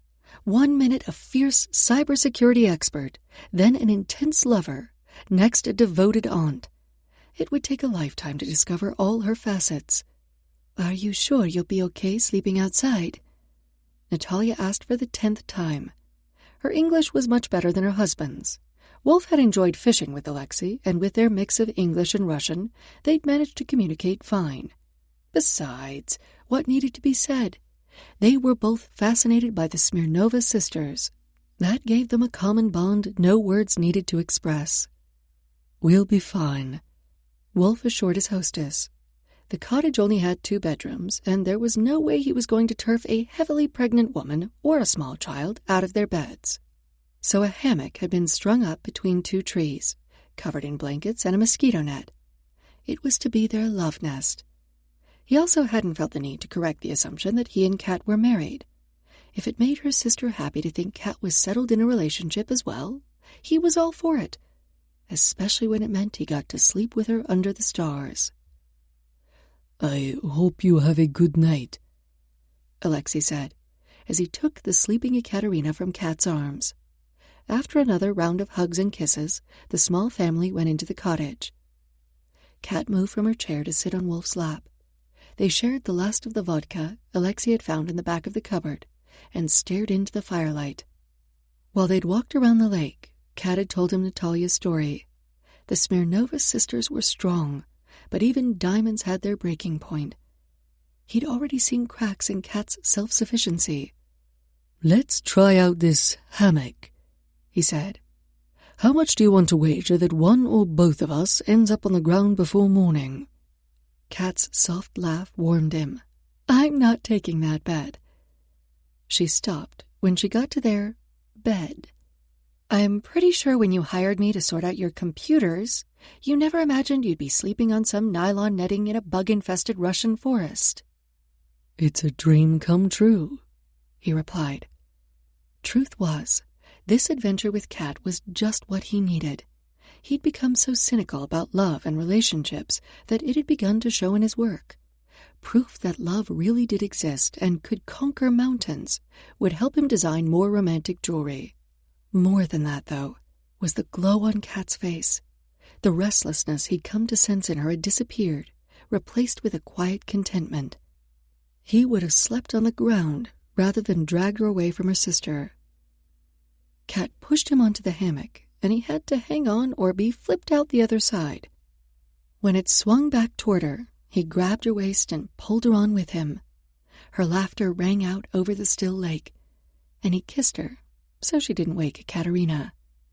He should get a medal for his consideration. His hand sneaked up under Kat's shirt, unfastening her bra. Caressing her breasts, hearing her sharply indrawn breath, was his reward. In deference to their unstable bed, their normally frenzied passion was replaced by slow, sensual caresses. That only lasted so long, however, before the need to be inside her overwhelmed him. The tick, tick, tick of knowing their time together had a fast-approaching limit had become louder in the past 2 days. He lay on the bottom, while Kat straddled him, trying to keep the hammock from swinging wildly and dumping them out. As she rode him, the moon came out from behind some clouds, illuminating her body in an ethereal white light. Okay, maybe this is how he'd draw her. If he didn't know better, he would think the look on her face was one of love. Where was the shrieking abort signal that usually clawed at his soul when relationships threatened to get serious?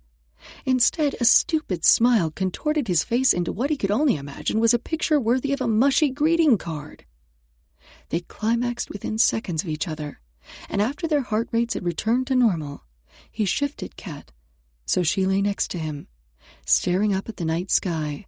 She pulled a soft cotton blanket up around them, and they snuggled together. Another cloud obscured the moon, letting the stars blaze in its absence. "This is your dream, isn't it?" Wolf whispered, not wanting to disturb the quiet of the night. An owl hooted in the distance as if to tell them to hush. What? Lying in a hammock at night, looking at the stars after making love with an amazing man? Pretty much. "I meant what your sister has. A family, one baby on the hip, another in her belly, a pretty house, and a man at her side." He'd seen the longing in Kat's face as she'd watched Natalia and Alexei. Yes. He could hear the barely concealed emotion in her voice. "But don't worry, Remy.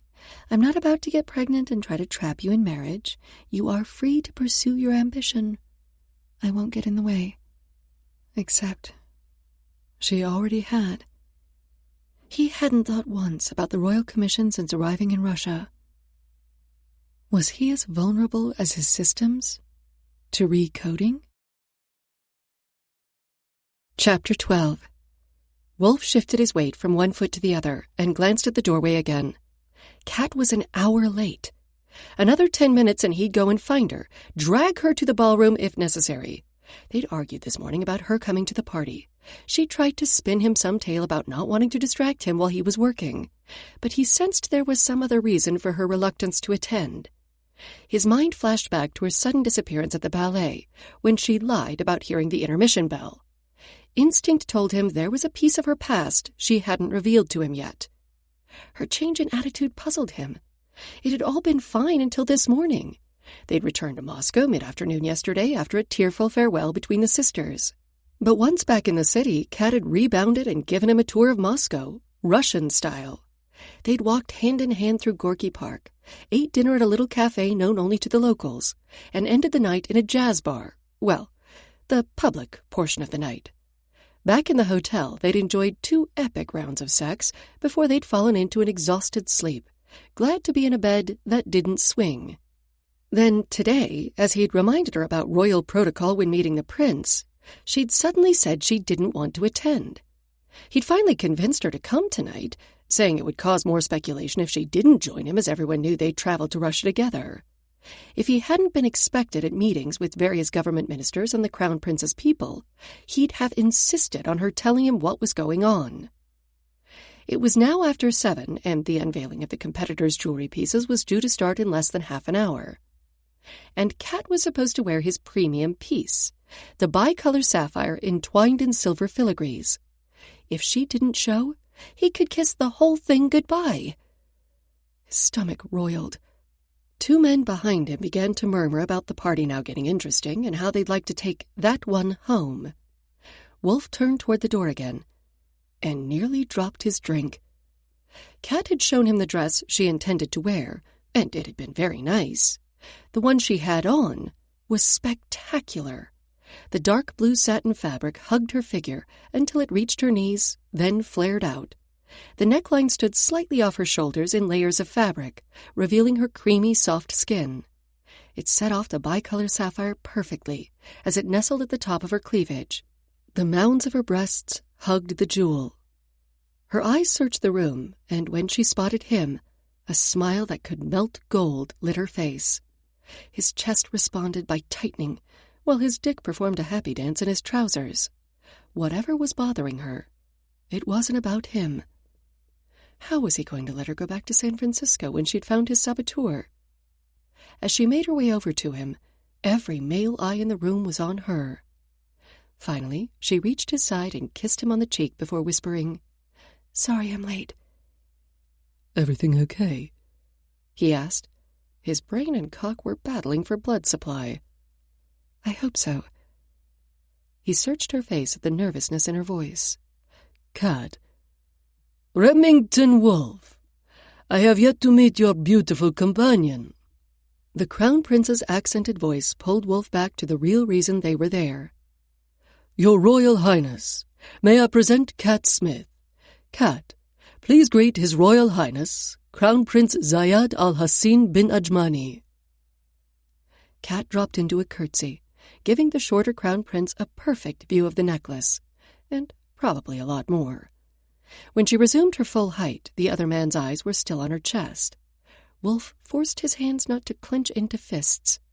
This is what he'd wanted, after all, for the prince to see his necklace in situ, nestled against the breasts of a beautiful woman, rather than displayed on a black velvet form with the rest of the collection. "I see you are wearing my sapphire," Ajmani said. Eventually his gaze returned to Wolf's face. A shot of triumph flooded his veins at the look of adoration in the prince's eyes. "Just a replica, Your Royal Highness," Kat replied, her voice once again as smooth and silky as her lingerie. "I'm sure you can imagine how beautiful the rest of your collection will look if set by Remington Wolf." Yes, yes."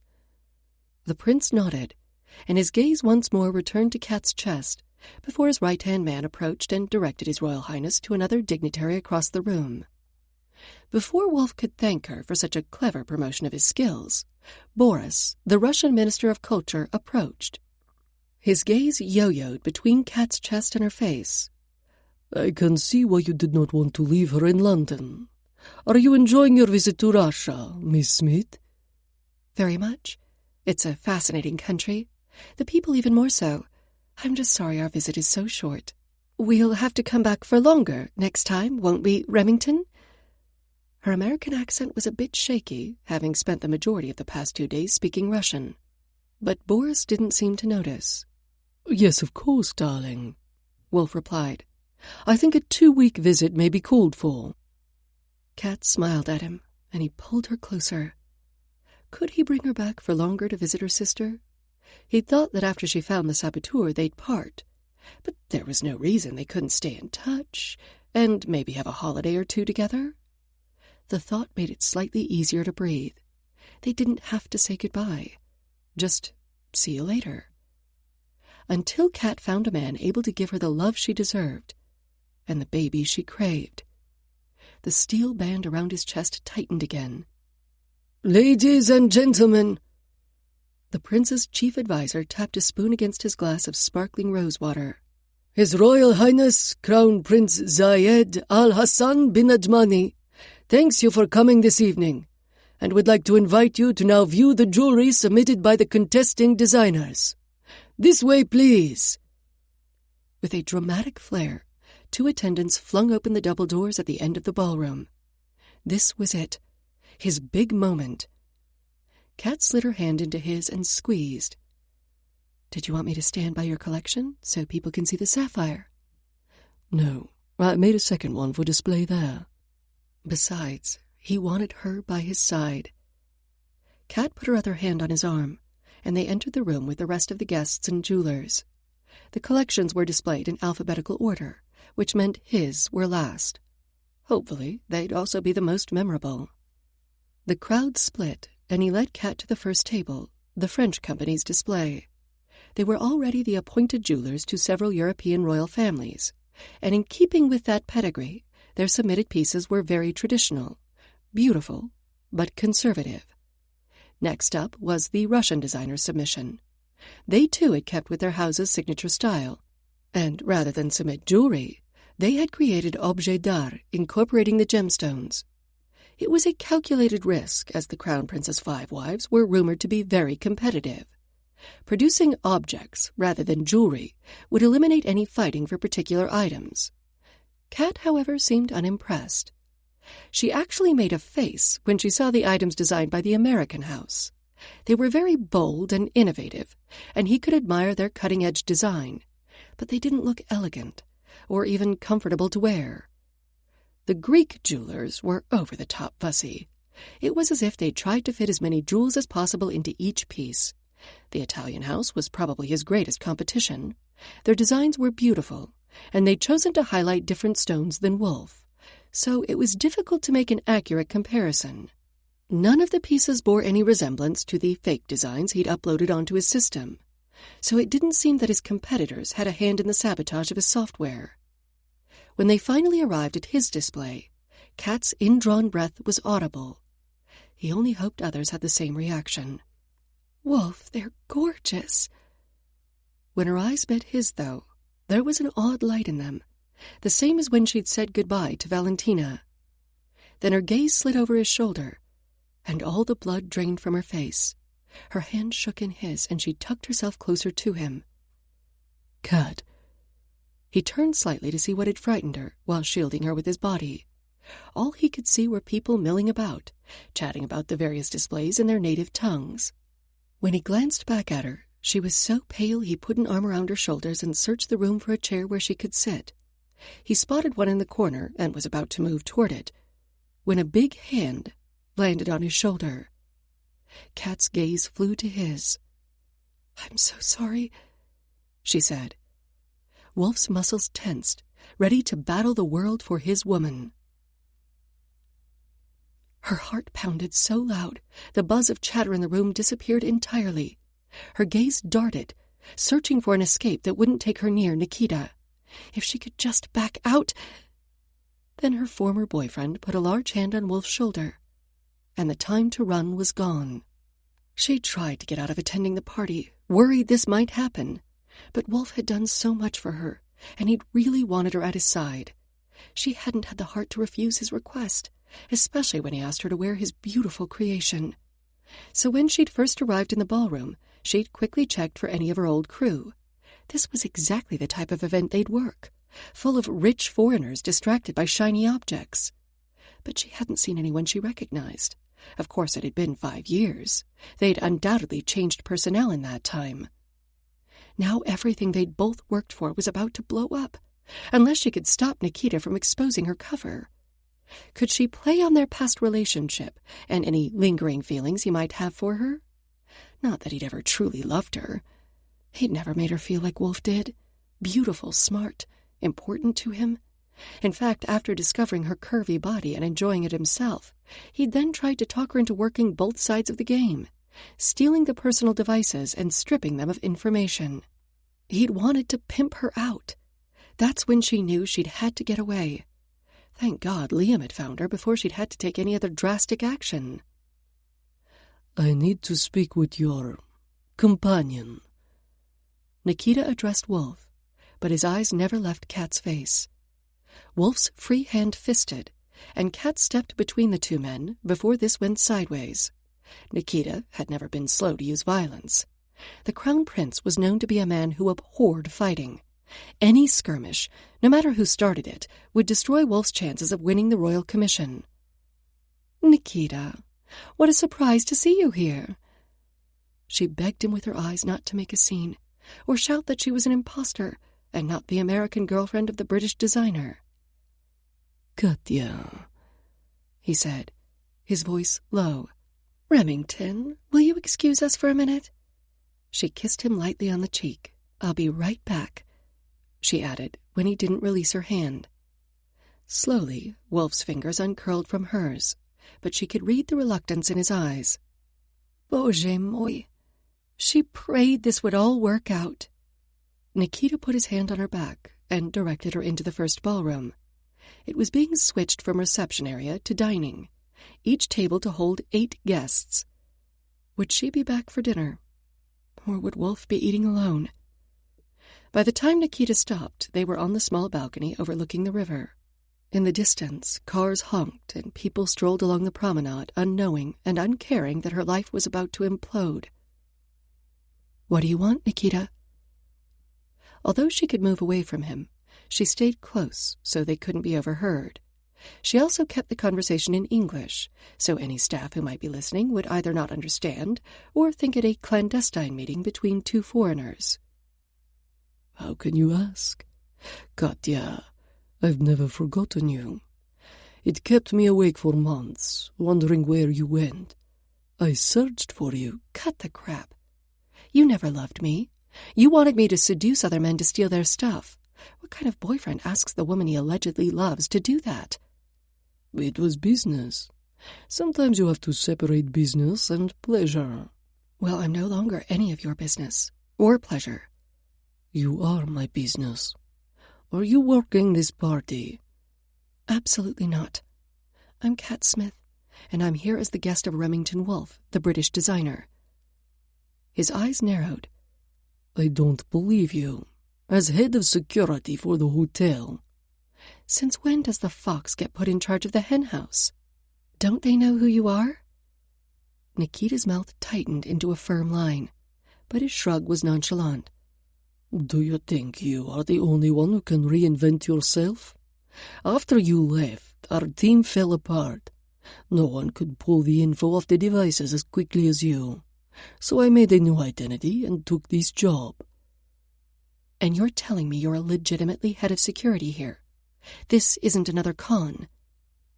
"Who better to secure a place than someone who knows all the tricks to infiltrate it?"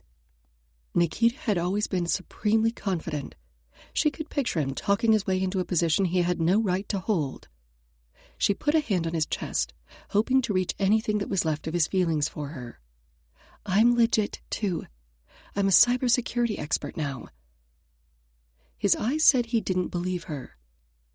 "You took a risk coming back here, Katya. If the Federal Security Bureau discovers that Pantera is back in the country..." She went rigid, forcing her muscles to absorb the shiver that ran down her spine. Show no weakness. Except it wasn't only herself in jeopardy. If it became known that Wolf had brought an elite hacker into an event filled with foreign dignitaries, it wouldn't go well for him either. She should have told him the whole truth when she had the chance, or at least stayed away from the party. What are you going to do? For now, keep an eye on you. Nikita's blue eyes ran up and down her body. You're even more beautiful than 5 years ago. Come back to me. I can keep you safe. Like you did before, thanks, but I'll take my chances on my own. He tucked a strand of her hair behind her ear, and her hand automatically checked he hadn't lifted the sapphire earrings Wolf had asked her to wear. You've done well for yourself. Everything I'm wearing I bought with money I earned, not stole. Even these gems? Nikita went to touch her again, but she blocked his hand with her arm. This jewelry is a part of Wolf's entry to the competition, and will be returned to him after tonight. I gave you a ring once. And I gave it right back when I discovered it was a tool to control me. He raised her hand in his and kissed the finger bearing a sapphire and diamond ring. Who controls you now, Pantera? No one controls me. I'm with Wolf because I want to be. He treats me well. He's a lucky man. Yes, I am. Wolf's deep voice was edged with anger. She removed her hand from Nikita and shifted to Wolf's side. If you'll excuse us, Nikita, we have a party to attend. Without waiting for his response, she returned to the display room with Wolf. He steered her over to a quiet corner, away from the jewels which people were still fawning over. Mostly his designs, she noticed. She couldn't ruin this for him, after all the effort he'd put in. What was that about? Wolf whispered into her ear, disguising the question in a loving embrace. Just someone I used to know. Surprised to see me here. Was it a surprise? Yes, and not a pleasant one. Wolf glanced over his shoulder, and his eyes narrowed, tension hardening his muscles. Is that your ex-boyfriend? The one who wanted to pimp you out? Her heart beat so hard she was surprised the jewelry at her breast didn't vibrate. It doesn't matter. He's history. I'm here with you. What was it he called you? Pantera. What does that mean? She glanced around. Had anyone heard him say that name? She should have listened to her instincts and stayed away from this party. Now her past was colliding with her present, about to obliterate her future. It's just a nickname, Panther. It means nothing. Please don't use it. It reminds me of him. His gaze swept the room once more before returning to her face. Do you want to leave? From the corner of her eye, she saw Nikita return. He moved to the far wall, and she could feel his gaze on her more often than not. He wasn't convinced she'd gone straight, but if she left now, he'd be sure to follow, and she couldn't risk another run-in with him that someone might overhear.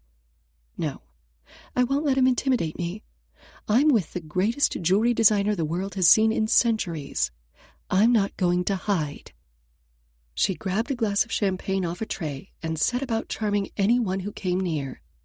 Within half an hour, she and Wolf were surrounded, and Nikita was nowhere in sight.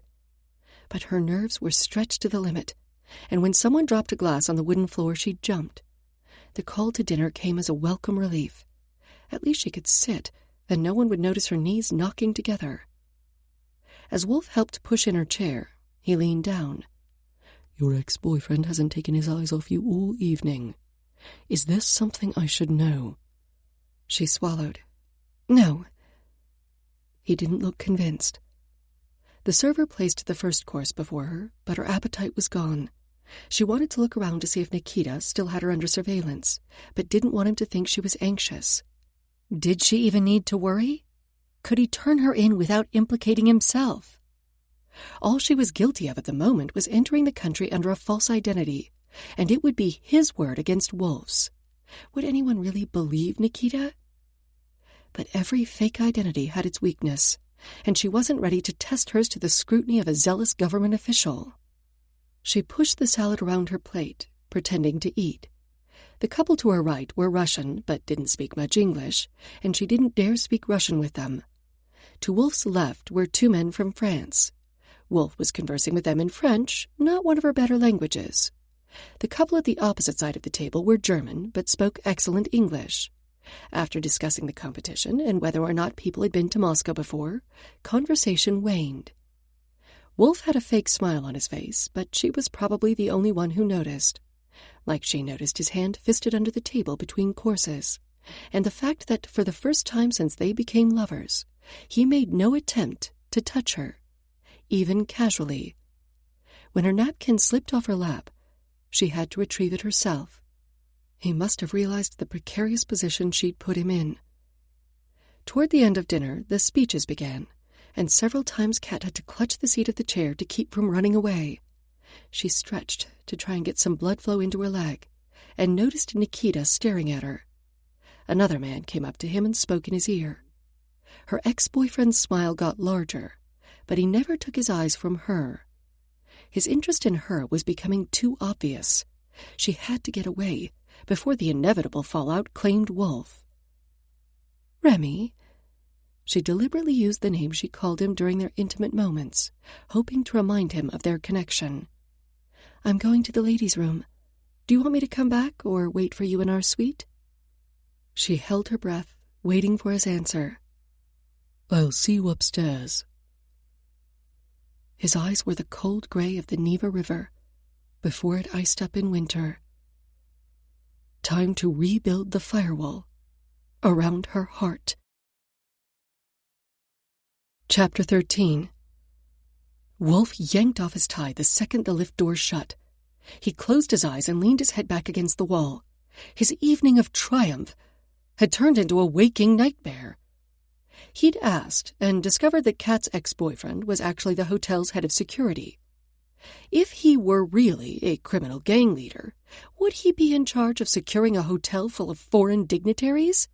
Had anything Kat told him been the truth? Or was his paranoia acting up again?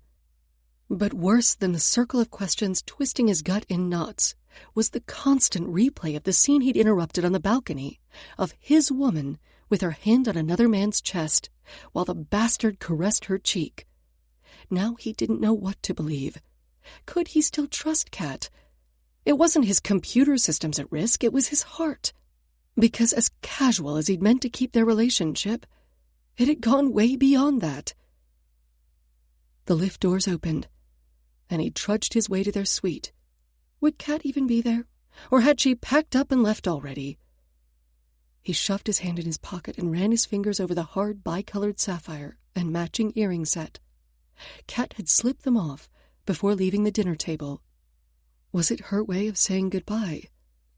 He pushed the keycard into the slot and braced himself for an empty room. Instead, Kat perched on the sofa, wearing a blue silk robe over her navy corset. But the seductive smile she normally greeted him with was replaced by cool detachment. She'd retreated into herself again, a defensive mode he recognized. Are you still feeling poorly? He asked aloud, in case their room really was bugged. He'd explained her early departure by saying that she'd had lunch from a food cart in Gorky Park, and it hadn't agreed with her. A bit better. I'm sorry I missed the dancing, though. Maybe we can have a private party now? He nodded, and she pressed play on a small stereo. Elvis Presley began to sing Can't Help Falling in Love. Had she chosen that song on purpose? She wrapped her arms around his waist and tucked her head under his chin, but her body was stiff, and her movements stilted. Still, she felt so damn good. He'd forgive her almost anything to keep her there. They've been through our room while we were downstairs, she whispered as they swayed together. There wasn't much space for dancing, but as he didn't figure that was the point of the exercise, it didn't really matter. How do you know? He glanced over her shoulder and spun her around so he could see more of the suite. Nothing seemed out of place. Some of my things were moved. What do you think they were looking for? Probably some proof I'm not Kat Smith. Her breasts rubbed against his chest, and he forced his desire to the back burner. "Did you know your ex-boyfriend is now head of security?" "That's what he told me." "You said he was a criminal." "He was when I knew him." "So what did he want to talk to you about?" "Getting back together with him." His heart lurched, and he raised her face so he could see into her eyes. "And?" "Not in this lifetime. I know what a real man is like now, thanks to you. No way will I go back to an imitation." Her eyes glowed with the same warmth he'd seen at her sister's cottage. As if a taut line snapped, she relaxed against him, her body molding itself to his. He pulled her closer and traced the line of her ear with his tongue. God, this woman intoxicated him. "He knows your real name. Will it be a problem?" Bloody hell. Now Elvis was singing Love Me Tender. It was killing him. Why couldn't they listen to Justin bringing sexy back? "I don't think so, but I'd like to leave right after your meeting with the Crown Prince tomorrow." A tremor passed through her body, and he tightened his arms around her. His heart told him to trust. His instinct said there was more to this story. But one thing he'd learned about Kat, when cornered, she put up walls until she all but disappeared. He shut off the stereo before Elvis could bring any more emotion to the scene. Tomorrow, all his dreams could come true. Or he could be left with nothing. His alarm woke him at 7. Kat rolled over and put the pillow over her head. He couldn't blame her. He'd kept her up until 4. It was as though his body sensed the end of their affair and couldn't get enough of her. Even their lovemaking had been tinged with desperation, their bodies attempting to communicate what their mouths refused to say. He dragged himself to the shower and prayed the carafe of coffee he'd ordered would be strong enough to make him look alert and eager at his meeting with the Crown Prince in an hour. A notorious early riser, the prince was meeting with each of the designers to advise them of his decision. Wolf was the last scheduled at 8 a.m. About to leave, he gave one last glance at the bed to find Kat sitting up, pushing her hair out of her face, the sheet fallen to her waist. "You off to see His Highness?" she asked. "Yeah." He forced his eyes to stay above her neck. He couldn't be late. "You're going to get the commission. Your designs were the best." She swung her legs over the side of the bed, then padded toward him. "Thanks for the vote of confidence, but a lot more goes into this than just designs. There's also a personal relationship to consider. The prince doesn't work with people he doesn't like." She straightened his tie, then stood on tiptoe to kiss his lips lightly. "Then you've definitely got this. You're adorable." That made him laugh. Feeling more light-hearted than when he got up, he tucked a strand of her hair behind her ear, letting his fingers linger on her jaw. "I'll be back soon, but if Nikita comes near you, call me immediately." He took several deep breaths as the lift descended to the penthouse. The culmination of all his dreams lay beyond that door. Or were they back in the suite from which he'd come? He tried to picture the prince's collection of jewels, but all he saw were Kat's eyes lit with passion. His knock was answered immediately by the prince's right-hand man. Wolf was shown into a small sitting room. He froze when he saw Kat's old boyfriend sat on the sofa. "We weren't properly introduced last night," the man said, standing. He was as tall as Wolf, with the build of someone who used their fists often. A gold rope chain dangled from his wrist when he held out his hand to Wolf. "I am Nikita Ivanovich, head of security for the hotel." "And an acquaintance of Kat Smith?" Reluctantly, Wolf shook the other man's hand. There was no need to introduce himself. Nikita obviously knew who he was. "Yes, Kat Smith. She is an interesting woman, is she not?" "Fascinating. May I ask what you're doing here, Mr. Ivanovich?" "I had some information to pass to His Royal Highness." "About Kat?" Nikita's shrug somehow seemed to convey menace, rather than nonchalance. You seem to be unaware that your girlfriend is the head of a criminal organization here in Russia. Ice invaded Wolf's veins, and the coffee he'd drunk threatened to resurface. She said the same about you. Nikita laughed, a harsh, unamused sound. Come, Mr. Wolf. Can you see the woman you call Kat Smith taking orders from anyone? She has a brilliant mind and is a pathological liar. You are not the first man she's conned, and you won't be the last. I don't believe you. Then you are a fool. What do you think she was doing yesterday while you were in meetings and having drinks with Russian government ministers? She was checking on her associates, making arrangements to continue her operations here while she lived safely in America. Did she not get into the country by pretending to be your girlfriend? I bet you haven't even known her a month. That's the way she works. Seduces men and gets them to do what she wants. Kat had been an hour late to the reception, and then she'd kept him so distracted he'd forgotten to ask why. Where is your proof? If what you say is true, why are the police not arresting her? Maybe they were. Maybe they were in his suite right this second, slapping handcuffs on her. He swallowed down the bile that rose in his throat and resisted the urge to run from the room to make sure Kat was safe. My job is to protect the hotel and its guests.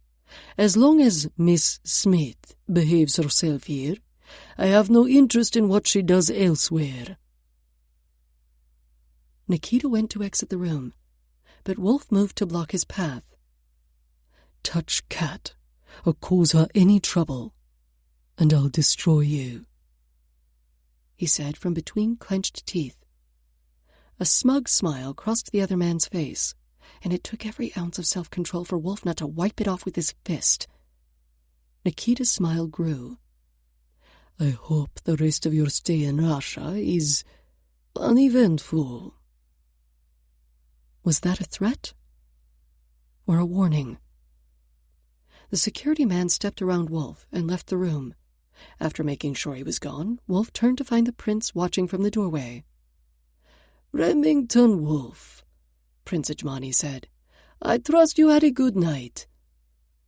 Wolf forced his mind from Nikita's allegations against Kat to the matter at hand. Yes, Your Highness, very good. Come, we have much to discuss. The prince waved him into a second sitting room.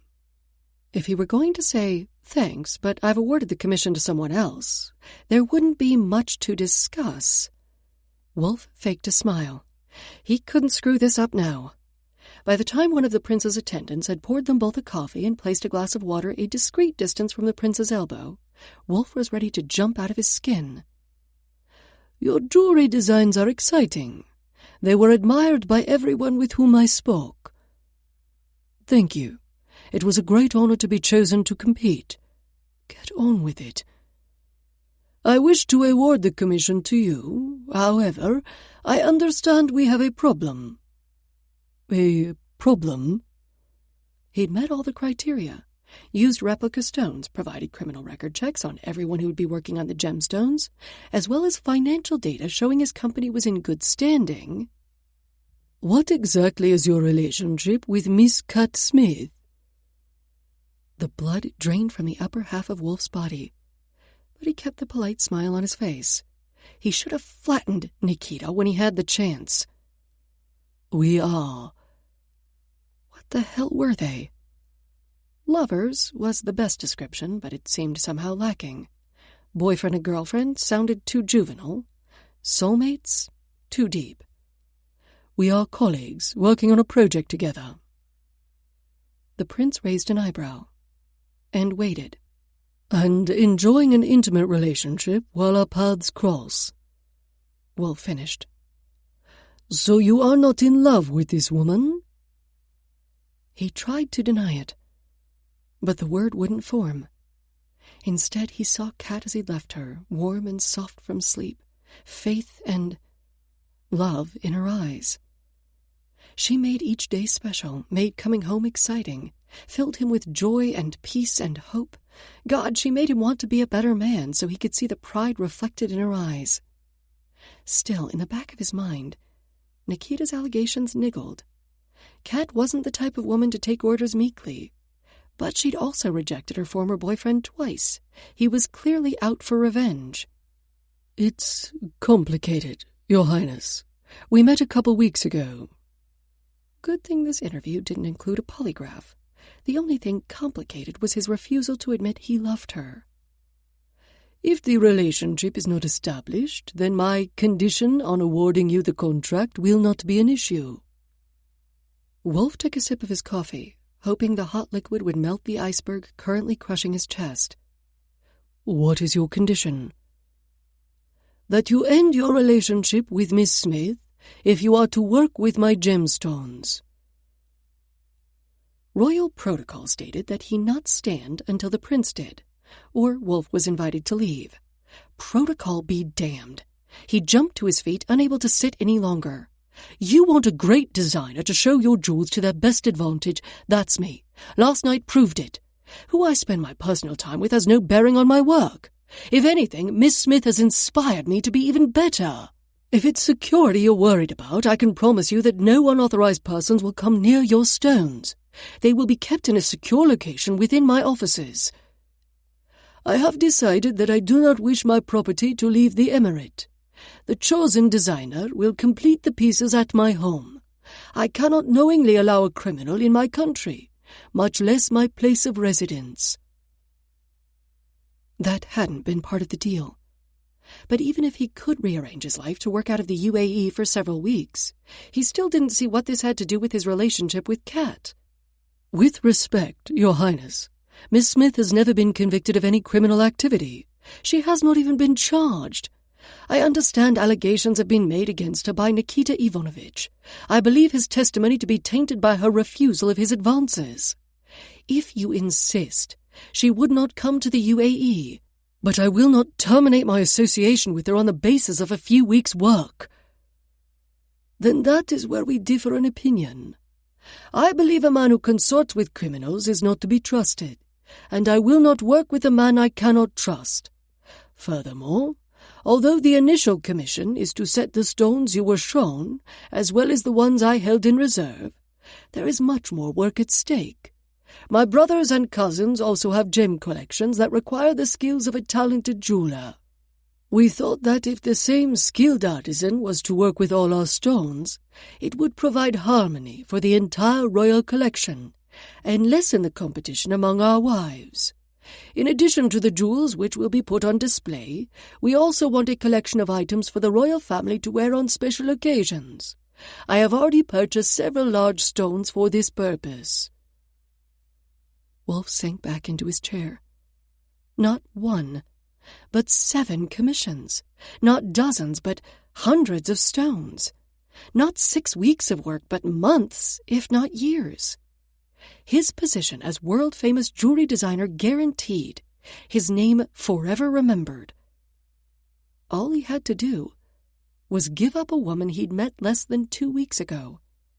All he had to do was cut out his heart. Kat typed furiously on her keyboard, trying to keep one step ahead of the hackers, blocking their moves and closing firewalls as she went, taking servers offline before they could be infected, installing a patch, then reinitializing them before the client even knew there was a problem. It was the type of work that thrilled her the most, anticipating a hacker's next move, attempting to get there first.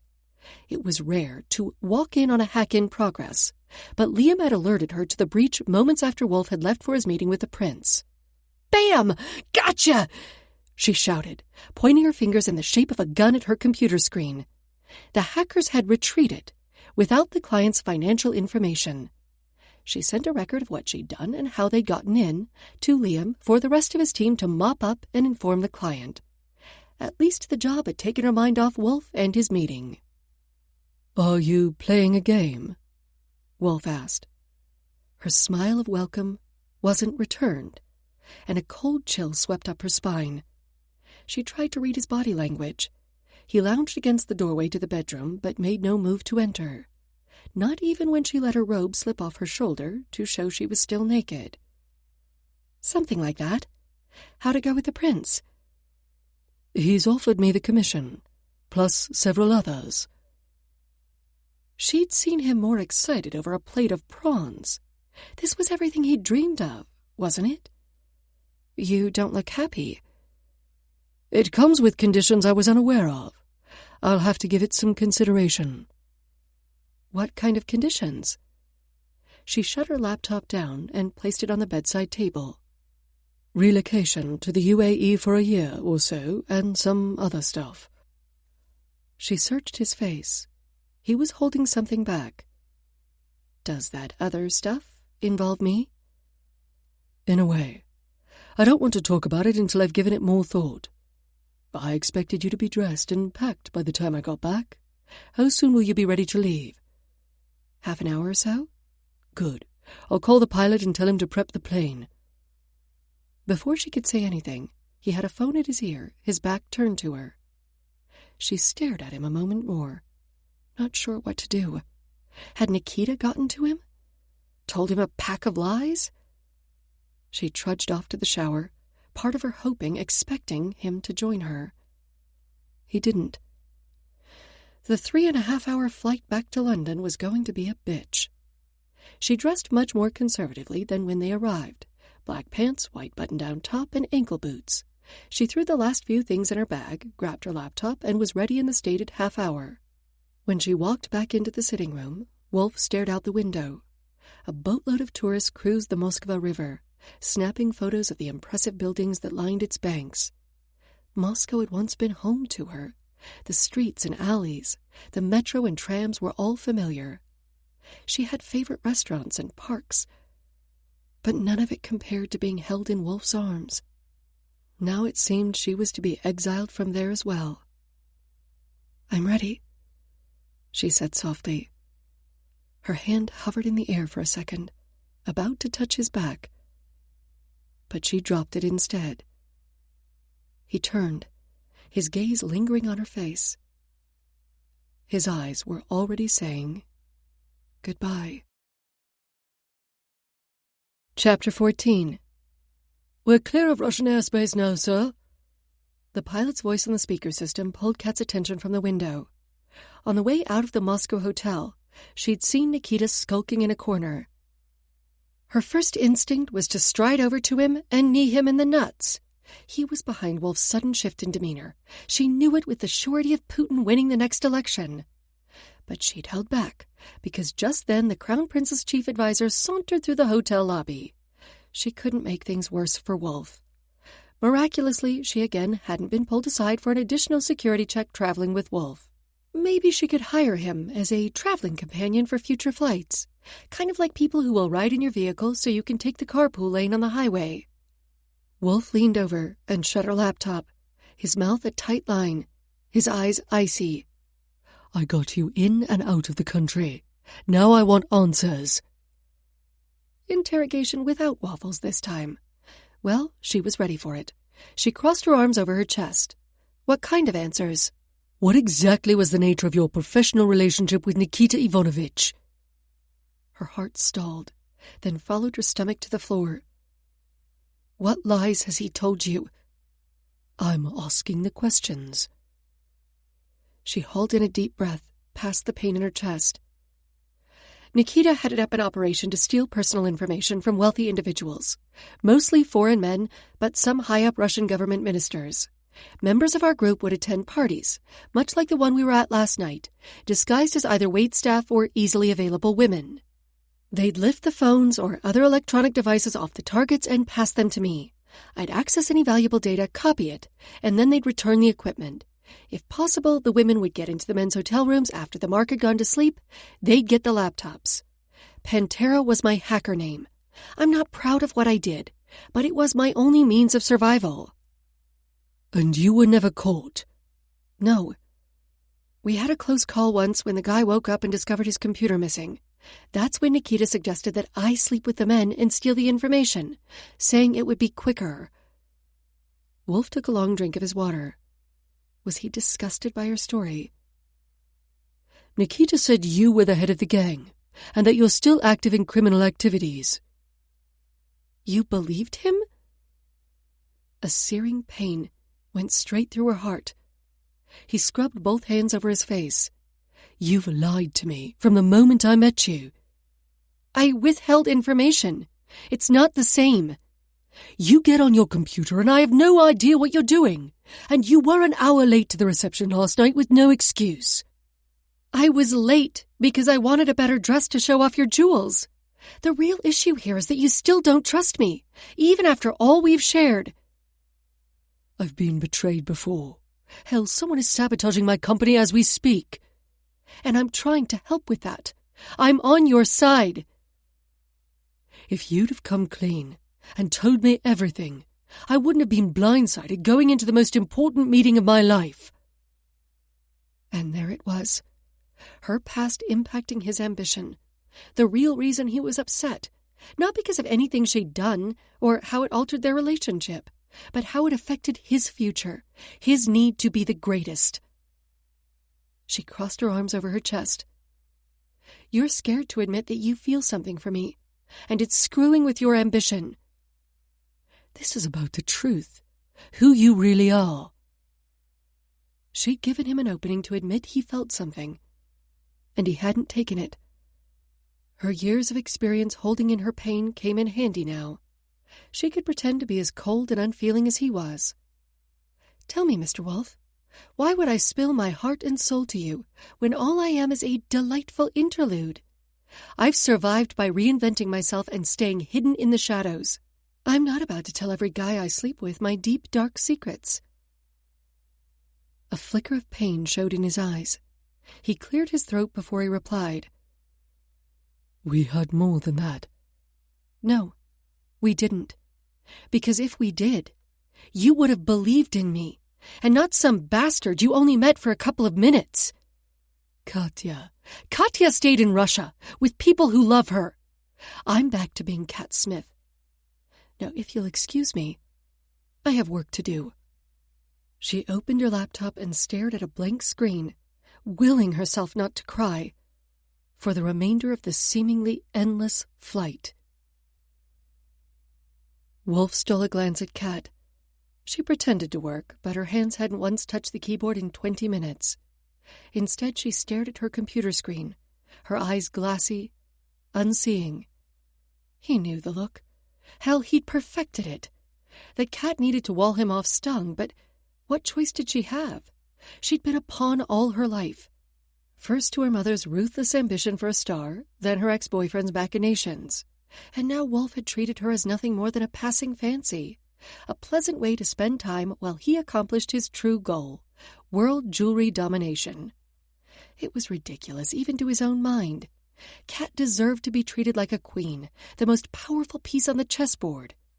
For the first time in his life, he had no idea what to do. Beg Kat to forgive him and give their relationship another chance? Or bow to the prince's demands, say goodbye to Kat and fulfill his life's desires? Except at the word desire, his gaze automatically swung back to the woman who sat opposite him. It was a hellish flight when the turbulence was inside him and not buffeting the plane. When they eventually landed, Margaret Mary had a car waiting, and within minutes they were on their way to the Shard. Tonight he'd open himself up to Kat, tell her about the condition to him taking up the Royal Commission, and see what she said, see if there was any hope for them. Before he could ask her to dinner, her phone began to buzz insistently. She glanced at the screen. You won't believe this, but someone's accessed one of your data servers. How soon can we be at your office? His pulse quickened. 10 minutes. Can you store them? I can try. It's difficult without a hardline connection. I don't want to use cellular service as it's not secure. Hold on a sec. She pressed a few keys on her phone. I instructed the server to run a backup that should slow things down. They won't be able to confirm any new code is installed until that's done. Wolf's hands fisted on the seat beside her. Tension pulsed out of his pores with each beat of his heart. Do you know who it is? He asked through clenched teeth. No, I can't access the video feed from here. We'll find out soon enough. He nodded. The car had barely come to a complete stop before he flung open the door and exited. But rather than rush into the building, he held out his hand to assist her. He wouldn't forget her, ignore her as his parents had him. With just her laptop and phone, she followed him into the building. In the lift on the way to his floor, he asked, "What department?" "Human Resources. Margaret Mary sends me the list of who's away each day, so I flagged their terminals for activity. The HR director called in sick this morning, but someone is using her computer with her password." "Right. "Do you want to call the police?" "I'll wait to see who it is before I get the cops involved." His hands flexed at his sides. A good punch-up would do wonders for the anger, anguish, and anxiety that surged through his veins. He pulled out his security card and went straight to the HR department. The door to the director's office was closed, and Wolf put his finger to his lips when the other two women in the room looked about to ask if they could help. With a nod at Kat, Wolf flung open the door. Harry sat behind the desk, drumming his fingers on the blotter. His face drained of all color when he saw them standing there. "What the hell? Harry!"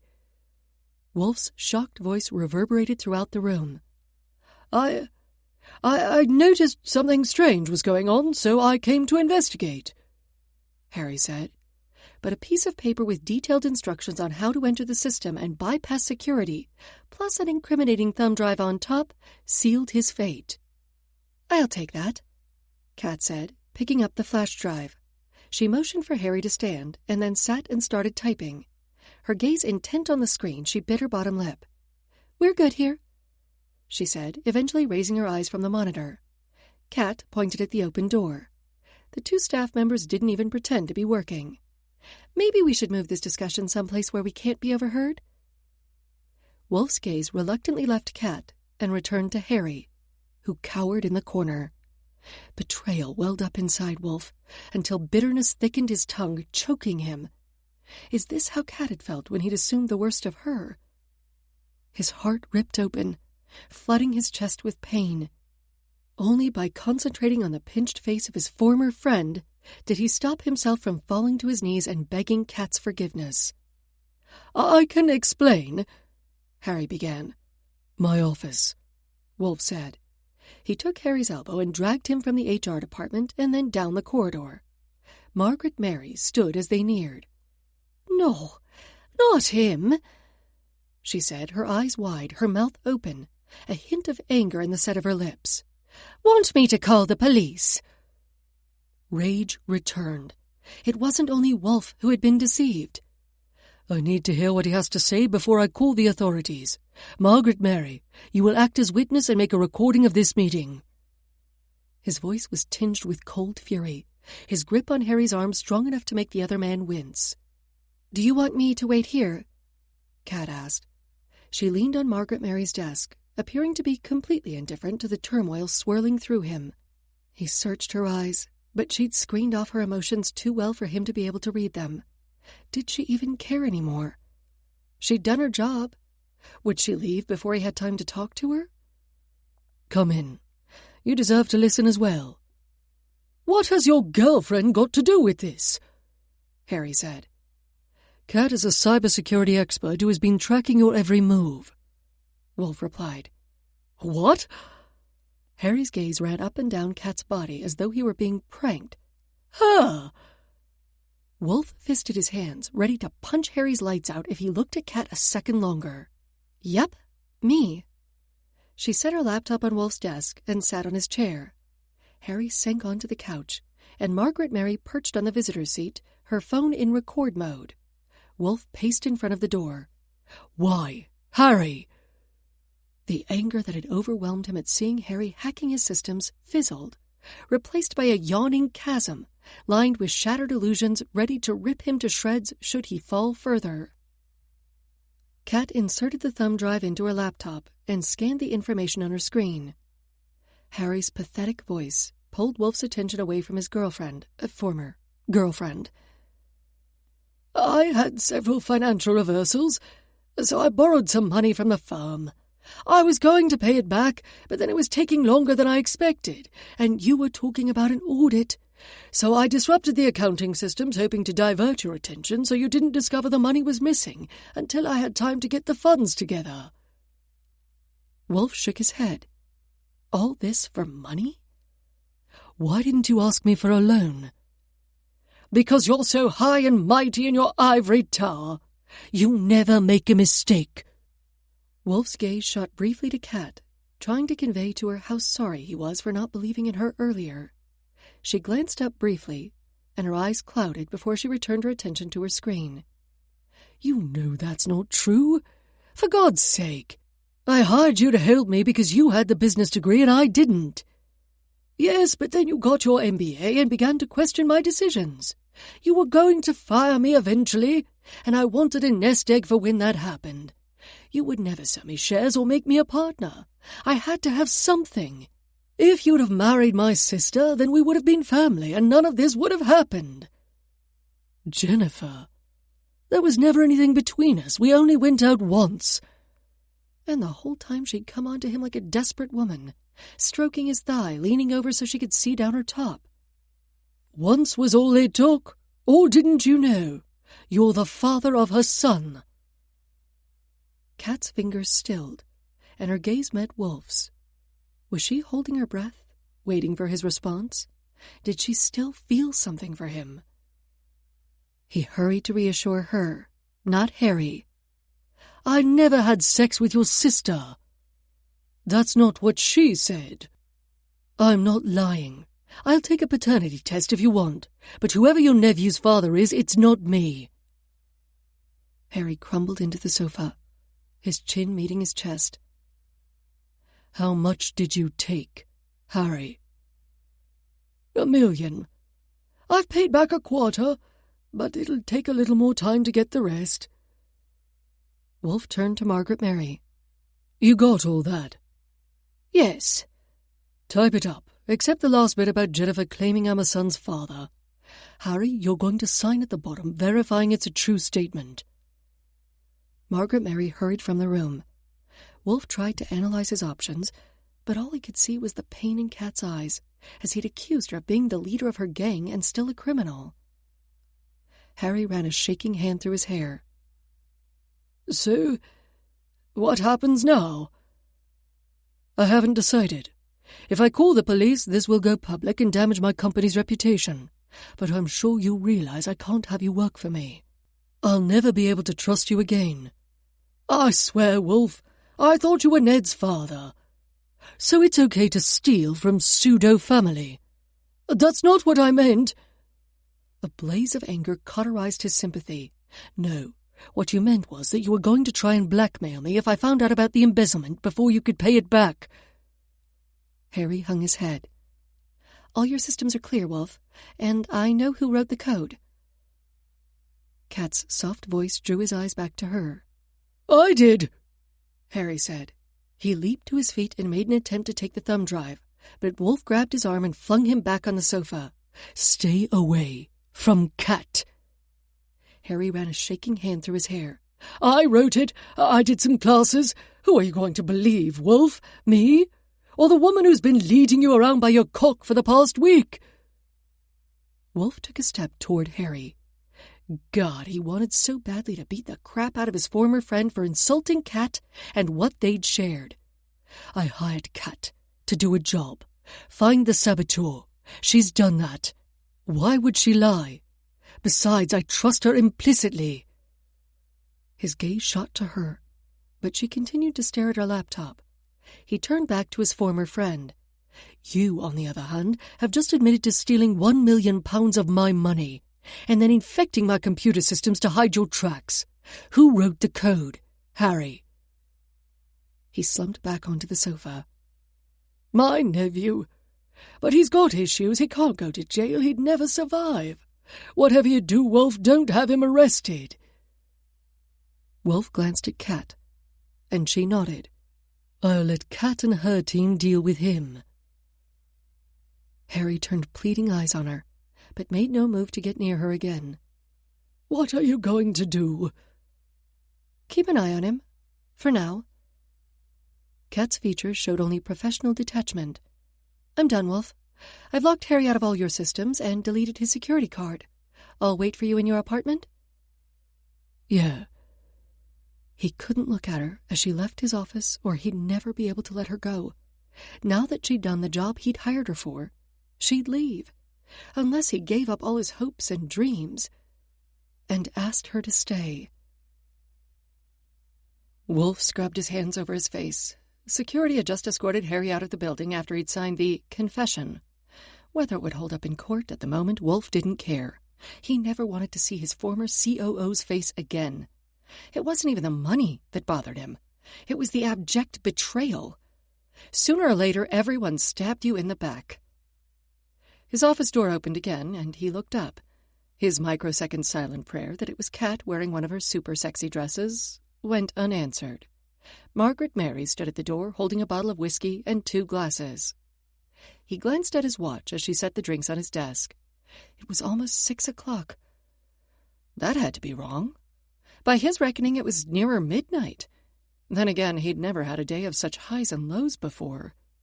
Margaret Mary poured a generous amount of Jameson in a glass and pushed it toward him before helping herself to an equal measure. "To new beginnings," she said. "That's an optimistic toast. What's done is done. Now we start again. What are you going to do about the Prince's condition to awarding you the commission?" He'd spoken to Margaret Mary on the phone while Kat showered.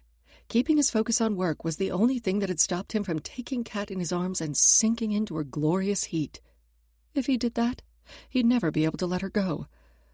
"I don't know. This is the opportunity of the century. How can I throw that away on a woman I've only known 2 weeks? Well, have you thought that Kat may be the love of your life?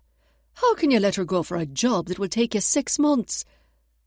Maybe she'll wait." As he said it, he knew it was wrong. "Excuse me, darling, do you mind taking second place to my career for a while?" Even he knew that wasn't a question any wise man would ask, especially of a woman who'd been treated as second best all her life. Margaret Mary snorted. "Unlikely. What about Harry?" "He can wait." "And the COO position? If you're going to be in Dubai most of the time, we need someone to run the place. Want me to contact the headhunters in the morning?" "I was thinking you could take the job. I mean, if I'm going to be away, you'll be bored with nothing to do." Margaret Mary put her glass down on the desk. "Don't you be messing with me, Wolf." "I'm serious. You know this business as well as I do. You practically run the place now. Talk to your husband and let me know by the end of the week." "So you've decided to take the Royal Commission?" If she was no longer his assistant, he'd probably better get used to that look of "you're an Egypt" from her. Had he decided? It had been his dream for so long it seemed impossible not to take it.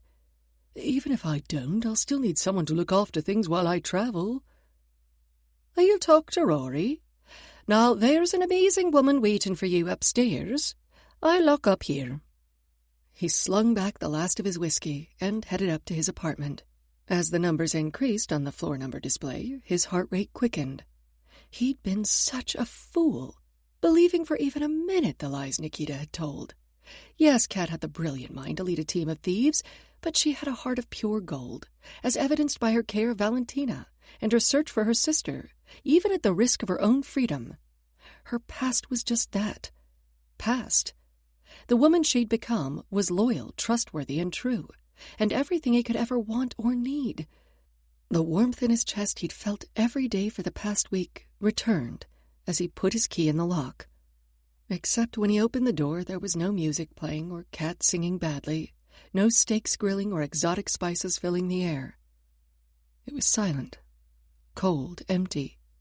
Their suitcases sat by the door where the concierge must have left them. At least Kat's was still there. She hadn't left. He found her in the sitting room, staring out the window as the first drops of rain hit the glass. She'd changed out of the trousers and shirt she'd worn on the plane, and was back in a fitted business dress and heels. He could see her gloved hands at her waist as she hugged herself. She must have seen his reflection, because she turned before he got within 5 feet of her. The chill in her eyes sent a shiver down his spine. The warm, sensual woman he'd gotten to know was gone. "Kat, it's me, or the Royal Commission, isn't it?" "Yes." "Well, don't worry, I'll save you the trouble of asking me to leave. I'll double-check your systems from the States and send you my bill." She went to move past him, but he grabbed her arm. His chest burned so intensely he wouldn't be surprised to see scorch marks on his shirt any second. Is that all this was to you? A job? Her eyes narrowed slightly. Of course. I told you I was very good at what I do. But us? Just an unexpected perk, like free coffee. She didn't bat an eyelash. It was more to me. The words were wrung from him. I'm sure once you get your hands on the prince's gemstones, you'll forget I exist. He had to make her stay, at least for a few more hours. He needed time to work her out of his system, or convince her to wait. There are no flights to the States at this hour. Actually, Liam is in Frankfurt. I'm taking a plane there, then hitching a ride back to California with him. I like this, traveling with billionaires. She pulled her arm free of his grasp and strode into the hallway. His heart pounded like it was going to burst. Cat, wait! She stilled for a moment, but didn't turn. What do you want? Wolf. Wolf. Not Remington, or even better, Remy. He'd secretly been thrilled that she'd called him by his given name, like it was her code way of saying she was interested in him, and not his life of wealth and privilege. He put all of his heart into the words. I believe you. Good to know. Do me one favor, okay? Anything. Pay my bill on time. The door clicked shut. Chapter 15. Discreet sprayers misted the air with water. It didn't help. Despite the palm trees and bubbling fountains and shaded terraces, it was still hotter in early October than any place on earth had a right to be. He was being quintessentially English, complaining about the weather, but it kept him from dwelling on the real cause of his discomfort. 6 weeks. Without Kat. The pain and longing hadn't lessened with time. It had only gotten more acute, terminal even. He'd been in Dubai for 3 days now, staying at the Prince's Royal Palace. A production room had been set up to Wolf's exacting standards, and the gemstones were beyond his wildest imaginings. The prince had only shown the competitors a fraction of his treasure. There was at least 6 solid months of work with just these stones. Wolf had also met with the prince's brothers and 2 of his cousins who claimed to have similar collections. The man who set these jewels would be remembered forever. It was everything he'd always dreamed of, and nothing of what he wanted. The black hole that now resided in his soul had sucked in his need to be famous. His mobile rang, pulling him from his dark thoughts. "Have you called her yet?" Margaret Mary's question had become her standard greeting. Every single bloody day. How could a man forget and move on when he was constantly being reminded of what he'd lost? No, not lost. Allowed to walk away. Because if he'd been brave enough and smart enough to tell Kat he loved her, he was certain she wouldn't have left. No. Egypt. He couldn't even argue with her assessment. I preferred it when you were my assistant and showed me some respect. You deserved it then. Now you're just being a pig-headed fool. He bit back a sigh. He didn't need to sound pathetic as well and add more fuel to Margaret Mary's fire. Is there a reason, aside from disparaging me, for this call? Yes. The marketing shots have finally come through for that advertising campaign you wanted with the women in the corsets. Shall I send them to you? No woman would ever compare to Kat in her lingerie wearing his jewels. I trust your taste. You approve them. His new chief operating officer's laugh hit a raw spot. He rubbed his sternum with the heel of his hand as if that could relieve the pain. Reminds you too much of her, doesn't it? He ignored that remark. Anything else? They discussed business for a few more minutes. Margaret Mary had done a brilliant job of covering most of Harry's duties, and Wolf had given more responsibility to a few of his other managers, so she didn't feel too overwhelmed. It was working. If only her constant reminders about Kat would stop. Call her, Margaret Mary said in farewell, then promptly hung up. He flung his phone onto the lounger and went back into his room. Dinner wasn't for a couple hours yet, an elaborate affair with 8 courses and entertainment. He'd have to sit and smile and ignore the emptiness inside him no food or drink could fill. In the distance, he heard the Crown Prince's favorite wife giggle. He knew what came after that. For God's sake, couldn't the man move his amorous activities inside? It rubbed salt on the open wound of Wolf's heart. Work. He'd bury himself in his work and forget all about the gaping hole in his life until Margaret Mary's next call. He made his way down to the production room and opened the drawer with the rubies. But he couldn't work with those. They reminded him too much of Kat's made-up game of blind miner. The sapphires were also a no-go stone at the moment. He considered them her jewel. Diamonds? She'd worn his diamonds when they'd gone to meet her mother. A horrid woman who had put her own ambition before the needs of her family. Kat had only ever come in last in the one place she should have felt the most loved and secure. Had he done any different? Hadn't he put his career, his ambition, before her, too? He was no better than her mother. And what had his ambition been about? Proving himself the best at what? Putting rocks in metal. No matter how good he was or how famous he became, his parents were gone. They weren't going to remember to pick him up at school. He'd sold his chance at future happiness trying to fix a problem from his past. The real bicolor sapphire called to him, and he held it up. A myriad of colors refracted from the stone, luring him into a multi-hued world of light. A world of love. He'd thought hundreds of times of resetting it from the prototype he'd presented at the competition. Then Kat's comments about a man holding his woman in a loving embrace while still allowing her to stand on her own would fill his mind, and he'd put the stone down and move on to another piece. Only one woman should wear this jewel, his Kat, his queen. Wolf locked up the gemstones and went in search of His Royal Highness. Kat snuggled baby Marco under her chin. Liam and his wife, Lorelei, had invited her up to their house in Russian River for the weekend, claiming Kat needed to get away from the city and relax. What she needed was to forget about Wolf and move on. But that wasn't going to happen any time this century. So a weekend away snuggling a baby was the next best thing. A long, long-distant next best. "Are you sure you're all right with him?" Lorelei asked. "We're fine, aren't we, sweetheart?" She rubbed her cheek against Marco's downy soft hair and breathed in his baby powder scent. Did her new nephew smell the same? According to a very brief email she'd received on the highly encrypted message board she'd set up, Natalia had given birth to a healthy boy 5 days after Kat had left Russia. She called him Grigori, after their father. Hopefully he'd have a happier life than their dad. Would Kat ever see little Grigori? Get to cuddle him and spoil him, as only an auntie should? Without the security of traveling with Wolf, a return to Russia seemed impossible. Kat dropped a kiss on baby Marco's head. Cherish what you have.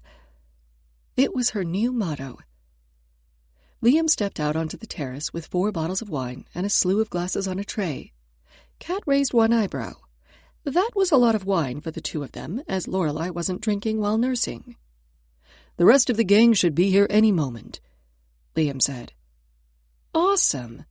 3 more loving couples to show her exactly what she was missing. Liam's personal chef Jason and Mandy, his wife, were expecting their first child. Wolf's friend Simon and his wife Helen spent so much time apart with their careers that when they were together you couldn't get a piece of paper between them. Even Liam's best friend and Kat's nemesis, David, had Alina, and was sickeningly in love with the wife he'd met online. Alina also spoke Russian, but as Kat was desperate to maintain her American identity, she hadn't dared speak their shared native language with her. It would be nice if she could just be herself for a while, like she'd been with Wolf. She pulled in a deep breath. At least with the baby sleeping on her chest, it masked the heaviness she'd gotten used to since she'd walked out Wolf's door. All she'd wanted was for him to choose her. He hadn't. Her invoice had been paid promptly, with a bonus and a note from Margaret Mary, the new chief operating officer, that it had been a pleasure to work with her. Pleasure. That, too, had taken on a new meaning with Wolf. Bože moi! It would be great if for 10 minutes she could stop thinking about him. The sound of car doors being shut announced the arrival of the others. Soon the terrace was full of people, talking softly so as not to disturb the baby. It was an unusually warm day for late October, so they were making the most of the outside. The leaves on the grapevine surrounding Liam's house were vibrant shades of red and gold. In the morning, a low-lying mist had hung over the valley, making it appear magical. Would it conjure up Wolf? "Stop it, Cat. I knew it could never last. Why do I let myself believe in the impossible?" She rubbed the baby's back as he wiggled in his sleep. One of his tiny hands slipped inside her top and rested over her heart. Healing would come. It was just going to take time. Jason, the chef, produced a plate of tasty bites, and Liam poured the wine. Simon sat next to her. If he asked about her time in London, she'd have to leave. Liam and David had already tried and had to be satisfied with. It was fine. But as Simon was Wolf's friend, maybe he'd already been told the outcome of their not-so-fake relationship. Part of her wanted to ask if he'd heard from Wolf. How was he getting on in Dubai? Was it everything he'd dreamed of? But she wasn't yet at the point where she could feign indifference when his name was mentioned. Every couple of minutes, Simon checked his phone.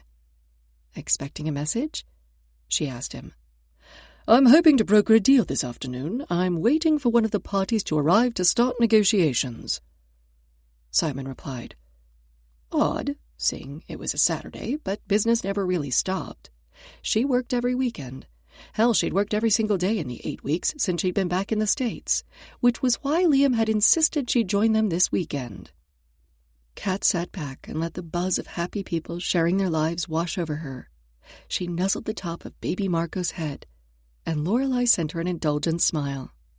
Simon's phone buzzed, and he quickly snatched it up, nodding at Liam as he did so. "Excuse me," Simon said before leaving the group. Liam stood as well. "I need to check on something too." "I'll take Marco and put him in bed," Lorelei said. Kat wanted to protest, but couldn't deny a mother her own child. "Lorelei, can I see what you've done to the nursery?" Helen, Simon's wife, asked. Her hostess nodded. "I'd better get a start on dinner," Jason said. "I'll help you," Mandy added, joining her husband before he'd even gotten as far as the house. "Alina, let's have a pre-dinner nap." David kissed the back of his wife's hand. They left. Before Kat could even move, she was the only one left on the terrace. The hairs on the back of her neck stood on end, and she glanced toward the house where everyone had disappeared. Wolf stood in the doorway. She blinked, expecting it was her tired brain playing tricks. Nope, he was still there. Her heart beat an unsteady rhythm. "You really know how to clear a room," she said, standing. She plopped right back down. Her knees were too shaky to hold her. Bože moi, if this were her mind playing tricks on her, she'd scream. "I wanted privacy." Wolf's deep voice, his sexy British accent, slid over her skin like a healing lotion, at once soothing and invigorating. He advanced on her. Not a word from him in 8 weeks. And he thought he could just waltz back into her life? Well, 2 could play the indifference game. She took a long sip of her wine before asking, as casually as she could make her voice, "How are things in Dubai?" "I wouldn't know. I quit." He stopped a foot from her and sank to his knees. Her heart rate went into overdrive. A few more silver hairs salted his temples, and the lines around his eyes were more pronounced. How was it possible that he was even more gorgeous? She wanted to touch him so badly. She sat on her hands. Not until she knew for sure why he was here. No way could she be just another delightful interlude while he was in California on business. Why? Weren't the stones as impressive as you'd been led to believe? They were everything I dreamed about and more. So, they're just rocks. They can't begin to compare with you. He tucked a strand of her hair behind her ear, his fingertips lingering in the caress. She longed to rub her cheek against his hand. The lump in her throat made talking difficult. Had he given up his dream to be with her? "I made the biggest mistake of my life when I let you walk out of my flat in London. I've come to ask for another chance." Her heart fluttered. A chance at what? The chance to prove to you that I'm the man who can make you happy.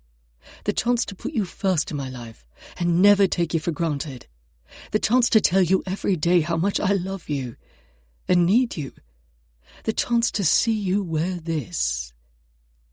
He pulled from his breast pocket the bicolor sapphire in the silver filigrees.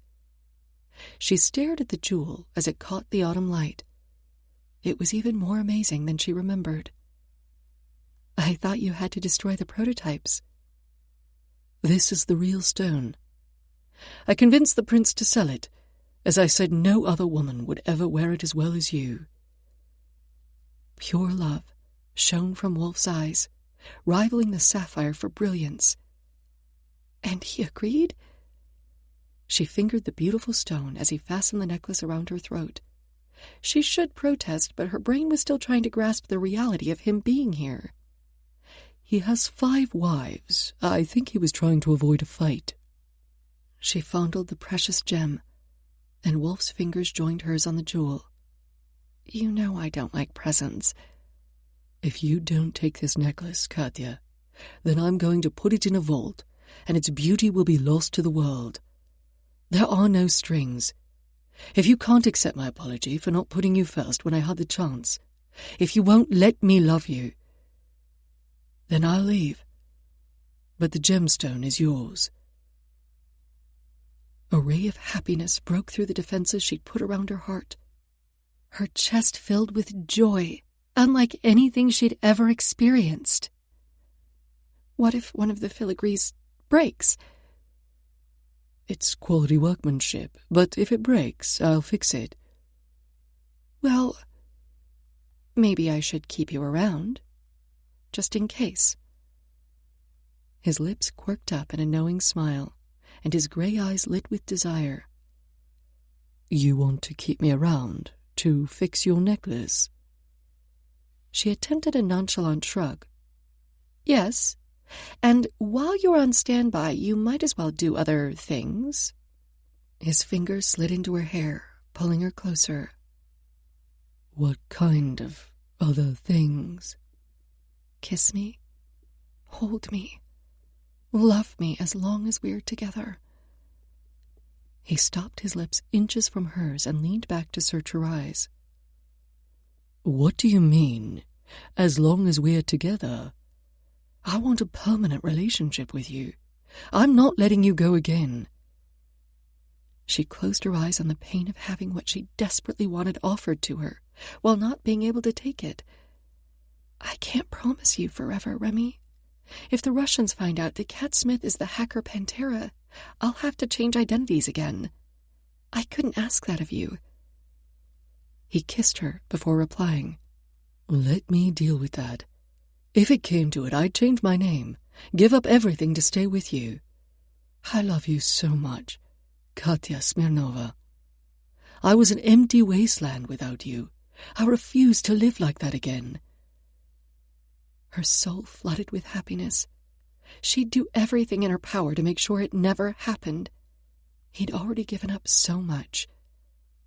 I love you, Remington Steele Wolfe. Are you sure you don't mind about not finishing the Royal Commission? I couldn't have done those stones justice without my muse. You inspire me. You nourish my creative soul and make my life meaningful. Well, when you put it that way. She leaned forward and pressed her lips to his. Her heart was too full, and her brain too muddled to think any longer in English. There were better ways to communicate than with words. By the time Wolfe stopped kissing her, they had an audience.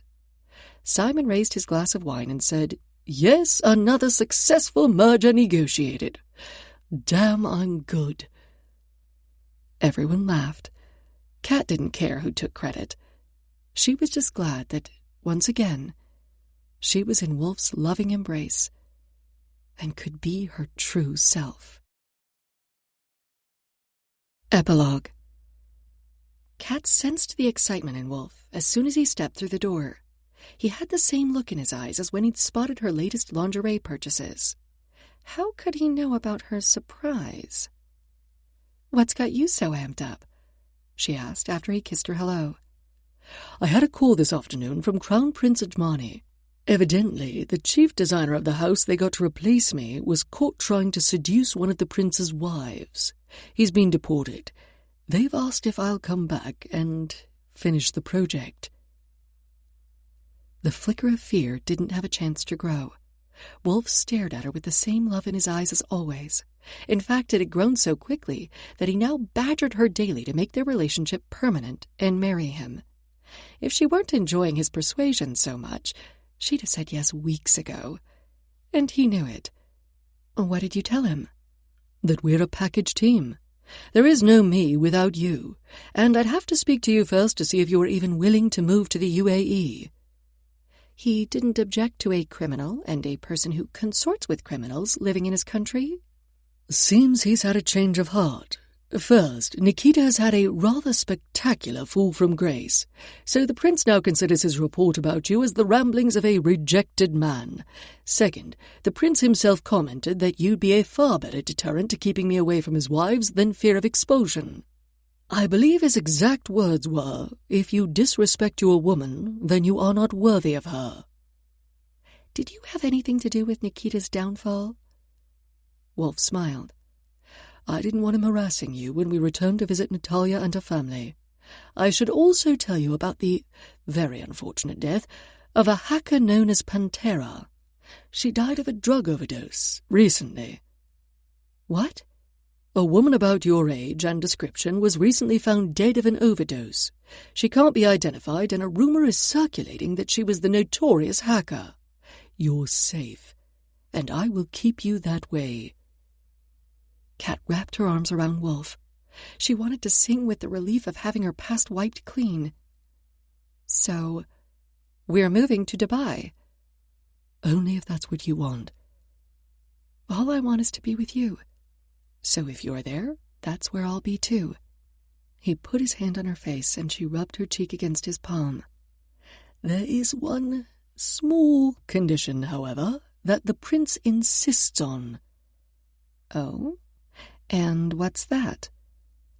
He picked up her left hand and kissed her bare ring finger. We have to be married. Really? She raised an eyebrow, but inside she was dancing. Really? Want me to get him on the phone so he can tell you himself? She laughed. You want Crown Prince Ajmani to propose to me on your behalf? Well, you don't seem to take me seriously when I ask. Maybe that's because you haven't been doing it right. How can I not be doing it right? I've gotten down on one knee, both knees. I've been dressed in a tux and holding a dozen roses. I've been naked. I've asked first thing in the morning and last thing at night. Hell, I even asked when I was buried so deep inside you, I didn't know where I ended and you began. What more do you want from me? I don't want anything from you. I just want all of you. Darling, you have all of me, always, forever. Then we have a deal. What? Wait here.